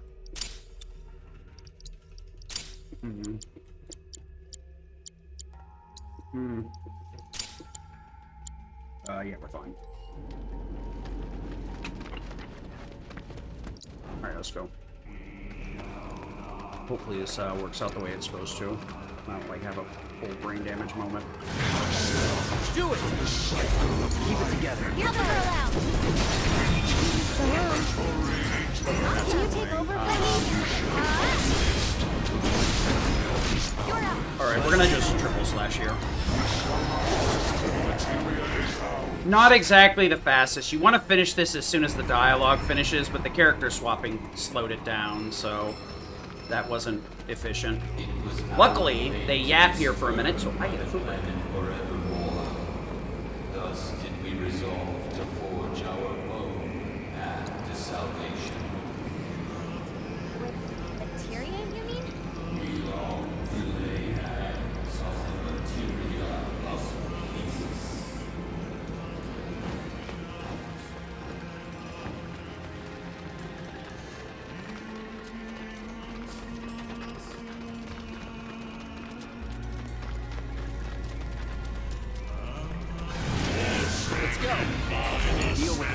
it's my turn? That's that. That's the way to do it. You jittery? Together?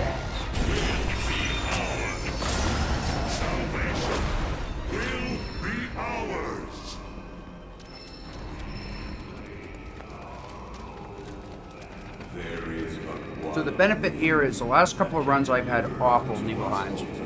And I mean awful. And that is materia. So an ultimate materia? Where is it? You gotta tell me. In the materia of peace, we shall find the end for which we have long yearned.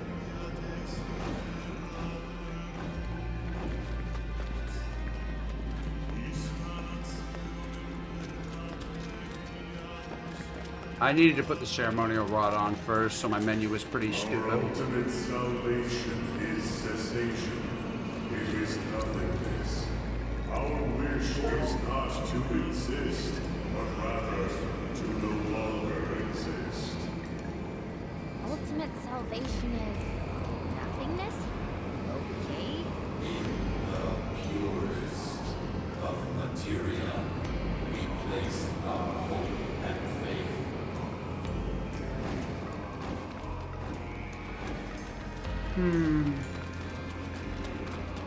So in this area, we've got a couple of Gi sorcerers coming up, so we need to make sure that we kill them first. So I'm not going to be doing any of the weaving.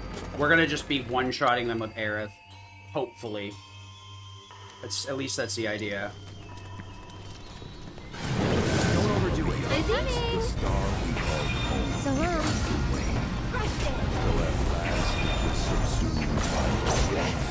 Not too bright. Anytime. That's that. You jittery? Back there, please. Nice. Lean as can be. So it doesn't really matter how much HP or MP we lose here. We'll get it back once we leave this area. Why? But we get it. One cannot return to that from which one did not arise. And so our souls sought refuge here. Yet idleness brought no solace. Yeah. I could get rid of the high potions now, but in the bottom of the manor, we're gonna get a bunch of extra crap anyway, so our only wish I'm not too worried about it. freed from this prison, to be granted true. I just need to try and like keep on top of getting rid of my garbage when I don't need it. I should have used it, actually. It's good to see you again. Whatever. Allow me to I'm sure I'll escort take a you couple to of hits in the fellow before we Rugenhagen. get to the elevator, so... This way. Hopefully. Actually, that's not the case. I don't want to take any hits in the elevator, because that means I got in a fight. Those undead suckers actually think we're gonna give them back their materia. They called it their salvation or whatever. But to me, it sounded more like something with the potential to wreak some serious havoc. Nope. No way in hell are we letting that. Can't let him have it either. Him? Sephiroth. Did no one else sense him? No. You're the resident expert. If you say Sephiroth was there, I'll believe you. Wait. So, are you saying Sephiroth's after the black materia too? Probably. Better to assume he is. Oh, come on! Let's go! Can't let anyone get between me and my materia! So, Kitsu, I gotta ask, how do you know about the Cetra Temple anyway? Well, I wouldn't say I know about it exactly. Not directly. Take a pee break after this one. Supposed to mean? I just recall some document or other discussing its existence. If we can get to a Shinra terminal, I should be able to find it again. Terminal, huh? They set any up here? I think so. I bet old Boogie will know for sure.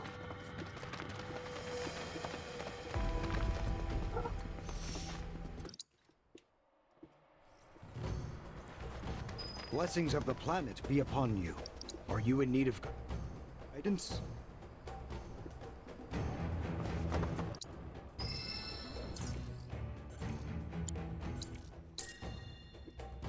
Map warping is like a very understated skill.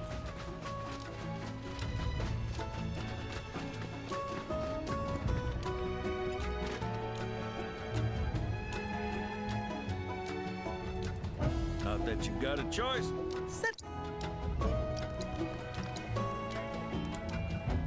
Alright. No cutscene here. Time to go take a pee. I'll be right back. Ooh. Oh, not.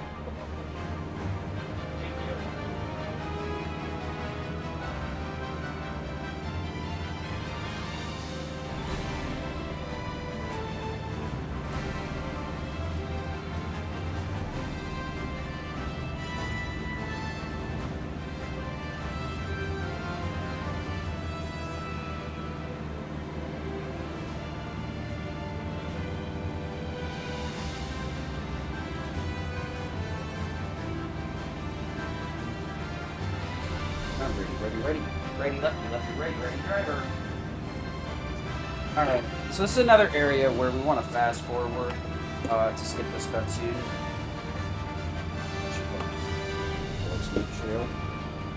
Later.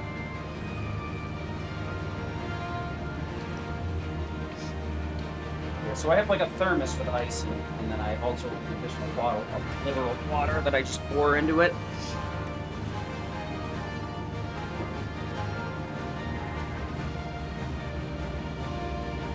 So there is a point where we can skip by holding triangle here, but it's a little bit faster to just skip that way, as weird as it is. And then this is another one of those weird things where it's a little bit faster than walking normally. At least I think it is. I might be wrong. Burned down 5 years ago. It did. Aye. All right, let's go. Don't worry though. The Pew pew pew pew pew. Because Shinra wasn't about to let that Pew facility pew burn pew down. pew pew. In the reactor. Well, that's important too. All right, let me get up here. Expert on Nibelheim. But So we're gonna just be moving through here with red. There's a few fights we can take before town that'll give us slightly better movement, so we'll take it. This area is mainly preset parties. I'd say that the game is very good about forcing you to swap between characters in the story. And I really don't feel like there's any place where you're completely unbalanced or the party they've given is completely unplayable. The closest is probably the Kate Sith party in the middle of this area.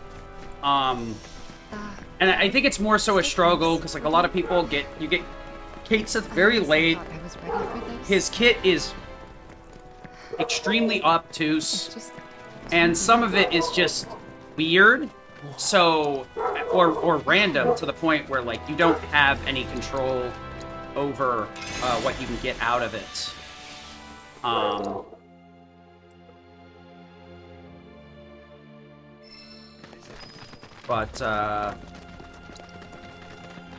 Yeah. So we gotta head into town here. It triggers a cutscene. That was probably frame perfect. I was probably like a quarter of a step into that cutscene because I think I let go of it too soon. I am gonna do something very awkward here. I tend... should I? I think we're gonna cut the Mist Megas today. I usually Mist Mega... Nah, we'll grab it. I Mist Mega in a couple of places. I do one in the Golden Saucer after the wave fights before Rude and Elena and Rufus. Because I just find it easier to heal everybody up, because Cloud and Tifa are in your party. And they end up taking a lot of damage from Abzu. And just being able to top them all off real quick with a 1500 pop is easy.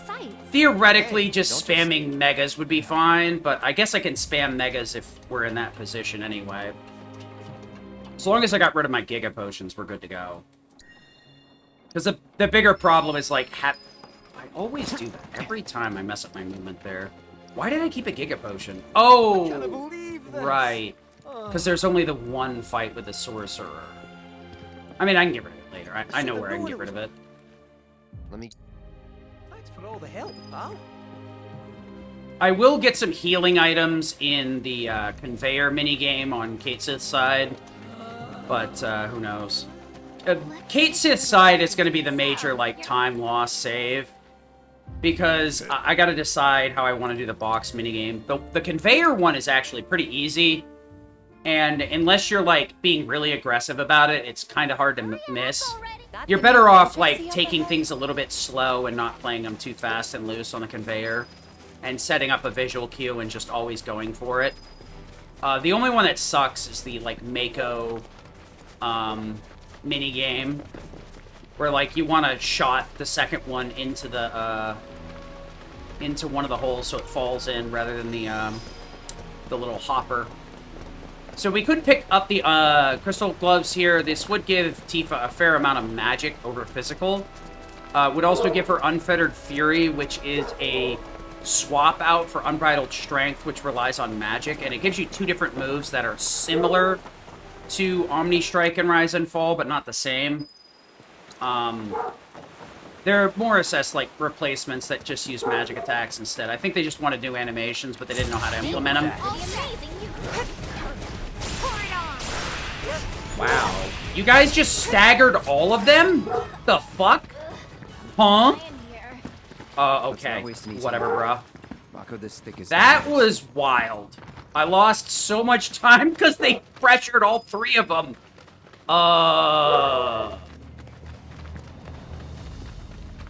Nope. I don't trust this. Wind. This into wind and length. I'm gonna go here, here. This is something like... I'm doing something very weird right now that I probably shouldn't be doing, but we're going for it anyway, because I don't trust this fight. Take the lead. Okay, let's go. Pretty sure I know what's gonna happen. Yep. My turn.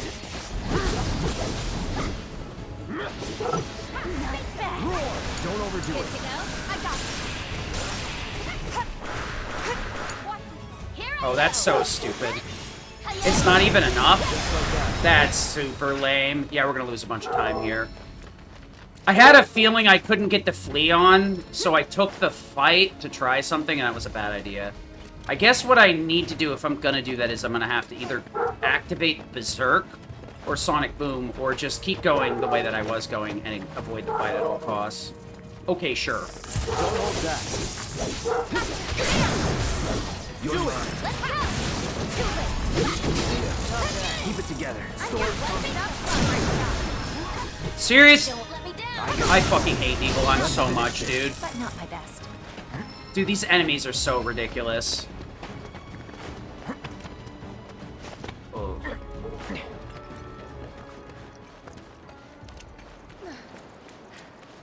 Well, we're gonna lose like a minute here.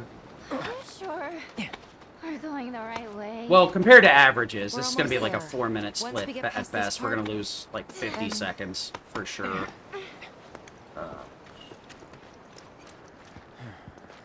Come on. At least now I know the Let's find another Velocitwings can't be stopped by Arrow Magnify, so it doesn't matter. It would just mostly kill them. I could arrow them together and then use Power Cleave, but I think waiting for that's just awful. Please. Please cut me some slack here, Zoomin. Mr. Zoomin Zoomin. Don't do it. Don't do it.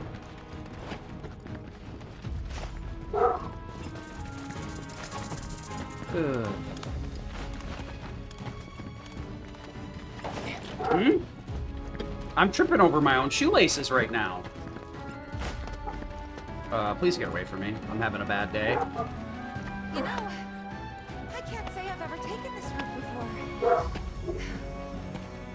You gonna be okay, Yuffie? Oh yeah. Good. I actually can use healing then. Alright, so we're not going to make any changes to the stuff because it won't matter.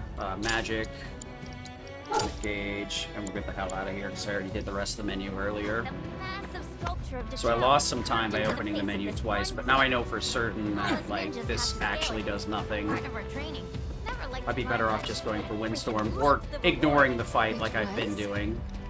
Chow beans, of course. Got to eat up when we made it to the top. Tell you what, I'll give you some when we You really just don't have any good attacks there, because Spellblade is not super vertical. I can still do the Materia menu, though, before E-Cave, because then I can do it in, like, the main menu, kind of? I don't know. It'd be better, because I'd already be in the mindset for changing Materia, I think. I don't know. Gotta decide. At least I know the reason I would change it isn't as good.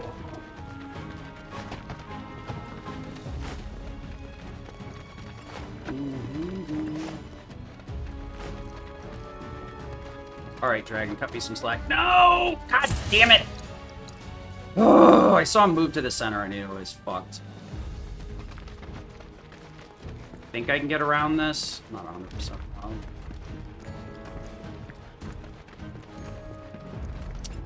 Another dog shit Nibelheim. We're looking for a guy named Murasaki, right? What about it? It's just, Fighting these fights are so useless too, because you don't really get that much EXP or AP or anything out of it. Grandkids probably work for Shimmer. Gotta be a way to get down. Well, I think that kills PB. Between this and the Valk, I think I could have PB'd by a couple of minutes. Tis what it is, what it is. So we got an elevator coming up here that we need to ride to the top of Mount Nibelheim. Not much going on there, so we just do it. We lost a bunch of time here because, like, you can skip almost all of these fights. The fight at the beginning of the cave is the only one you can't skip. The ones in that hallway, you should be able to skip. I wanted to try something out with the Arrow Magnify to see if it would work, and I was hoping it would kill because I was on Crystal Sword, but apparently that's not the case. I could follow up after, but the problem is I gotta get the 8-4 Arrow Magnify, so pissed away a little bit of time there live, doing it live. And then the Grasshoppers decided to be jerks too, and I was hoping Arrow Magnify would work there as well, and nope. Does not work on either of the things I was hoping it would work on. We just want to get the high potion out of the inventory so that my selection for potions is a lot easier. I guess I'll save this Giga Potion probably for the Gold Saucer. We'll just Giga Potion Cloud instead of Mega Mist. Or I'll only miss Mega if like Yuffie or Tifa's gotten like slapped for almost all of her HP. If she's in red bar, then we'll do something about it. If not, Cloud's getting a Giga.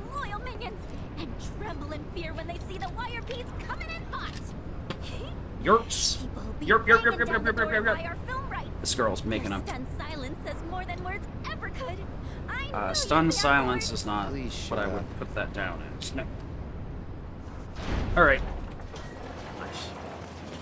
Okay, that is... I'm moving with my right hand. Because my freaking 2 cables got wound up. Why'd they do this? So I was trying to unwind them. Anything? No, nothing. I had no idea they Yep. were planning an operation. I should have been here. Should have done something. Not surprised that my I'm losing time already. Remember that. It's about right. I've not had a good Nibelheim in like 4 runs. It's kind of rough actually, and annoying. It's like double dipping on the Dingus scale. Yeah, I could be able to just make a potion immediately here. Okay. Come on. Coming. There. Nice. Let's go.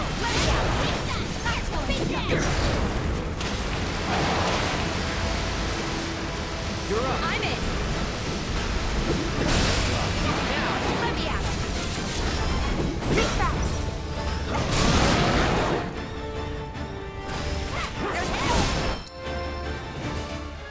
It wasn't as bad as I thought, but it still was not as good as I wanted it to be.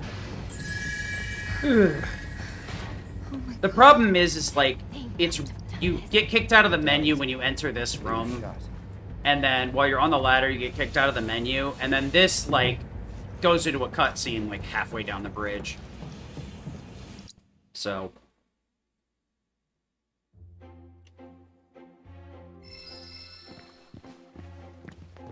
Alternatively, I could have spammed my 2 high potions there, but... rather just get them out of the menu. A lot of the time, we've got more than enough healing. And we'll be picking up some more in the basement of the Shinra Manor anyway. Because the Kate Sith movement is pretty solid. We have to roll through an entire alley, or a whole hallway of just boxes. So there's a chance we'll get several mega potions. We could get nothing, or we could get a bunch of potions and high potions there as well, too, so... That's why I wanted to get rid of them, because then if there's only like 1 or 2 potions, I can just get rid of it immediately.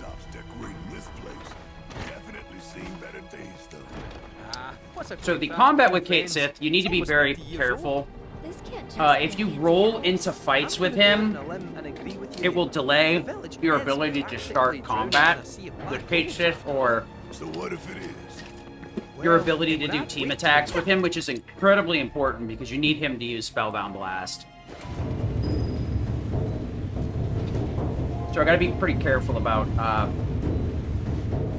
how I start fights, quite literally.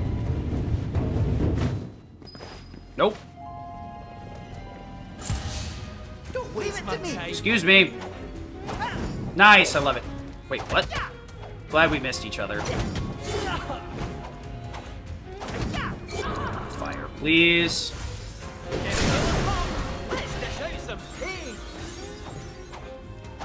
Awful. The only way to get damage with him is with the triangle command, unfortunately.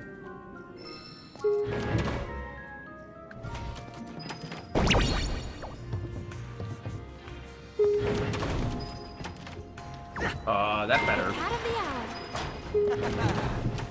Just you leave the problem solving to me, eh? You're in safe paws now. Excuse me? What am I doing? Yeah. Okay. We're gonna use the golden megaphone, but I'm gonna change it in a second after I get a chance here. We're gonna run over this box because it's a free ether, so it's worth. Guess I got it. Nice.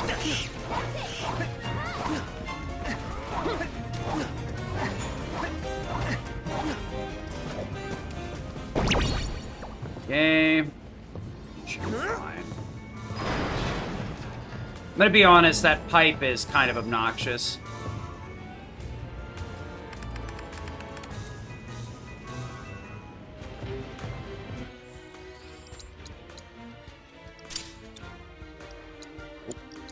Ugh. Should be breach. Spell. Yeah, breach. I hate this so much. I'm gonna have to add it again later. My AP was fucked up. Because I should already have Fire learned. But of course I don't.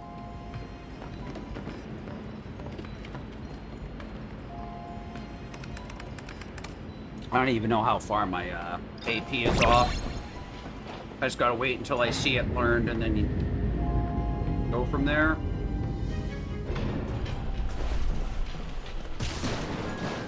The fire materia is the biggest pain in the ass, because if it's not leveled up, then you can't learn the spell on your shortcut, which is the most obnoxious. What? Dude, who cares? It's your turn. Character. What? I did not hit that button, but okay, sure, game.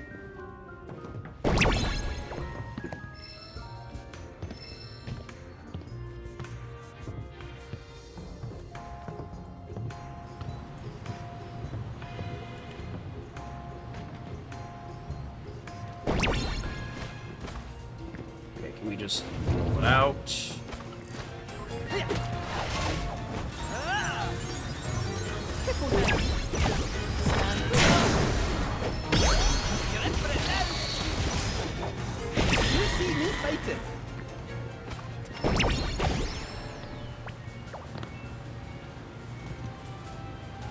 Hello? If you don't hit the stem instead of the knob, you're gonna miss. Don't mention it. Oh boy, what great drops I've got today. Nice.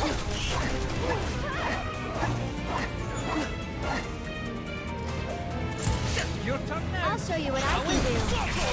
That's that. Seriously? Can you take over for me? Deserves a round of applause. Okay, I think I can make that. Not 100% though. Error detected in power generator. Lockdown protocol Oh, get in there. engaged. Insufficient Mako. Administer accelerant to red generator. Gimme. Mako levels increasing. Additional accelerants required to meet operational standard. Should be able to make that. Ah, damn it. Okay, I gotta turn away here. We're gonna have to do it this way. Unfortunate. You can make it through, but it's really annoying to do. Sufficient Mako levels. I should be able to learn fire right here. If I don't know what the heck. Lockdown protocol disengaged. No problem.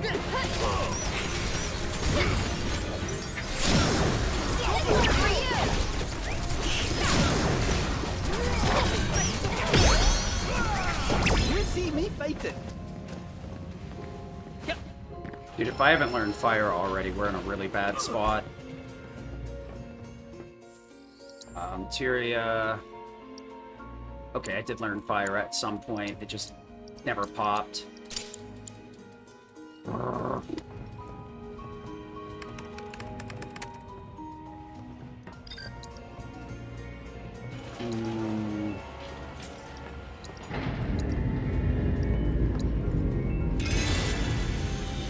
Max here.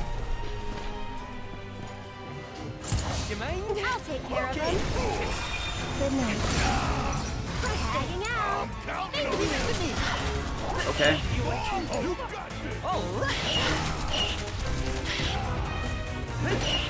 Thanks, Barrett. I'm so glad you could just refuse to overcharge.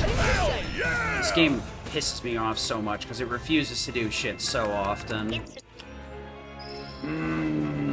So we're gonna grab a crate here and open up the way forward. It's actually a little bit faster apparently to hit this because you can actually jump off the Moogle and roll forward a bit here. You can just punch it with the Moogle though. Just ends up being a little bit faster. Speaking of faster, oh gosh, no thank you. No thank you, I said. Fine. This one's a showstopper. It's payback time. That was quite the Hey look, I learned Moogle Knuckle. Woo! I'm glad I could take all these extra fights. This is cool. I think I have fought everything in the fucking manor, too. I am not in a good mood. This is... average Nibelheim. The funny part is like, the stuff that used to kill your run was actually in this room. The rest of the stuff didn't matter. This room right here, you want to skip the adjudicators. Oops. But we have a better way to skip them now, thankfully. Climb up these real quick. Should have actually done the shortcut menu here then. I think is what I should have done. And then this will clip me to the upper floor. And then I gotta take care of Yin Yang. Which hopefully it doesn't cut me too much suffering. Here we go.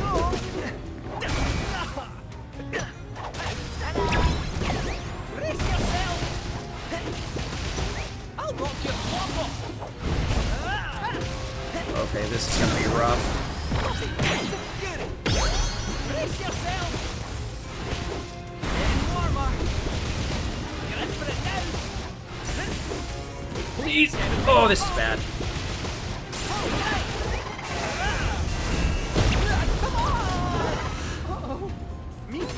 Unfortunate.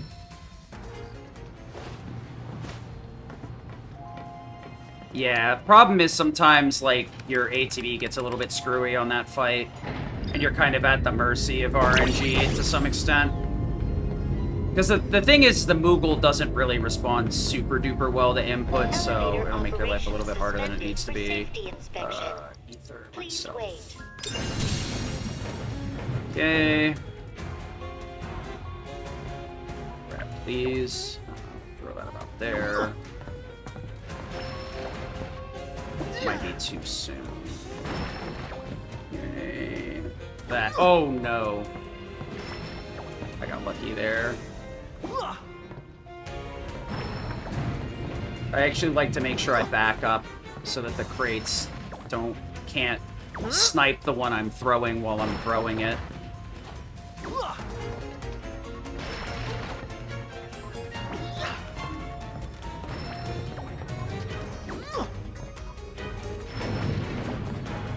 Should be good to go. Inspection complete. Resuming operation. Excuse me. I hate it when the game does shit like that. Sure, yeah, forget about it. Yeah, she's fine. She's just gonna be stealing MP off of Kate Sith immediately anyway, so.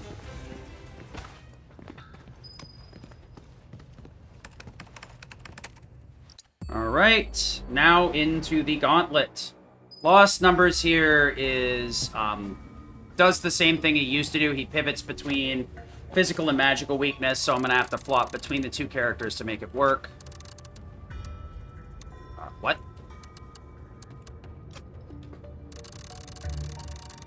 $59. 7, please.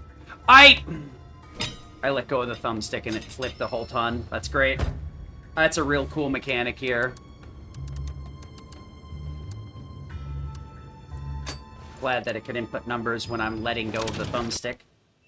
I'll show you what I can do. Alright, well, ideally we get multiple hits without metamorphosis happening, but, you know, fun is a overrated thing. It's your turn. Leave it to me.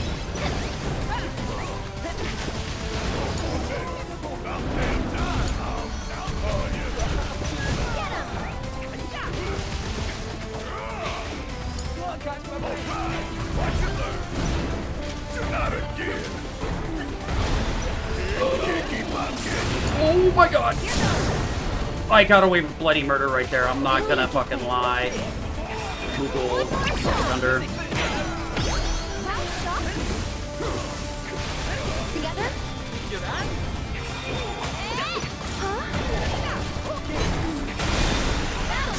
much?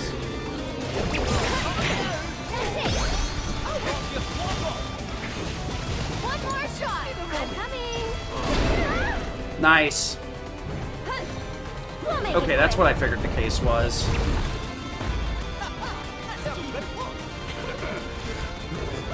Gonna need to ether him after this fight, though, that's for sure. It's in pain. This isn't it, I swear, when I get my hands on Hojo. So it's my turn? One more shot! Too much? Okay, that's what I thought the case was. That'll do! Okay, Moogle Thunder. Moogle I said Thunder! You jittery? House shot, ready? That's that. Okay. Nice. Get good or die trying, dude. Let's see here. Ether, Kate Sith. Yeah, that'll give me the 2 Fire-as I need. Barrett's fine. Yeah, we're good to go. Let's go, let's go, let's go, let's go, let's go! So, Gillian Beast is a whole different kettle of fish. Also, this cutscene isn't skippable normally until, like, the camera passes a certain point, so we actually have to fast forward there, too. It's one of the few places we can't just skip instantly. Doesn't matter. We could pick up a high ether and some mega potions from the vending machine on a discount, or the turbo ether in the chest there. I don't really care about either right now. Nibelheim has been awful enough that I gotta cut as many corners as I possibly can to get out of here without losing too much time. The climb to the top of the mountain was atrocious. And the mansion was even worse somehow.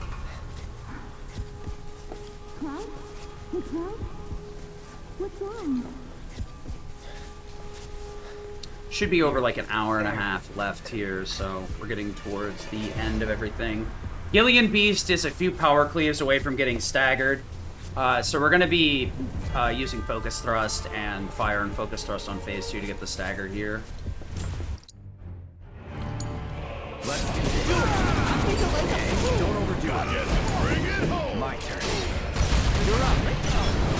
For it.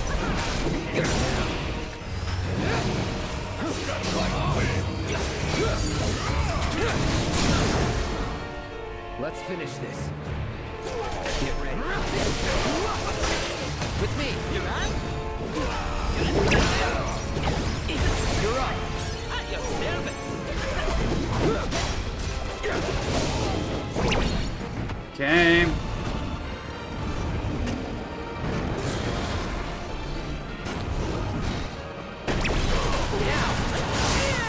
For it. Okay.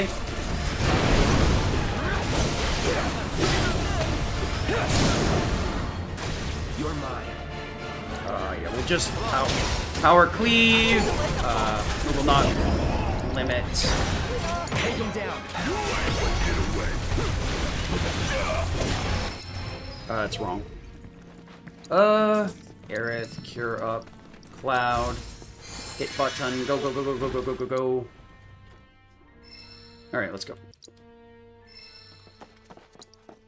Our levels do kind of get all over the place at this point. Because like a lot of these endgame enemies give a lot more EXP compared to the early ones.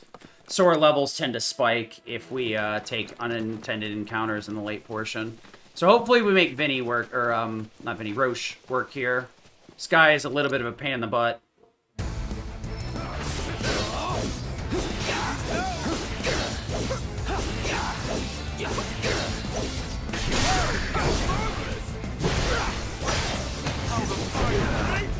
Pay attention. Try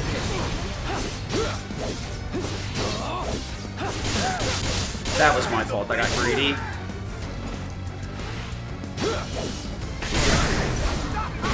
That's... Oh, whatever.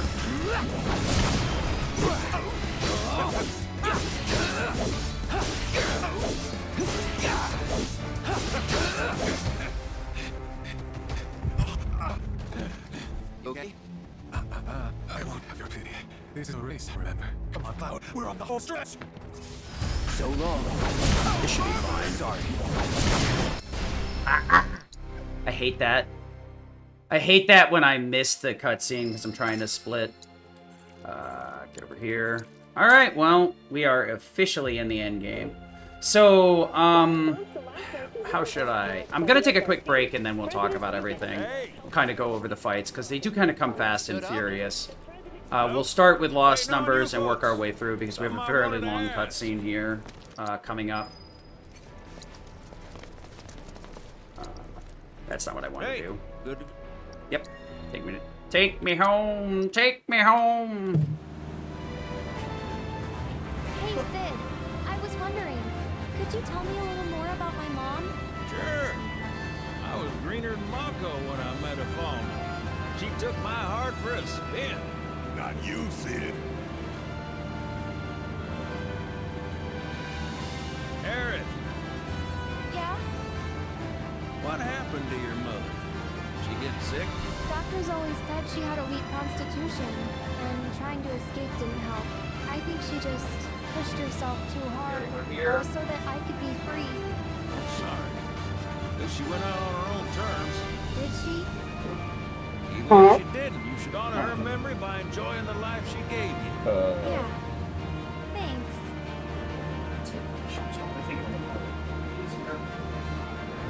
Hey, don't know if y'all heard. Wutai's finally made a move against Shinra. Might be war. And as Midgar's been pawned to hell and back, Shinra's gotta be on the ropes. War is not worth celebrating. Ever. Exactly. This will affect everyone. For the worse. It's like when Sephiroth shows up. See? Nobody How wins. easy that is? On a related note, if war So, is officially we had declared, it will be long before the Lost others Numbers, start closing. followed up by Roche, Somewhere to be. after Gillian B / Vincent. We've got a lot to talk about, and we have a lot of time to do so. So we're going to take this nice and slow. So Lost Numbers, the way that we set that fight up is we want to start with Spellbound Blast at the very beginning.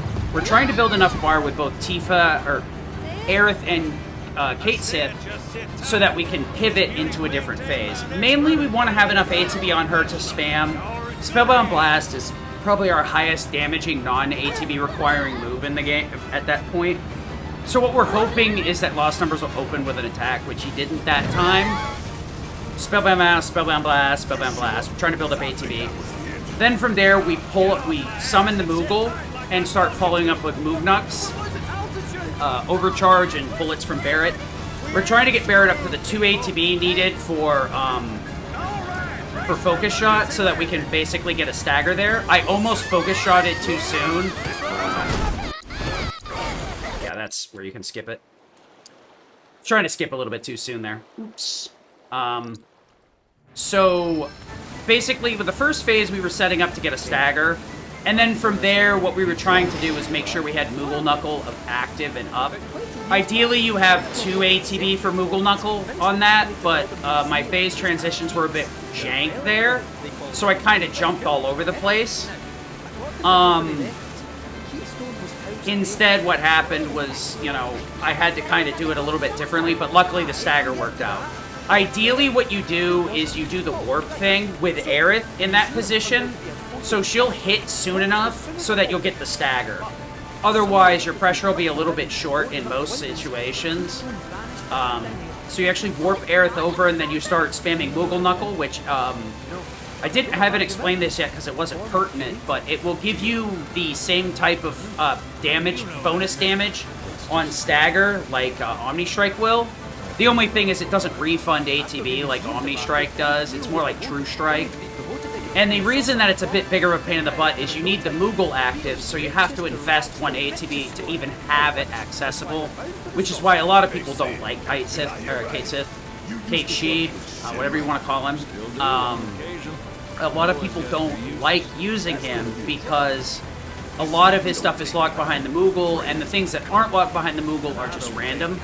Like, he'll get random bonuses he can give to the party on his triangle command if he's on the Moogle, and it's just random which ones you get. And, like, the strength and usefulness of them depends on the level. It's super weird.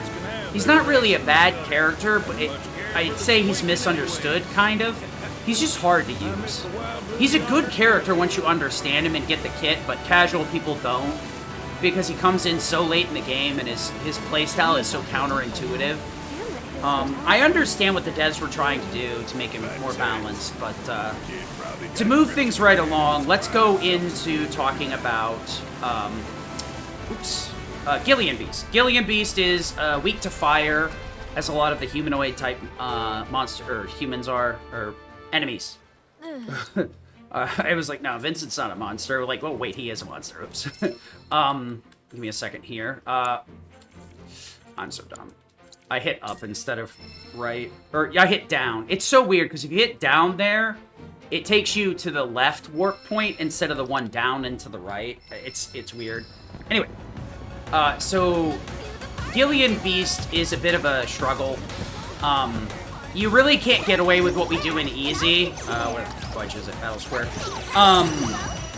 Because you want to use power cleaves to just knock him out of his attacks and then put him in a pressured state from dealing enough damage. The problem is, in any other difficulty besides easy, you'll get knocked out of your power cleave super easy. So Vincent's a really annoying fight. You're gonna need to use a lot of, like, counterattacks with him. But because we can just charge power cleave and wait for him to sit still, we wait and then whack him twice. That is enough to put him into pressure, and then you just follow up with a couple of focus thrusts, a focus shot, fire, whatever you want to use.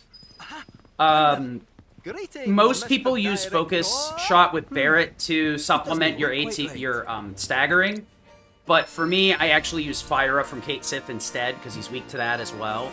Kate Sith's damage is going to be kind of immutable either way. The limit is the large majority of your damage, and that or power cleaves. So, like, using the fire eye is fine. You don't have access to the Moogle Knuckle, but you know, you really only need one. We've arrived at your destination. But yeah, I tend to use the ATB on Barret there for buffing or debuffing. And at that point, I kind of pivot into using D-Protect a lot more frequently, or Bravery. And I tend to use Bravery if I have a really long fight where the buff is gonna wear off. But when Cloud has Sonic Boom, it's kind of like, eh, you're overcomplicating things. But if I could reliably get 2 ATB quickly on Barret, I probably would Bravery Cloud and then deprotect Vincent, or vice versa. Thing is like, a single ATB on Sonic Boom really ain't that bad, because it lasts the rest of the fight. The only reason it sucks is you can't, like, establish it before the first pressure. You either have to establish it during the the first stagger, or you have to establish it at the end of the stagger. And because you're using the Sonic Boom, you're kind of like putting yourself in a weird spot where you're got almost no ATB. But because Easy can just power cleave through everything, you don't really have to pay attention. Roche, on the other hand, a lot of people have issues with, so I'll kind of explain how he works. If you attack him normally, which, like, this is one of the points where I'm, like, there's a fine line definition between, like, normally swinging your sword and holding square. The finisher for square behaves completely differently than your normal combo line, and it's going to make your life easier on Roche and Rufus. Both of them interact with that, the difference between those two attacks, in a very extremely important way. And that's also going to make the difference between the Rufus fight as well. I'll be able to get away with spinning to winning quite a bit. But it also means that my spin to win won't stagger either, where it will on Roche. But basically, like, Roche won't counter those moves like he would your other attacks normally. And as long as you, like, wait to counter what he's doing, whether it be through a Punisher counter, interrupting it with a Sonic Boom, a Focus Thrust, or some other ATB move, you'll be fine. Build up the ATB. The one thing that's important that took me a while to realize is you can hold square, and then when you see the damage numbers come up, there is a timing where you can release square and then hold it again to start the next spin much sooner. So you can, normally if you're just doing it like at a very slow pace, you can get like 4 of those in. You can get like 6 in if you're very good about the timing. Pride goeth before. Also Doggo. I'll be right back. And then I'll start explaining the next fights that are coming up.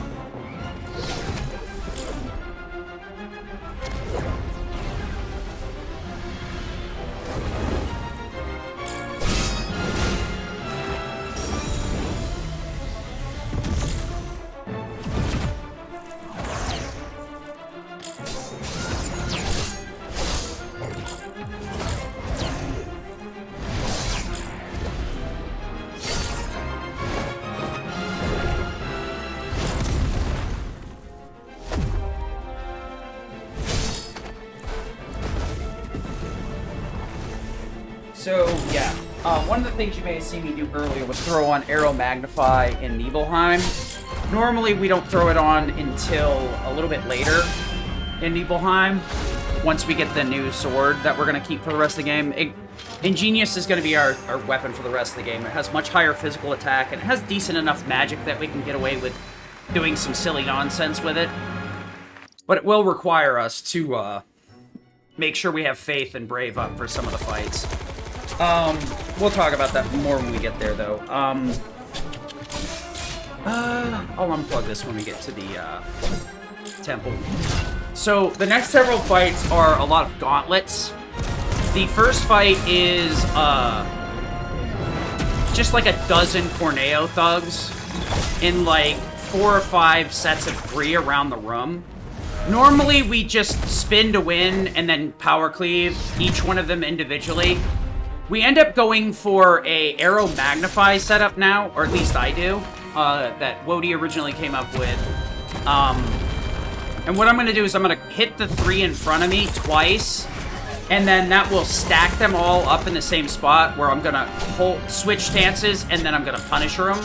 It will knock them away ever so slightly, but I'll have high enough damage so that I'll arrow 2 sets of them, pull them in, power cleave, and it'll kill 90% of them.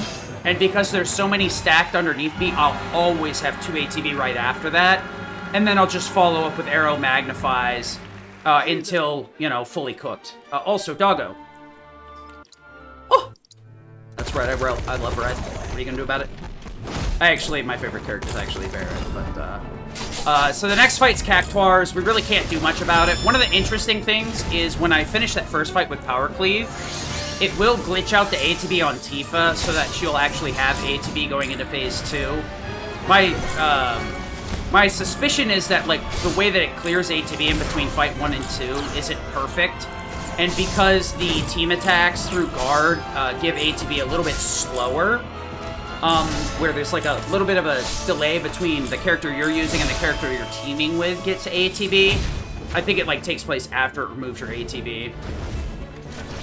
Unfortunately, it doesn't mean anything because we can't kill the Cactuars because we gotta wait for them to come to us.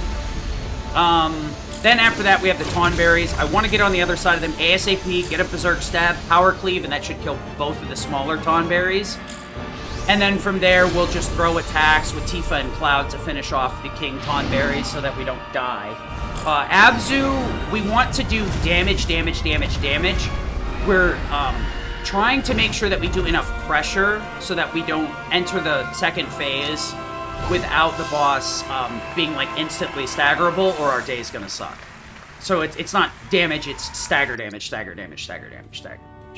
Abzu, I'm gonna take a little bit more slow to make my life easier. I can speed things up if I notice there's a charge coming, and I'm in a position where I can get out of the way, because he'll miss. If I make him miss whoever he's aiming at with charge, he'll automatically pressure. So that at that point, I can use, like, a D-Protect, or I could use a D-Protect or a Berserk Stab to increase my damage after that. And here we are. You gotta be careful, though, because that Berserk will increase the damage you take, too. So you're gonna end up having to heal a bit more after the Abzu fight. Because I don't believe you get a heal after you go into, before you go into Rude and Elena, because they put a bench there, and they're like, here, use the bench. And I was like, no, I don't think I will. Rude and Elena and Rufus will have to be discussed later. I will get there when I get there. As of right now, I've got to kind of focus. We're gonna take Cloud and Cloud, Kate Sith, and Tifa here. We have to take Cloud with us. Tifa's good though. This means both of my buttons are Power Cleave no matter what. The only thing I got to be careful about is who I'm giving A to B to.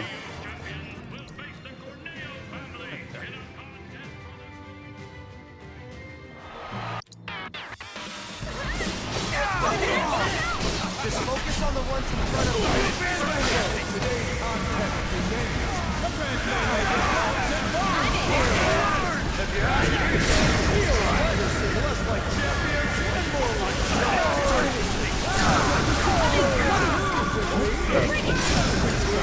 Okay.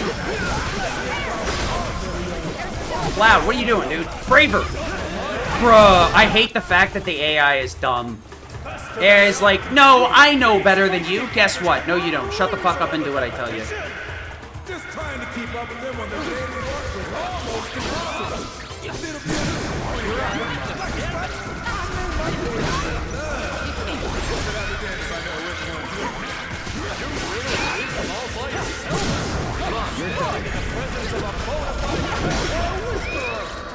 Sure, we know their stories, but do we know if they got a plan to stop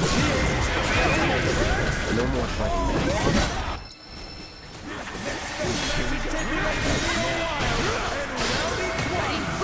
This is dangerous. Where is he?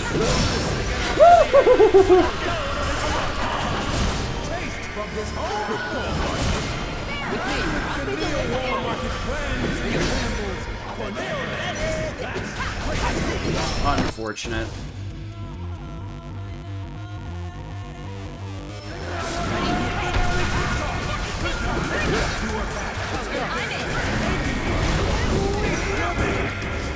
These villains deceive him by thinking his relative is romantic nature.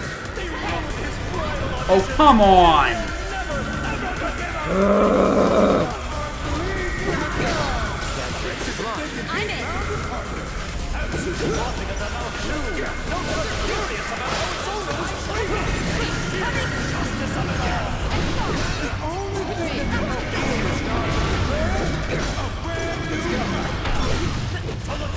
I'm gonna lose a lot of HP here.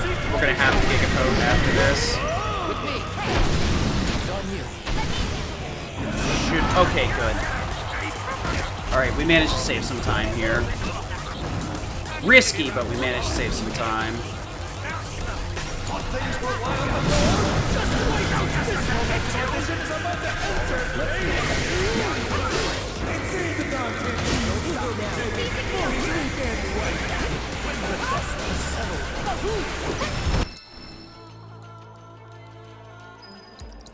Giga Potion, Cloud. Alright, let's go. Are you ready to... Fantastic. Then without further... What the... I'm so mad right now.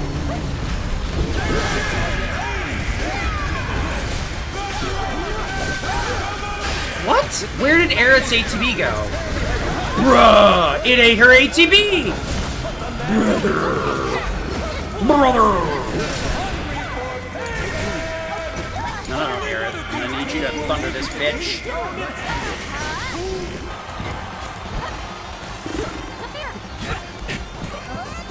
This is so infuriating. Oh, this is...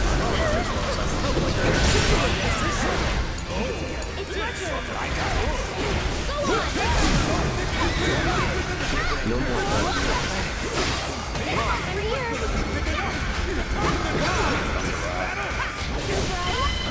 That is not what...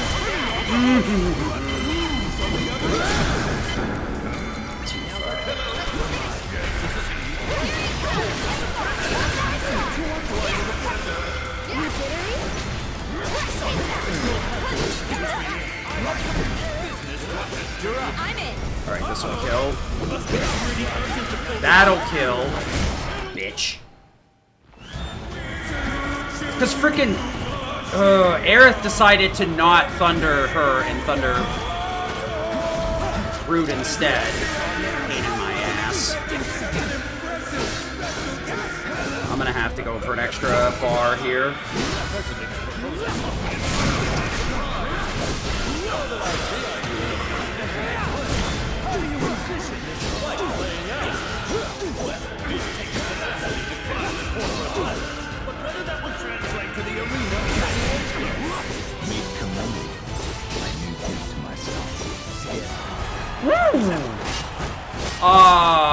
I don't know why that worked, but okay. That shouldn't have worked. Really, though. It's past time. Good luck. All four. And still no bite. Is going absolutely wild.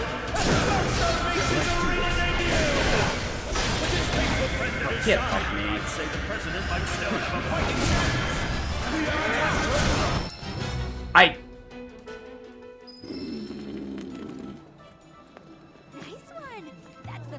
That could have been so much better, but I'm not gonna complain. So, what's the down low? That first phase, I had really bad ATV, but it worked out the way that I wanted it to. And it unintentionally pushed the phase in a way I didn't think was possible. I must have hit the damage cap on the very last hit. So, Rude and... yeah.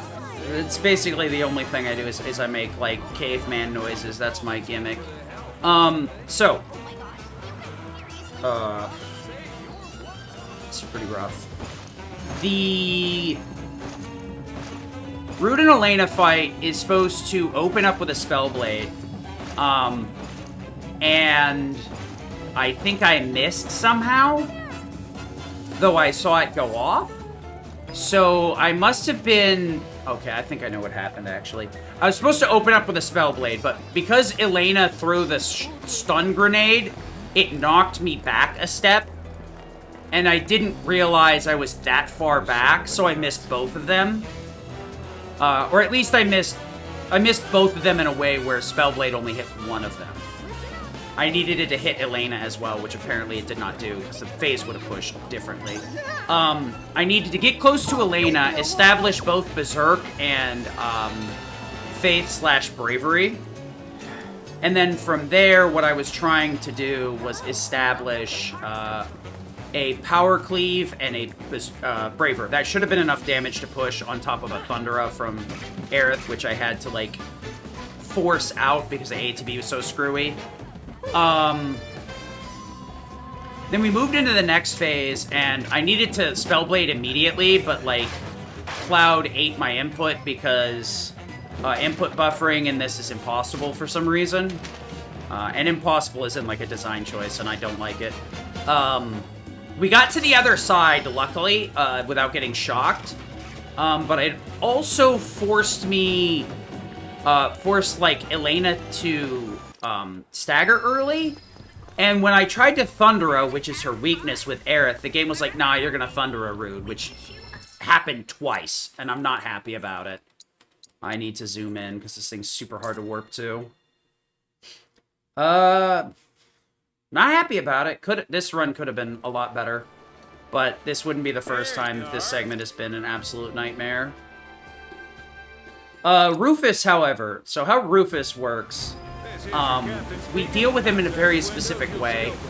The first phase, we're looking for the reload, and reload can be capitalized on by hitting him during his reload animation while you're either doing Braver or Infinity End.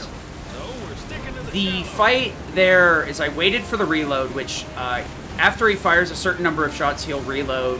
He does get some bullets back if he connects with you, whether you're guarding or not. It will, why is the...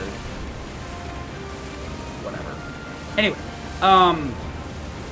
he will reload his gun eventually.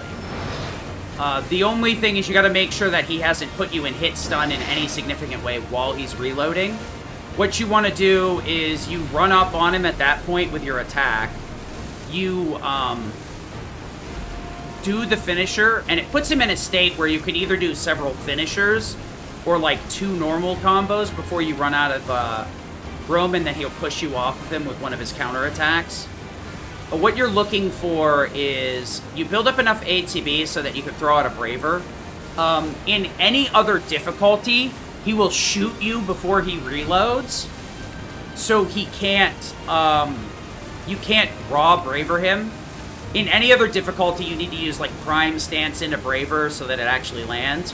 But if you land a Braver, or if you're really crazy about it, Infinity End, land that on the reload animation while the name is up, you'll get a mechanical stagger. Like, the game mechanics has staggered him.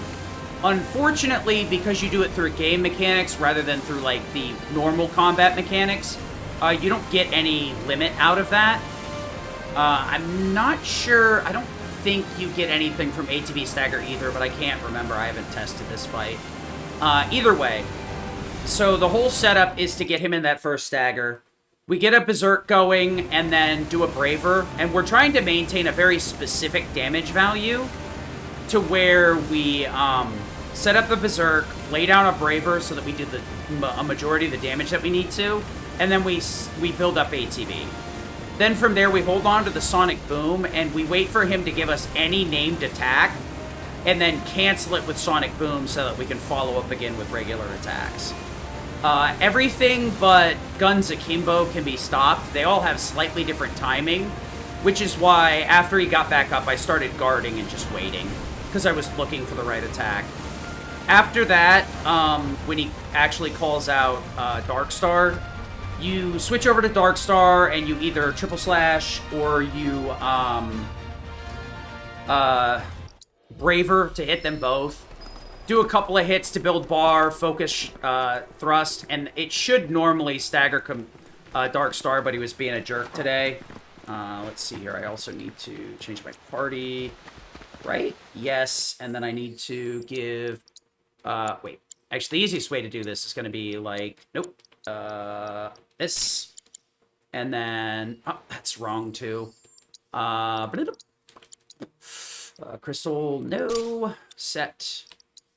Synergy and attack buff. Yeah, we'll deal with that later. Doing okay, human. Doing okay. Surviving somehow.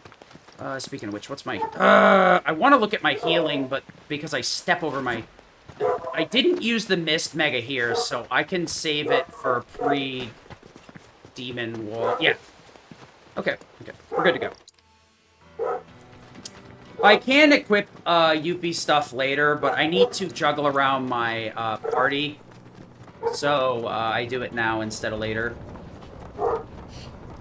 So a lot of these fights are going to be a lot easier to handle with Arrow Magnify, but it's not impossible to do with it a different way. These are just easier when we can group the enemies together.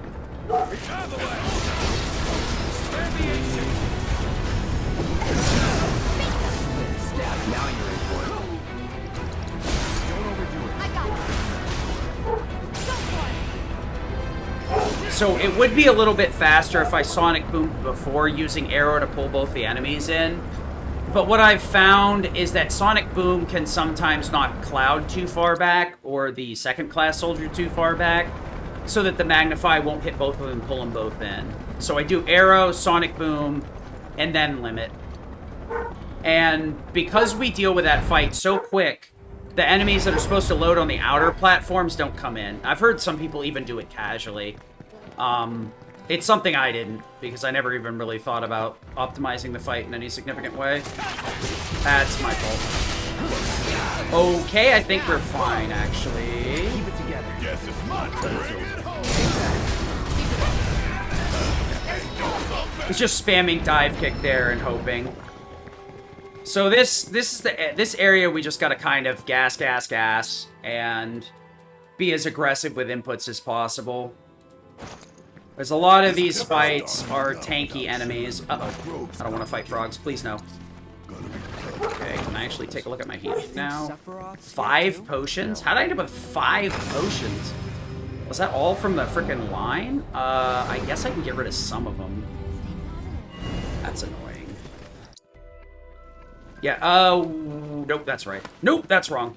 You don't want to go that way. You can go this way. What could have happened here? That was goofy. Got a little bit switched up there. I normally would like to use the potions, but I want to start getting them out of my inventory. I'm going to need the Mega Potions, and the X Potions, and the Giga Potions, and the Mist Mega Potions later on. Right now, we can do a little bit of healing to get some of the potions out of the inventory. Because the problem is spamming potions is actually pretty hard.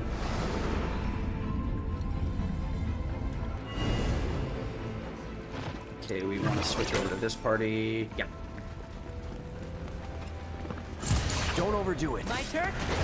This is the last time we'll be using red for movement. Specifically for movement, that is. Hello! So, Cloud Barret Tifa is going to end up being our endgame party, too. Tell me you saw that. They are very efficient at cleaning things up. Barrett's ability to add bravery and deprotect to whatever he wants is very useful.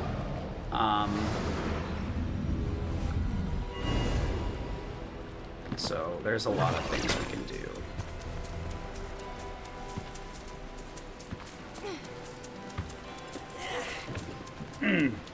So this next fight can be a little bit frustrating, but we're going to try and group up all these enemies to the right, the shield troopers and the elite, with Arrow Magnify, and just power cleave through them all at once. Like a deck, like cutting a deck of cards with a kitchen knife? Wait, what? Yeah, so this is mainly why Arrow Magnify is used. It helps with a lot of these fights and makes things a lot easier. You scared?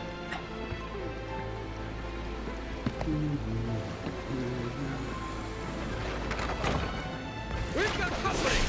Hold up here! How? Do it! Deal with that. Oh, Hidoki, what the?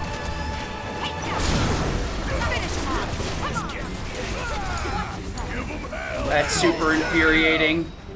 I don't know why they got split up the way they did. Whatever. PB is probably not going to happen. All I can do is try not to play terribly at this point. If anything, it died in the previous chapters, though. Nibelheim was so bad, I wouldn't be surprised if it killed any chance. I do want to get up here on these. Gotta be careful or else you'll jump down a floor. Could you not? Thank you. Like that. I love how controlling the characters in this game is an absolute fucking nightmare. To the point where they just kind of jump randomly multiple directions. It's a cool trick. Like, okay, could you move forward? I'm gonna move 75 degrees. 75 degrees of what? Yes. Way to go, but down. Oh, yeah, I mean.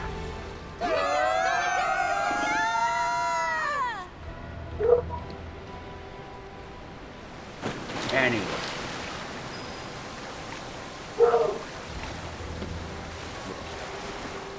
Despite my surliness, we're in a pretty decent position, honestly. I'm not gonna bother healing yet, because we're gonna have to go through a gauntlet fight real quick, and sometimes you feel like instantly one-shots all of them, and sometimes, yes. So that's, we'll find out, I guess.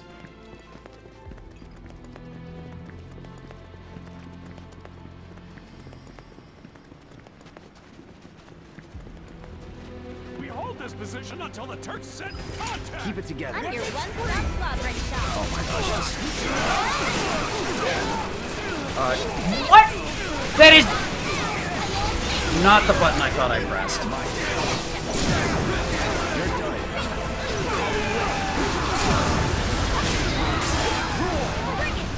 I hate everything.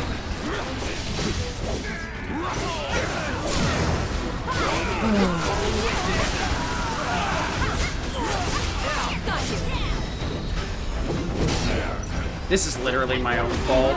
I can't blame anybody but myself for what just transpired, unfortunately.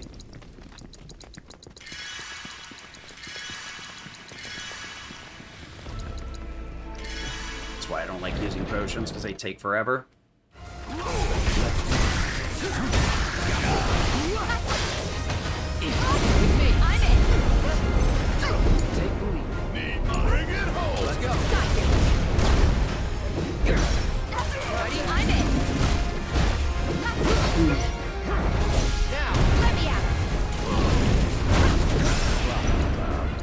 That is, oh my god, that's so bad. I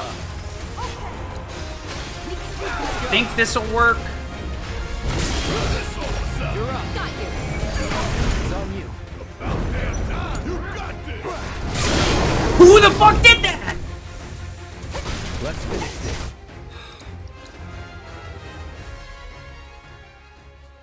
It must have been when I switched to Barrett. It counted the bullet as me firing it. Bring it home. I hate stupid coding like that. I just absolutely loathe it. Let's do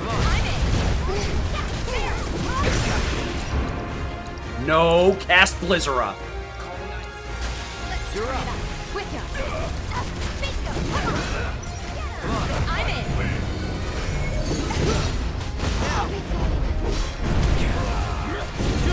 in.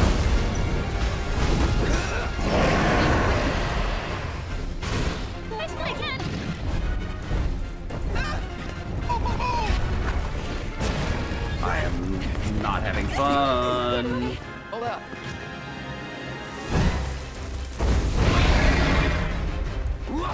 You're up.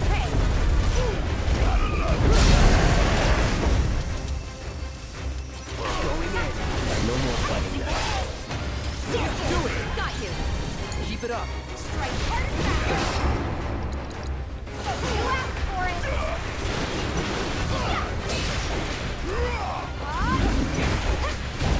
Oh my god, I am being very stupid right now. Enough.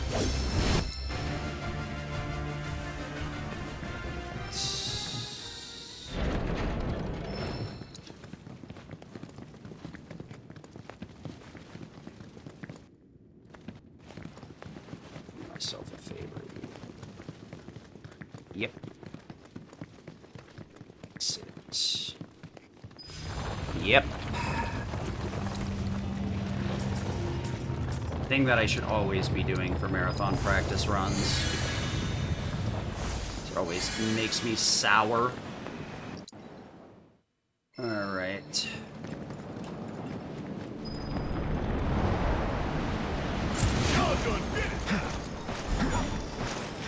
At least it was dead back at Falk, and I really can't cope either way. Because if Falk hadn't gone so terribly with having to stop the fight...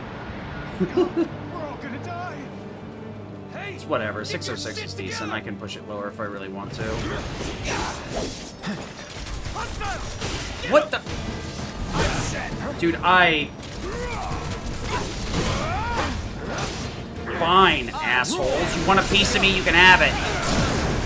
You're mine. One step at a time. I gotta practice that fight again. Because I could have sworn, like, doing the drone on the right was fine, but things are just kind of getting chaotic every time I try to do that fight now, and they always, like, turn around and slap me with a shield. If I could guarantee them hitting me, you know, a Punisher counter would get me more ATB than fiddling around, spinning my wheels, quite literally.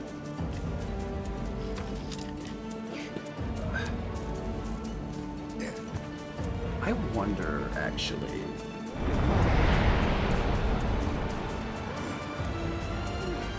No, because Sonic Boom would do the same difference, I think.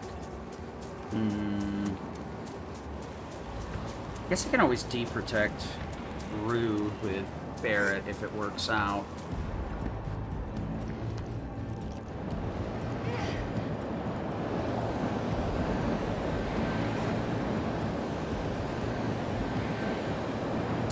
For better or worse, we got like an hour left here, pretty much.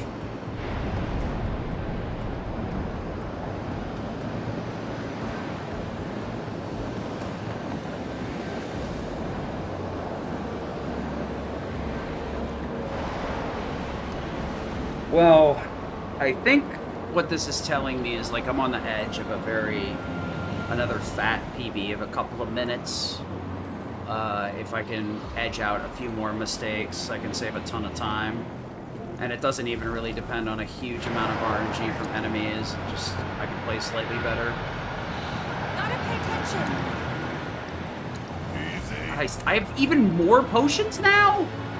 Bruh, where do they keep coming from? I have more healing than I want. Literally, I have more healing than I want.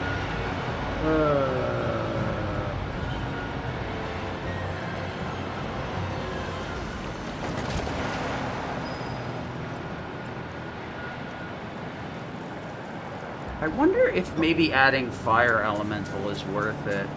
Fire Ninjutsu on the, That is not what I want. Sonic Boom. That is not gonna reach. Take the lead. Yeah, bring it home. Hang back. Did you see me in action?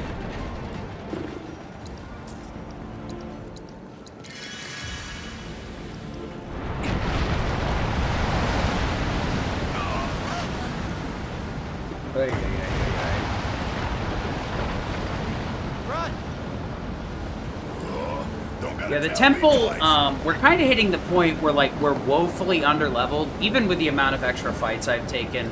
The enemies are just super chunky. And if I don't just, like, usually power cleave my way through everything, it gets a little bit goofy really fast. How many potions? That's still 3 potions. I hate it here, I hate it! Just shut up and get to work.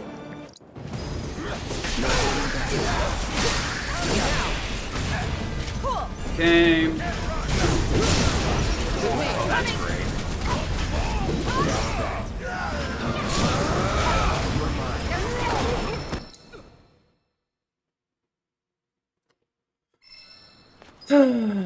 Cool.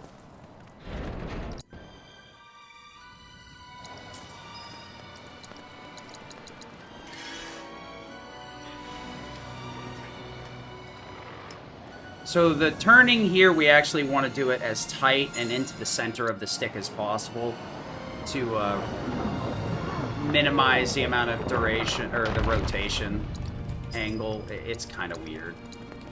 Okay, good. I'm trying to get rid of my potions, because it just takes too long to heal with them. That's basically all I'm trying to do is just get them out of my inventory. Ugh. If you do the angle right, you can hit both of those without having to, like, turn around like I did there. My,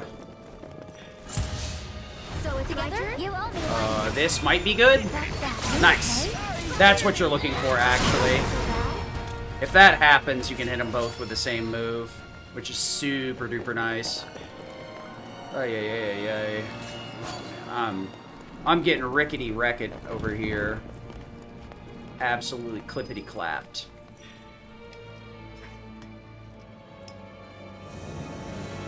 But we're gonna make it to the end of the game, which is fine. The stagger in the dragon was very frustrating. Ideally, what we're doing is I'm switching to a different character so that it doesn't stagger. What happens, though, is the character's moves get buffered when I switch over. And if I do switch to Barret, which is what happened there, the computer was doing a normal combo, and it continues that when I switch to Barret and doesn't immediately end it. So I switched to Barret as it was firing a bullet, and then I switched back to Cloud after, and it counted as me firing it, which is what caused the stagger. That's why I was so frustrated on Dragon, because, like, it's so silly, because it does that with Tifa, too. If you switch to Tifa, and you don't, like, dodge roll with her to cancel her attack, her punch will come out while you're in control of her, even though you haven't hit a button, and it will count as you doing it, and you'll stagger the enemy. It's super frustrating. That's why, like, switching to Barret is not a good idea ever. And if you see somebody do it, it's either because they're doing overcharge for something, or it was an accident. Because Barret, more often than not, will cause you to get screwed over with that kind of stuff. Specifically because of things like that. There's a lot of weird coding ticks in this game that make it a frustrating experience in terms of a speedrun. Remake wasn't perfect, but there's a lot of things that this game gets wrong that Remake did right, and I don't quite understand the downgrade on some of them, but it is what it is. But then again, there's very few games that, like, go into a sequel and then are just purely better on the next sequel. I can only hope the final game will be some sort of mix of all of these two to where it's a lot better. But there's no guarantee on anything. So we are going to be going into the Iron Giant here shortly. I could have finished the fight without staggering. That's not good. Okay. Okay, that's the only guy? Oh. Let's go. I wanted to make sure that that was the only thing left. Because I thought one of the frogs got away, and I was worried. Like, you do not want the frogs hopping around in the background. That is an absolute nightmare. Uh-oh. Don't do it. Don't. Okay. This game is just being rude right now. You don't want to take any of these fights. It's just going to be faster to reset. And more frustrating. It literally caught me on, like, the last frame, too. Because I, like, immediately went into combat and started running into the invisible wall it erected. That was pretty rude. So, there are a couple of places I would like to use mist potions. After Iron Giant is one of them where it's convenient. The place where I really like to use mist potions is either after the fights in Golden Saucer between Abzu 3. Yes, I do count him as Abzu 3 because he's part of the other game. And then,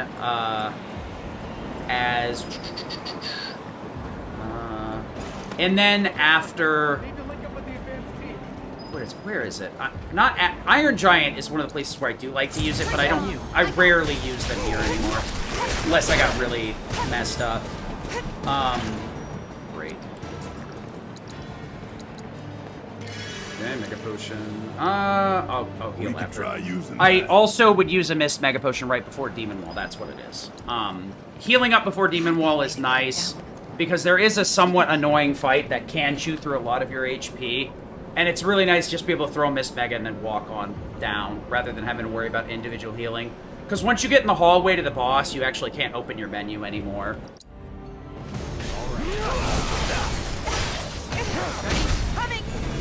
Keep it together. I got you. And I'm dead. It's just faster to reset. That's just rude. What I could have done there is I could have switched to Tifa, just let Cloud die. Because there wasn't anything I could do to keep him alive. But the fact that we both got caught and condemned like that is rough. I thought the AI would know better and move out of the way, but I shouldn't be surprised. AI does goofy shit like that all the time. It would have taken way too long to recover with Barret. This is faster, surprisingly. We're going to want to be building damage in ATB here, so that's what we're doing. That's wrong. This is wrong. Ready? The one more, I think. Let me out. Keep it together. Yeah, I'll do it. Want some more? Damn it. Okay, this, that. No, you don't. Oh, that's right, you can't fast for this, I almost forgot.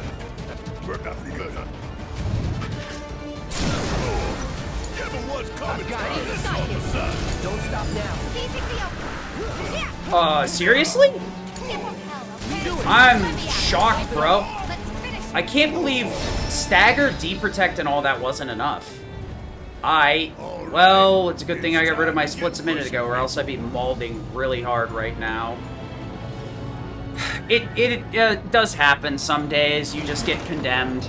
And the problem with the strat as it is, you kind of have to full commit to just being stupid and daring to be stupid. It is what it is, unfortunately. Your options are being, Nah, that one was my fault. Condemned, it sucks, but, like, it's the way that the strat works, where it puts you in a situation where it's like, dare to be stupid, dare to be stupid. I love that song. It's my anthem. I should have known better than to put on splits for a practice run. Upside is I did get my sum of best down, so I'm pretty happy about that. There is another missed Giga Potion. Thanks. Environment, please? No.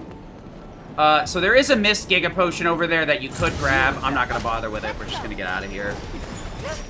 I gotta be careful with the movement, because Cloud really likes to get caught on that pillar. Let's hang back. Get ourselves some popcorn. Okay, could you... Alright, this is getting out of here.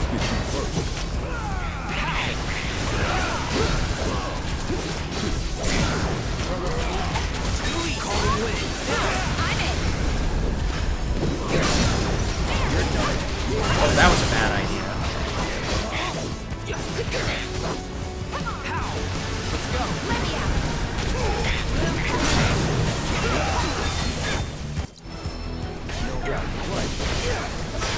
Oh yeah, I probably should start explaining these guys.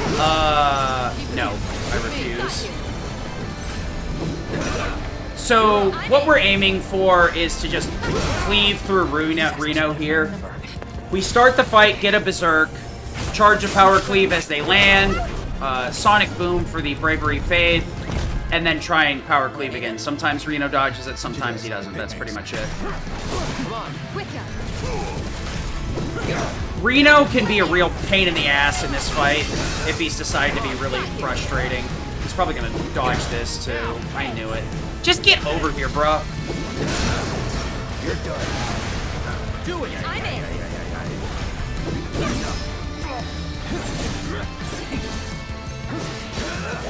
Okay. No, you don't.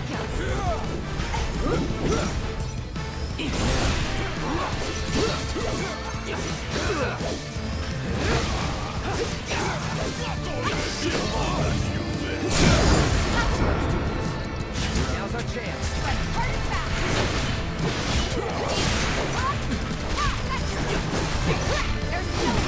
Whatever. That's not how you should do that fight, but I'm also dumb. Speaking of which, I need to do the materia on you. Fire. Wind. And subversion. And then I need to give you choke move. So the subversion is more of a backup than anything. Wrong character. Subversion is just in case I mess up Genova, but it's worth doing because if you don't have subversion, Genova's just an absolute shit show. Can you take over? You shouldn't need to use it, but if you need to, you're going to be really happy that you invested the time in on it. So sometimes the area here can get a bit funky. Oh yeah, I actually have to absorb that. Oops. Sometimes that ancient dragon can get pulled in under the bridge, which is super weird, but it happens. A lot of this area is very precisely routing our faith or holy life stream collection. That's basically all this is. Do a lot of break rock, jump, pray, jump, etc., etc. It's better than waiting the animations out, as weird as it seems. There was a time where I was like, nah, I don't believe it. And then I, like, actually started letting the animations play out, and I was like, nope, they're right. We do have plenty of stuff to heal here. At this point, we can't heal with Aerith without losing a bunch of time. If we cast Cure here, we're gonna get stuck in place while Aerith is casting it, so we gotta avoid that. The only thing we care about here is making sure that we have... Hello? Faith for, Rude and Elena. Or, Elena and Sung. Sung is weak to ice. Elena's weak to thunder still. So we want to optimize on that. I almost had a really good fight with Rude and Reno, but I kind of screwed up there at the end. Where I Sonic Boom to get him into pressure, but I didn't have any A to B to follow up. And even if I charged a power cleave, I think he would have started trying to punch me regardless. These fights right here are actually what the hazardous material are for. These dinguses normally do reflect, but because of the way their script is written, hazardous material will cause them to get pressured immediately. So that's what we're worried about. Can you take over? Switch over to Yuffie. Hazardous material. Spellbound. Thanks! Okay. Funny. Funny! That's not how I should have done that. Hello? Fine! Super annoying. Soul Drain. That was a really annoying fight. But that's what's expected, actually. I expect it to be really annoying. The one thing I gotta do is try and get them healed before I get to the next area. And the problem is that these jump things kick me out of the menu every time I do, so... Red Mega Yuffie. Alright. So, I do sneak in a couple of soul drains here. Not because it's required, but just because it makes my life a little bit easier. Then I don't have to micromanage my MP quite as hard. Because the soul drain, or the soul blasts, spell blasts are slowly siphoning away Aerith, or Yuffie's MP, which puts me in a really annoying position where I have to refill it. So I kind of like try to minimize that if possible. Why don't you lead the way? You're in good hands now. Here I go. From me to you. Okay. Do me proud. I don't want to go. Alright, we're gonna... Ready? Let's go.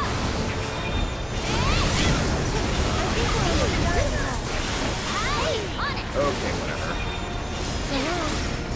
Shouldn't have been done that way. I intended to do another Spellbound Blast, but I accidentally did Sorcerer's Storm, which is fine. So we're going to want to heal on the way up to the boss. So let me pop over here real quick. Red item, Mega Poke, Aerith. And then we'll probably just Turbo Ether Yuffie here and call it a day. Alright. Yeah, we'll high ether her. That'll be enough. Alright. Now for more fun. This first phase, we're gonna Spellbound Blast times 3. And all we hope is that we don't get stunned. And Yuffie also doesn't get stunned. We should be fine. Decent enough phase. Let's see how the rest goes. Pew pew pew. Alright, Irena with me. Oh, I'm sorry. Inside joke is not funny. I don't know what I'm doing. Okay, we're just gonna chill this. Alright, so what I want to do is do this into Thundaga. Alright, switch over to Aerith here. Let's go! Red. Art into Thundaga, Art of War. Easy peasy. And by easy peasy, I mean I fucked that up. Whee! Alright, need to cure up Cloud. Barret. Tifa. I need to get... We're gonna spam some ethers here too. Cloud, Yuffie. Probably herself too. I got enough healing, I just need to disperse it. I should just be using like X potions or whatever. Doggo ++, yeah. Dude, the Doggo's on a short list because they fudged me up really early on Custom Valk. Luckily for them, like, this run fell apart in a different spot. Because, honestly, it's probably better that they killed my run early, because then I'm feeling a little bit less mad about it.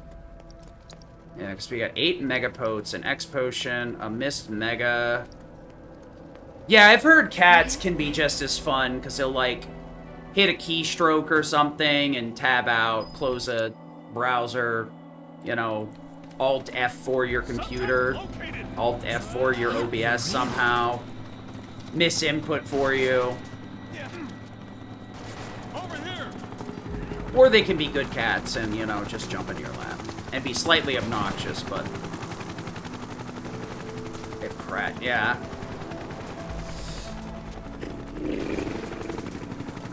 Alright, so this is the last break in the run. I'm already broken, so it doesn't count. This is... Alright. So, Root and Elena. They're both extremely simple and extremely complex. In easy, it turns into Spellbound Blast.exe.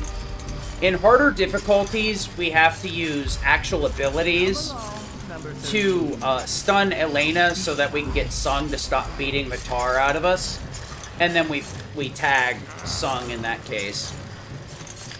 With these portions, we can get away with Spellbound Blast. Honestly, like, the main thing that defines this between other categories is in normal, to some extent, and extremely much so in hard, you can't get away with spamming synergy skills. You have to, like, use them once in a while, and you have to make sure that you're dodging a very specific attack that has a slow enough wind-up that you can, you know, get behind it and charge an attack before you get hit. That kind of thing. The main reason I kind of, like, I'm more interested in hard, as frustrating as it's going to be, the fact that I have better ATB management and just more skills and tools in general to generate ATB besides Big Sword Go Burr is very appealing to me. It always was in Remake, and it's even more so in this. Though, to be fair, I might go and do easy runs in Remake now. I'm not as big a fan of Remake easy mode, though. But the thing is, Easy has, like, a lot of things you can do, so if you route properly, you can get quite a few upgrades, honestly. The only difference is, like, materia slots are very hard to come by in Easy, or Remake, versus Rebirth. Rebirth, you get a lot of slots fast. scary at all. Nah, probably not, no.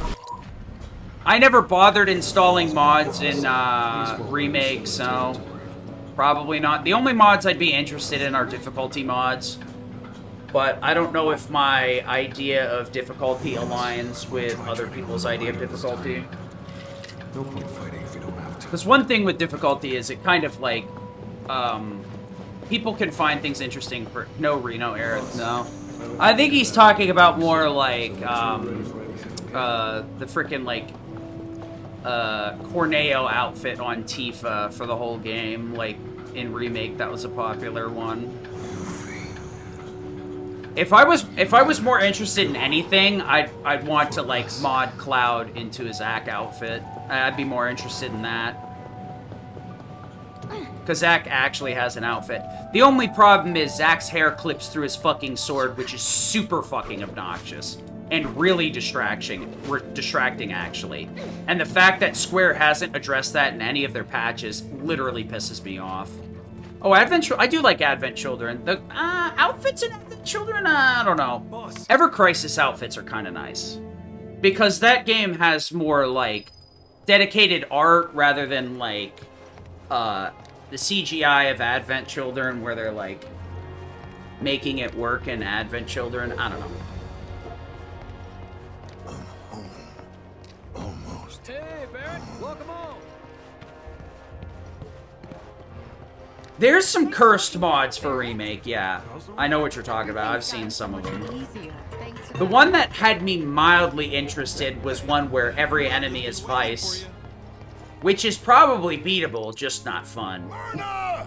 At least not fun in the colloquial sense of fun. So if I had to guess, it's going to be like a 612, considering I had to reset Dragon, and I had to reset Iron Knuckle. Iron 2 Knuckles deep. What? Yeah, so normally I would grab the Mist Mega Potion on the bridge, but since I kept the one from the inn and didn't use it in Gold Saucer, I think that's what I'm going to do, is I'm going to start grabbing the Mist Mega Potion in the Gold Saucer, and I'll determine when I'm going to use it. That'll be the only Mist Mega Potion I grab. Because it's just as far out of the way as the one on the bridge, but there's like 3 places I can use it.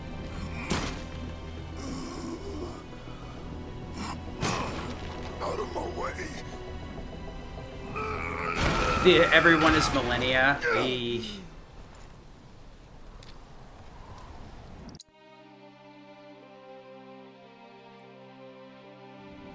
I think, like, just multiplying HP doesn't make anything more difficult. What if we went on an adventure? But that's always been my opinion. Like, the difficulty is in adding new, AI, giving different thresholds, different reactions to certain things. Changing simple things like Valk in, Remake loses its weakness to wind, which is kind of horse shit, but, you know, at least it's a system change that doesn't make it completely unplayable. And let's go.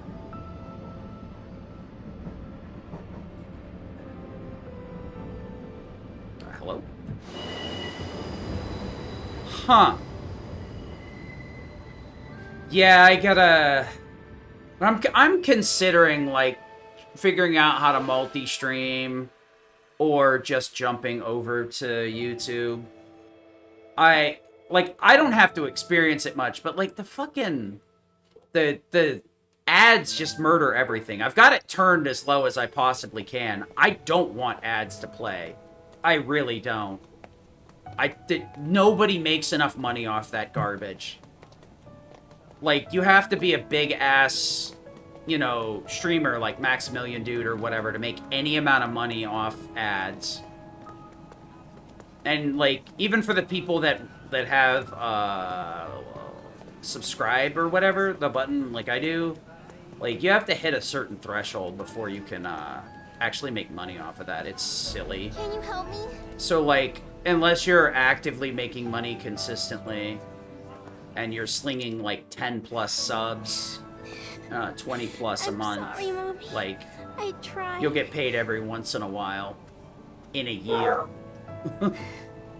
Death is so badass. Oh. Yeah, I do appreciate watching games like that. I have another, not Catbus, what's his name? There's another person that was doing routing for Remake that routed in, like, more in isolation in the boss fights rather than boss fights and enemies. So unfortunately, he had a lot of cool fights that weren't applicable because they required a very specific setup that would make the enemy encounters awful, or you wouldn't have the tools to do the enemy encounters properly. I can't think of his name. I've seen a couple of his videos, but he, like, does no-hits or whatever. I've seen him do some for, like, Elden Ring and a lot of the other, like, Souls-like games.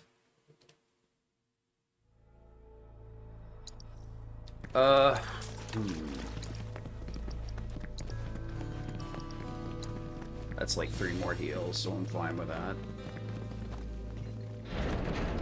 What is my... I have 38. That is... Do I want to cast extra Blizzardus? I don't think so. It's just the one. But that'll give me... That gives me 3 Blizzardus, because I think they're like 8 apiece, or even if they're 10, that's 3. All those lives, yeah, it'll be fine. At your hand. Because I don't need any spells on the boss.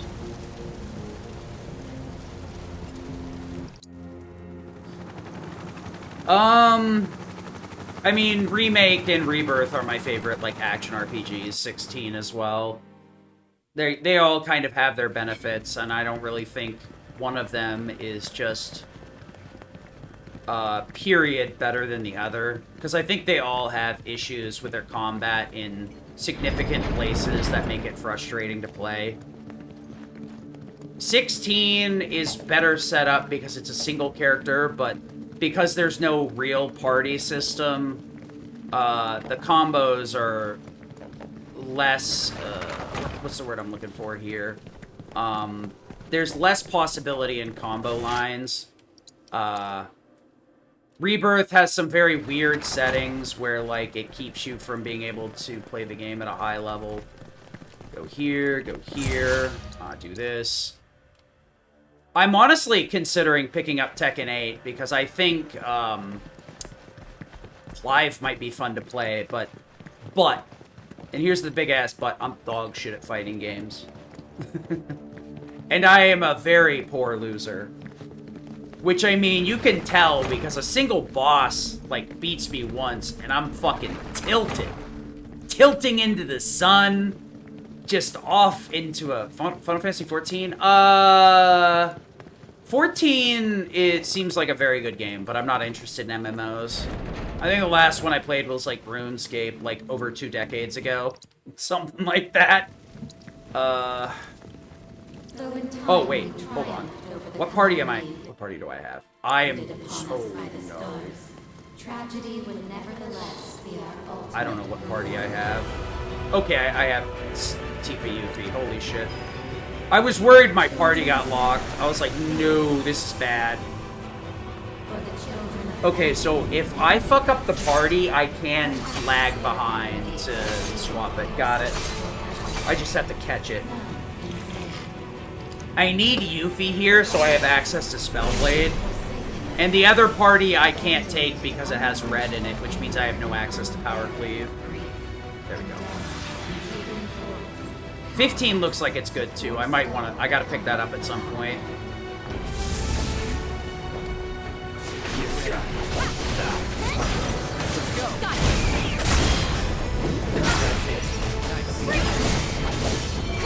Oh, that's not what I expected.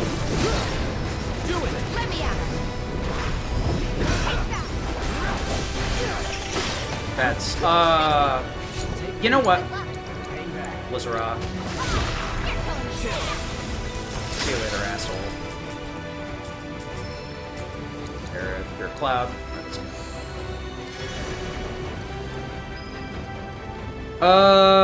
I think both of them are pretty cool, honestly. I think Trish is a bit more iconic than Lady. I did the boss fight where he spits out Lady, and I'm like, who? And then I was like, oh, yeah, Lady from 3. Got it. deceiver that stole the faces of the dead, of mothers and fathers, sisters and brothers lost. With their voices we did sow the seeds of discord among our people. Well. Among the children of man. So.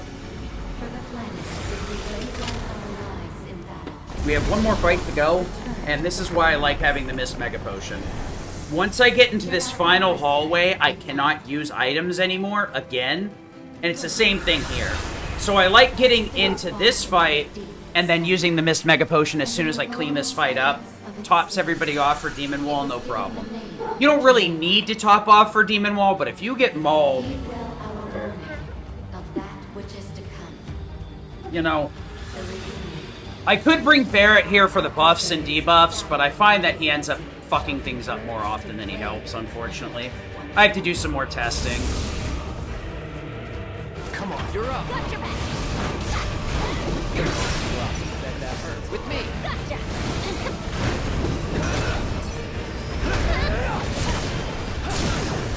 Let's finish this. You're up.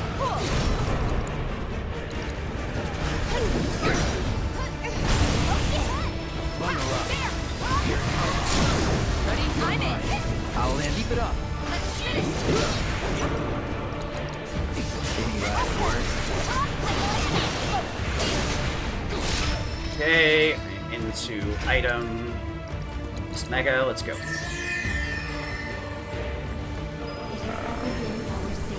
Okay, no! I hate you, game! Let me down!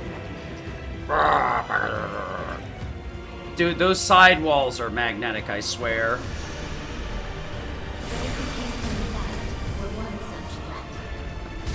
Let me out! Let me out! So, hopping on these braziers and stuff is way faster than walking down the hallway, but man, is it frustrating when you get caught on something.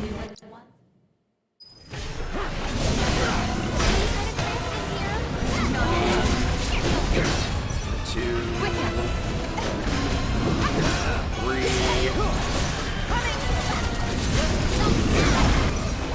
Nice. I did Sonic Boom really late so that I keep the buff as long as possible.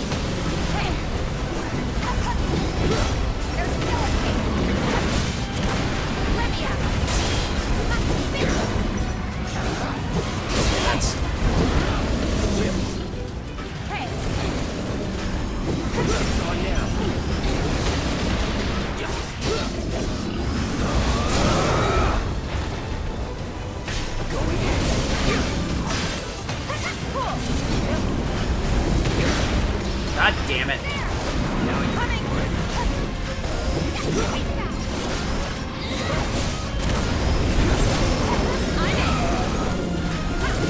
Alright, let's get out of here. And this is the last time we will see Aerith ever. Zero Mega Man. I think, like, what's a really good game is actually, like, the Zero series. Mega Man Zero has very high, is very good for a side-scroller action game. And if you want, that's, like, a really good game where, like, combos on bosses are really cool. Really, really cool. Can't take it back, though.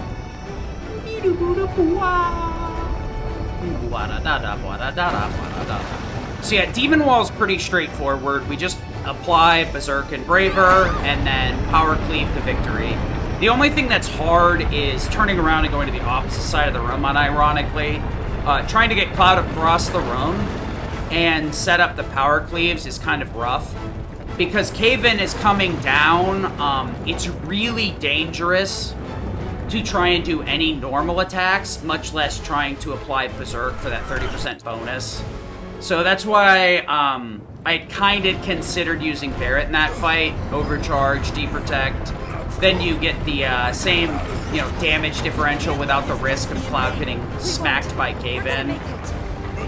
The problem is you got to change to Barret, so you have to add additional character swaps for no particular reason, outside of like being afraid of your Berserk getting Cave-In'd. But yeah, so ideally we get out of here. Yay! So we would we at one point did switch back to Crystal Sword for the slightly higher magic, so that the spell blades and spell casts that we had to do at the end of the game were a lot safer. For the first half of this final boss fight, we're able to use Power Cleave pretty much exclusively. And then once we get to the mid and the half segment, we either don't have access to Power Cleave, or we only have access to Spell Blade. So we're going to actually start using Braver a lot more consistently.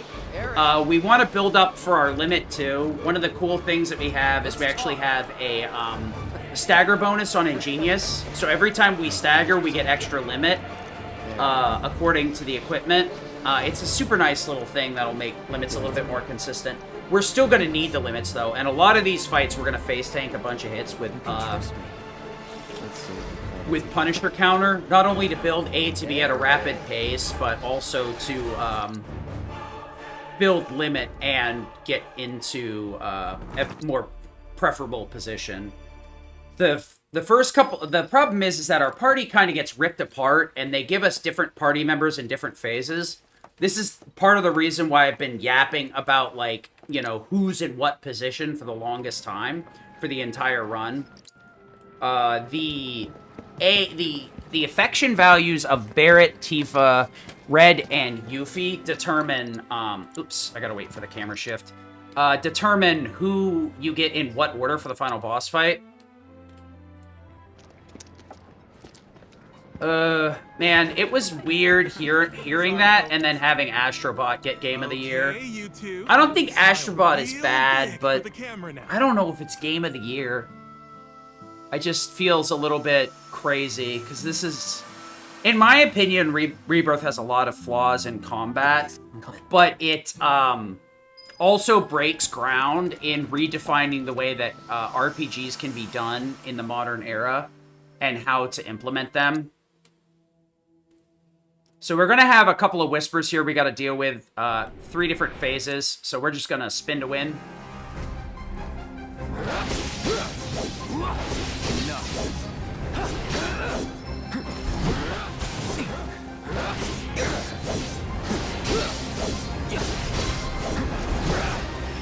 Yeah, we're just gonna ignore these guys and get on out of here. These last 2 we don't have to kill, so we just leave them. Yes, yes, I know, No Promises to Keep. No Promises to Keep, I think, is like one of the only original songs for this, if I remember correctly. Oh, if you're asking about, like, this OST in the Game Awards, I thought it was cool when I heard it in the Game Awards. I went and saw an orchestra of this live, and the funny part was, like, when I was sitting there, I realized it sounded the same as the game. And it was really interesting to me that we, like, hit the point where the quality of audio in the game, I mean, obviously, it's dependent on your audio quality in your house, like your speakers, stereo, whatever. But it was wild to have that finally occur to me that, like, our audio quality is the same as you would get in game. Yeah, so all the extra Mega Potions I bought aren't even never even got used. Interesting. And what is it? We still have 2 Turbo Ethers and 4 Elixirs. If I die, I'm trying. So, save loading every one of these dialogues will avoid the slow walks and allow us to jog, at least. It's really important here, because we'll actually be able to get going a lot quicker.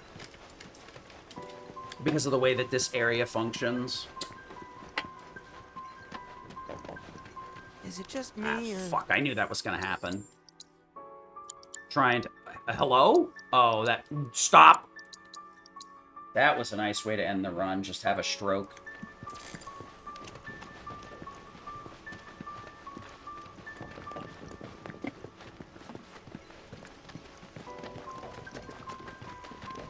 Hey, Cloud. Oh my god, the menu is so slow in this game! I'm like over here trying to save load, and it's like, nope, nope, nope, nope. Like, dude, it's menu triangle, come on! The menu in this game is kind of cursed, honestly. It's pretty delayed. The main problem is that they added the item fusion menu at the top instead of putting it in a reasonable place. They just were like, hey, we added item crafting. You're surely gonna want to craft items all the time, right? Definitely not mess with your equipment, like Zelda 2. Oh, man. I'll have to get Sonny Wrath in here to prove or deny that statement. He's been doing a lot of Z2R recently. Yeah, I think they are available on YouTube or other platforms, for sure. So this next fight, our party is fixed to CBT. I gotta stop saying that. People are gonna fucking take that the wrong way, even though I'm kind of like memeing. Cloud Barret Tifa is our main party for this. We can actually swap up the party, but it doesn't really matter. There's 4 Whispers here, and one of them will make a panel, like a magic panel or whatever, that affects all of us. The one that starts initially has Bravery, so it works out best for us anyway. Heads up. Do it. Coming. Okay, this guy. Seriously? Okay, you can kiss my ass. Oh my lord, are you serious? Ready? Coming. Hold still. Oh my god. Fine. I hate everything. I am getting absolutely butt-fucked! This is ridiculous! I've been grabbed so many times! I don't even know, bruh! I am not a child in Walmart! Let me go! Keep it up. Yo! The game is trying to kidnap me! Yay!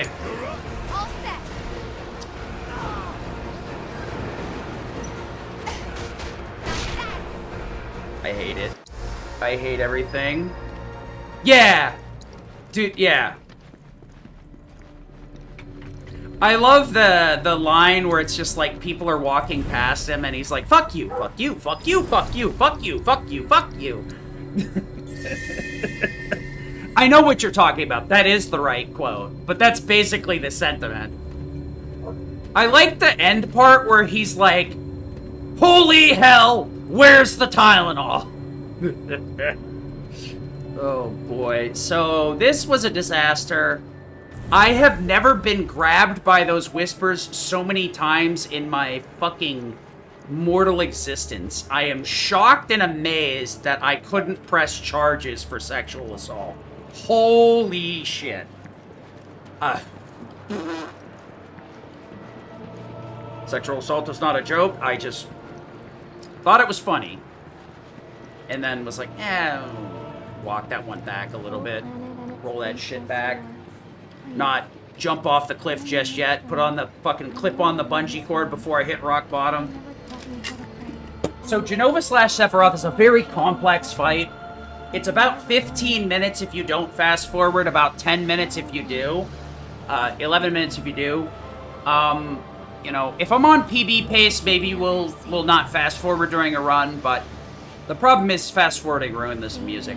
The first phase here with Jenova, everybody but Cloud spawns in with limits, and we're gonna lose it going into the next phase with Sephiroth, so we don't, holding on to it is not gonna get us anywhere. It's smoke 'em if you got 'em situation. So we want to use all our gasoline right off the bat. Cloud not having a limit does kind of suck, but, you know, it's more of a story thing than anything else. Yalda? Yalda Knight. Okay. Interesting. I'll have to look that up after to see what that is. But right off the rip, we're gonna get Berserk and do a couple of power cleaves plus Red's limit, and that will finish off phase 1. Then we gotta kind of sandbag until phase 2 starts.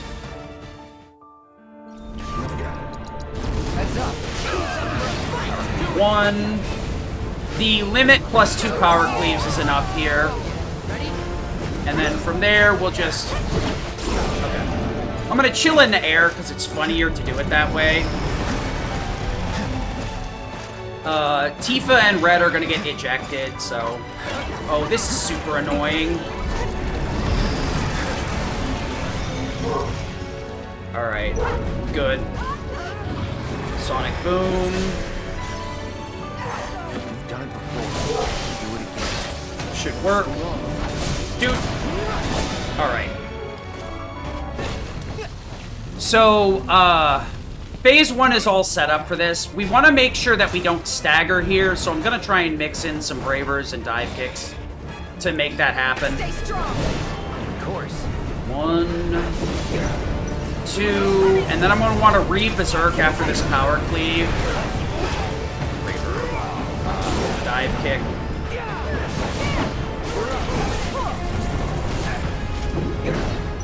Alright, switch over to Tifa here. Alright, good. Alright, now I'm set up for the next three phases. We're gonna get split up into teams of 2. And now that I have Omni Strike, we're good to go. So we're just gonna go whop, whop, whomp. And each one of these phases shall kind of start with a screen-wide clear. So there's not much I can do. This phase, fortunately, is a little bit slower paced. So I can take my time building up ATB. Bonus round, overcharge, self-bravery, and then limit. Start up vengeance here. Move over to the side. Okay. Damaged a little bit scuffed because I wanted to dodge getting hit by the beam. We're gonna get a Berserk going here, Spellblade, and then let Yuffie go. Sonic Boom.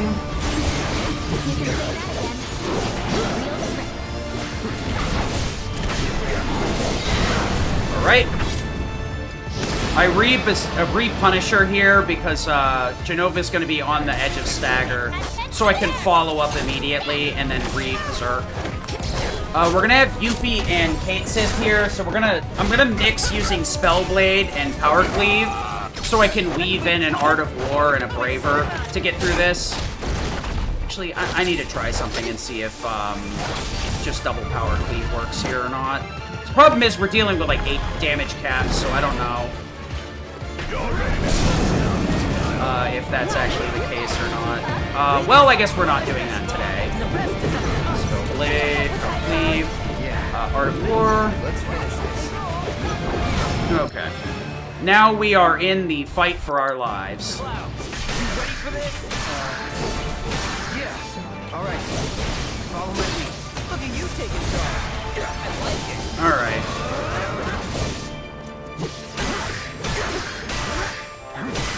Let's bring it home. All right. Great mind. So long.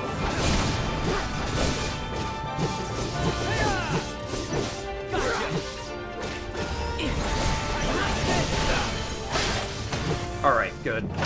So, I set up the end of that fight in a very specific way so that I have Bravery and Faith as long as possible, and I reset my Berserk timer to push the phase. I could use, Zack to, like, cast Faith, Brave, or any of that other stuff, but it's a little bit easier to just do it this way. I need to make sure I have at least half of my Berserk and half of my Faith here, so that I can kill the body without moving across the room. And I also want the Berserk, so I'm taking extra damage from this. Trying to build a little bit of ATB here as well. Ooh, this limit is very good, actually. This phase should go very quick. Ideally, what's going to happen is we're going to tank 1, maybe 2 hits here, and I'll be able to launch a Braver and a Limit. That will do enough damage to hit HP gate on this phase, so the HP will be much lower when I get to the secondary phase of this when I'm in Zack, or when I'm using Zack. That way I'll be able to set up to just Bravery Zack with his own materia, because he does have one of those, he has the empowerment leveled up. And then I can follow up with a high Braver and just clip through Sephi immediately.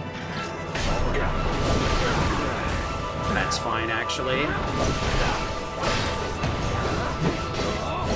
Okay.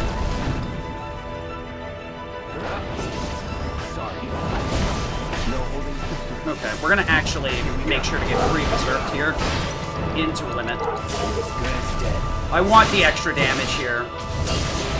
Otherwise, the Zac phase kind of sucks. That could have been done a little bit better if I had just guarded Apocalyptic Fire instead of letting him yeet me across the room. We've got some time to save against my PB here.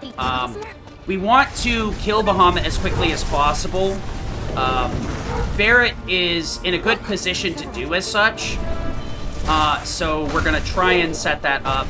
And then Tifa's going to do the cleanup. So what we want to do is set up bonus round, overcharge, and some other things so that we can get bravery on Tifa. Use this into Tifa. Overcharge so I don't get knocked over. Focus shot.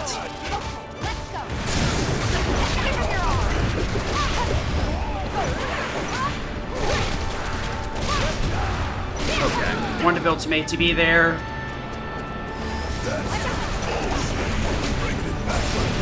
The wings are healing it. That's incorrect.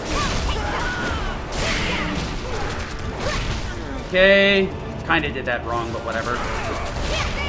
Easy peasy. Alright, now for the Zac phase. This is the most challenging. Specifically because Zac's kit is very odd and weird compared to the rest of the party. Every time he attacks, you can do a quick charge, and charging this up will augment his attacks. Chain Slash, Meteor, Shot, and High Braver. High Braver could only be used at charge 3 or above, but it hits like a truck if you hit the timed inputs for it, which is what we're aiming for. Let's settle this once and for all. I'm going to Bravery here to face tank through this stuff.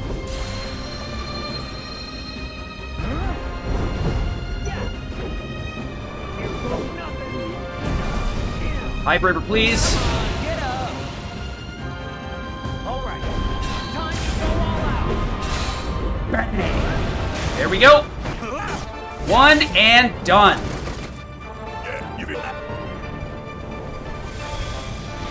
That feels so good when you do it right. I just gotta optimize my cloud phase a little bit more so I'm not getting heated around the room so much.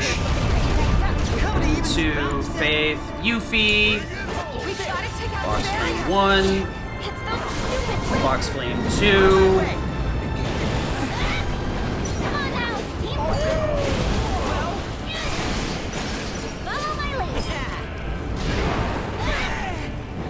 Wait for it. Change it up. Change it up. I'm here for you. 1, 2, 3.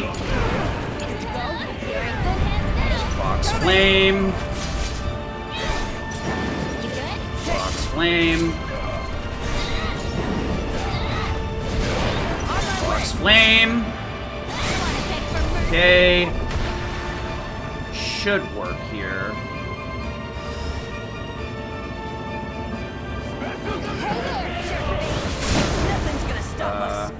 Art of War, Vengeance, Supreme Art of War, Sidewind, Sidewind, and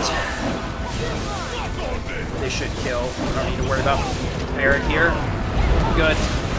Get wrecked, idiot. So this is the benefit of not staggering during Zac's phase. Barrett pretty much pushes the stagger here on his own, so that you can speed that phase up a little bit instead of wasting an extra stagger. And wasting additional time with Aerith, or Yuffie, Red, and Barrett setting up the other stagger. You can just push, push, push, push, push. Let's end this together. In this phase, we're going to be doing the same thing as earlier, except we're going to be following up with Spellblades instead of Bravers. It's going to be a little bit harder now that we have Aerith with us. I saw what you did back there.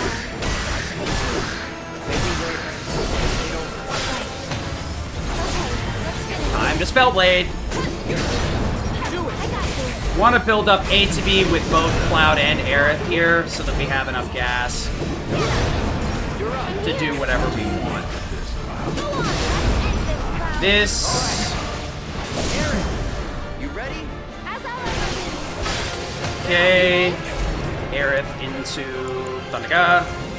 This should be enough to do multiple Bravers. Bop. Bop. And then start charging up again here. Come on. Defy me.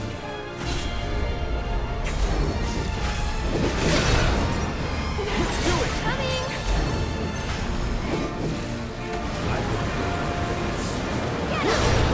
You're up. You ready? Excuse me. Thundaga.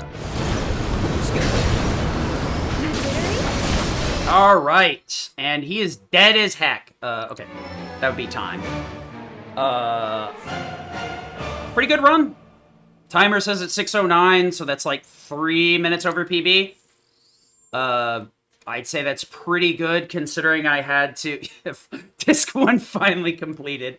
Oh man, I missed that ocean fly skip. Damn, I could have done this so much quicker. I could have been done with this hours ago.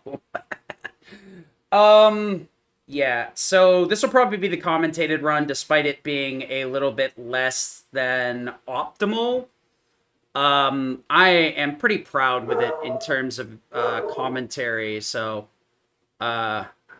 it's more or less what you'd get in a marathon run, minus having, you know, some additional runners or other people to commentate about story. Mainly, I like to focus on the gameplay mechanics and whys and hows of the way the game work, but the story is always something that interests me when I have somebody to chat about it with. Ideally, it'll be, if I'm gonna do speedruns, it's gonna be hard, which means it'll be like 4.5 hours, so I could do both Remake and Rebirth in one day. I probably wouldn't, because the combat system is so different that I'd most likely fuck up one or the other. But, yeah. So, this is more or less what you're looking at for a marathon. 6:10, 6:15. Because of the fast forward and the minigame skip, you really have to mess up a lot of fights to be anything to be past a 6:20. If it is for hard, which, you know, I probably would be submitting both once I finally get it routed, you're dealing with about an hour and a half less because you don't have to do map movement. You can just work from A to B. So things are a lot more fast-paced. My run, for anybody interested, is for really, really long-a-thon not tomorrow, the next day. I'm actually going to a con tomorrow to get several voice actors. Actually, let me stop recording this.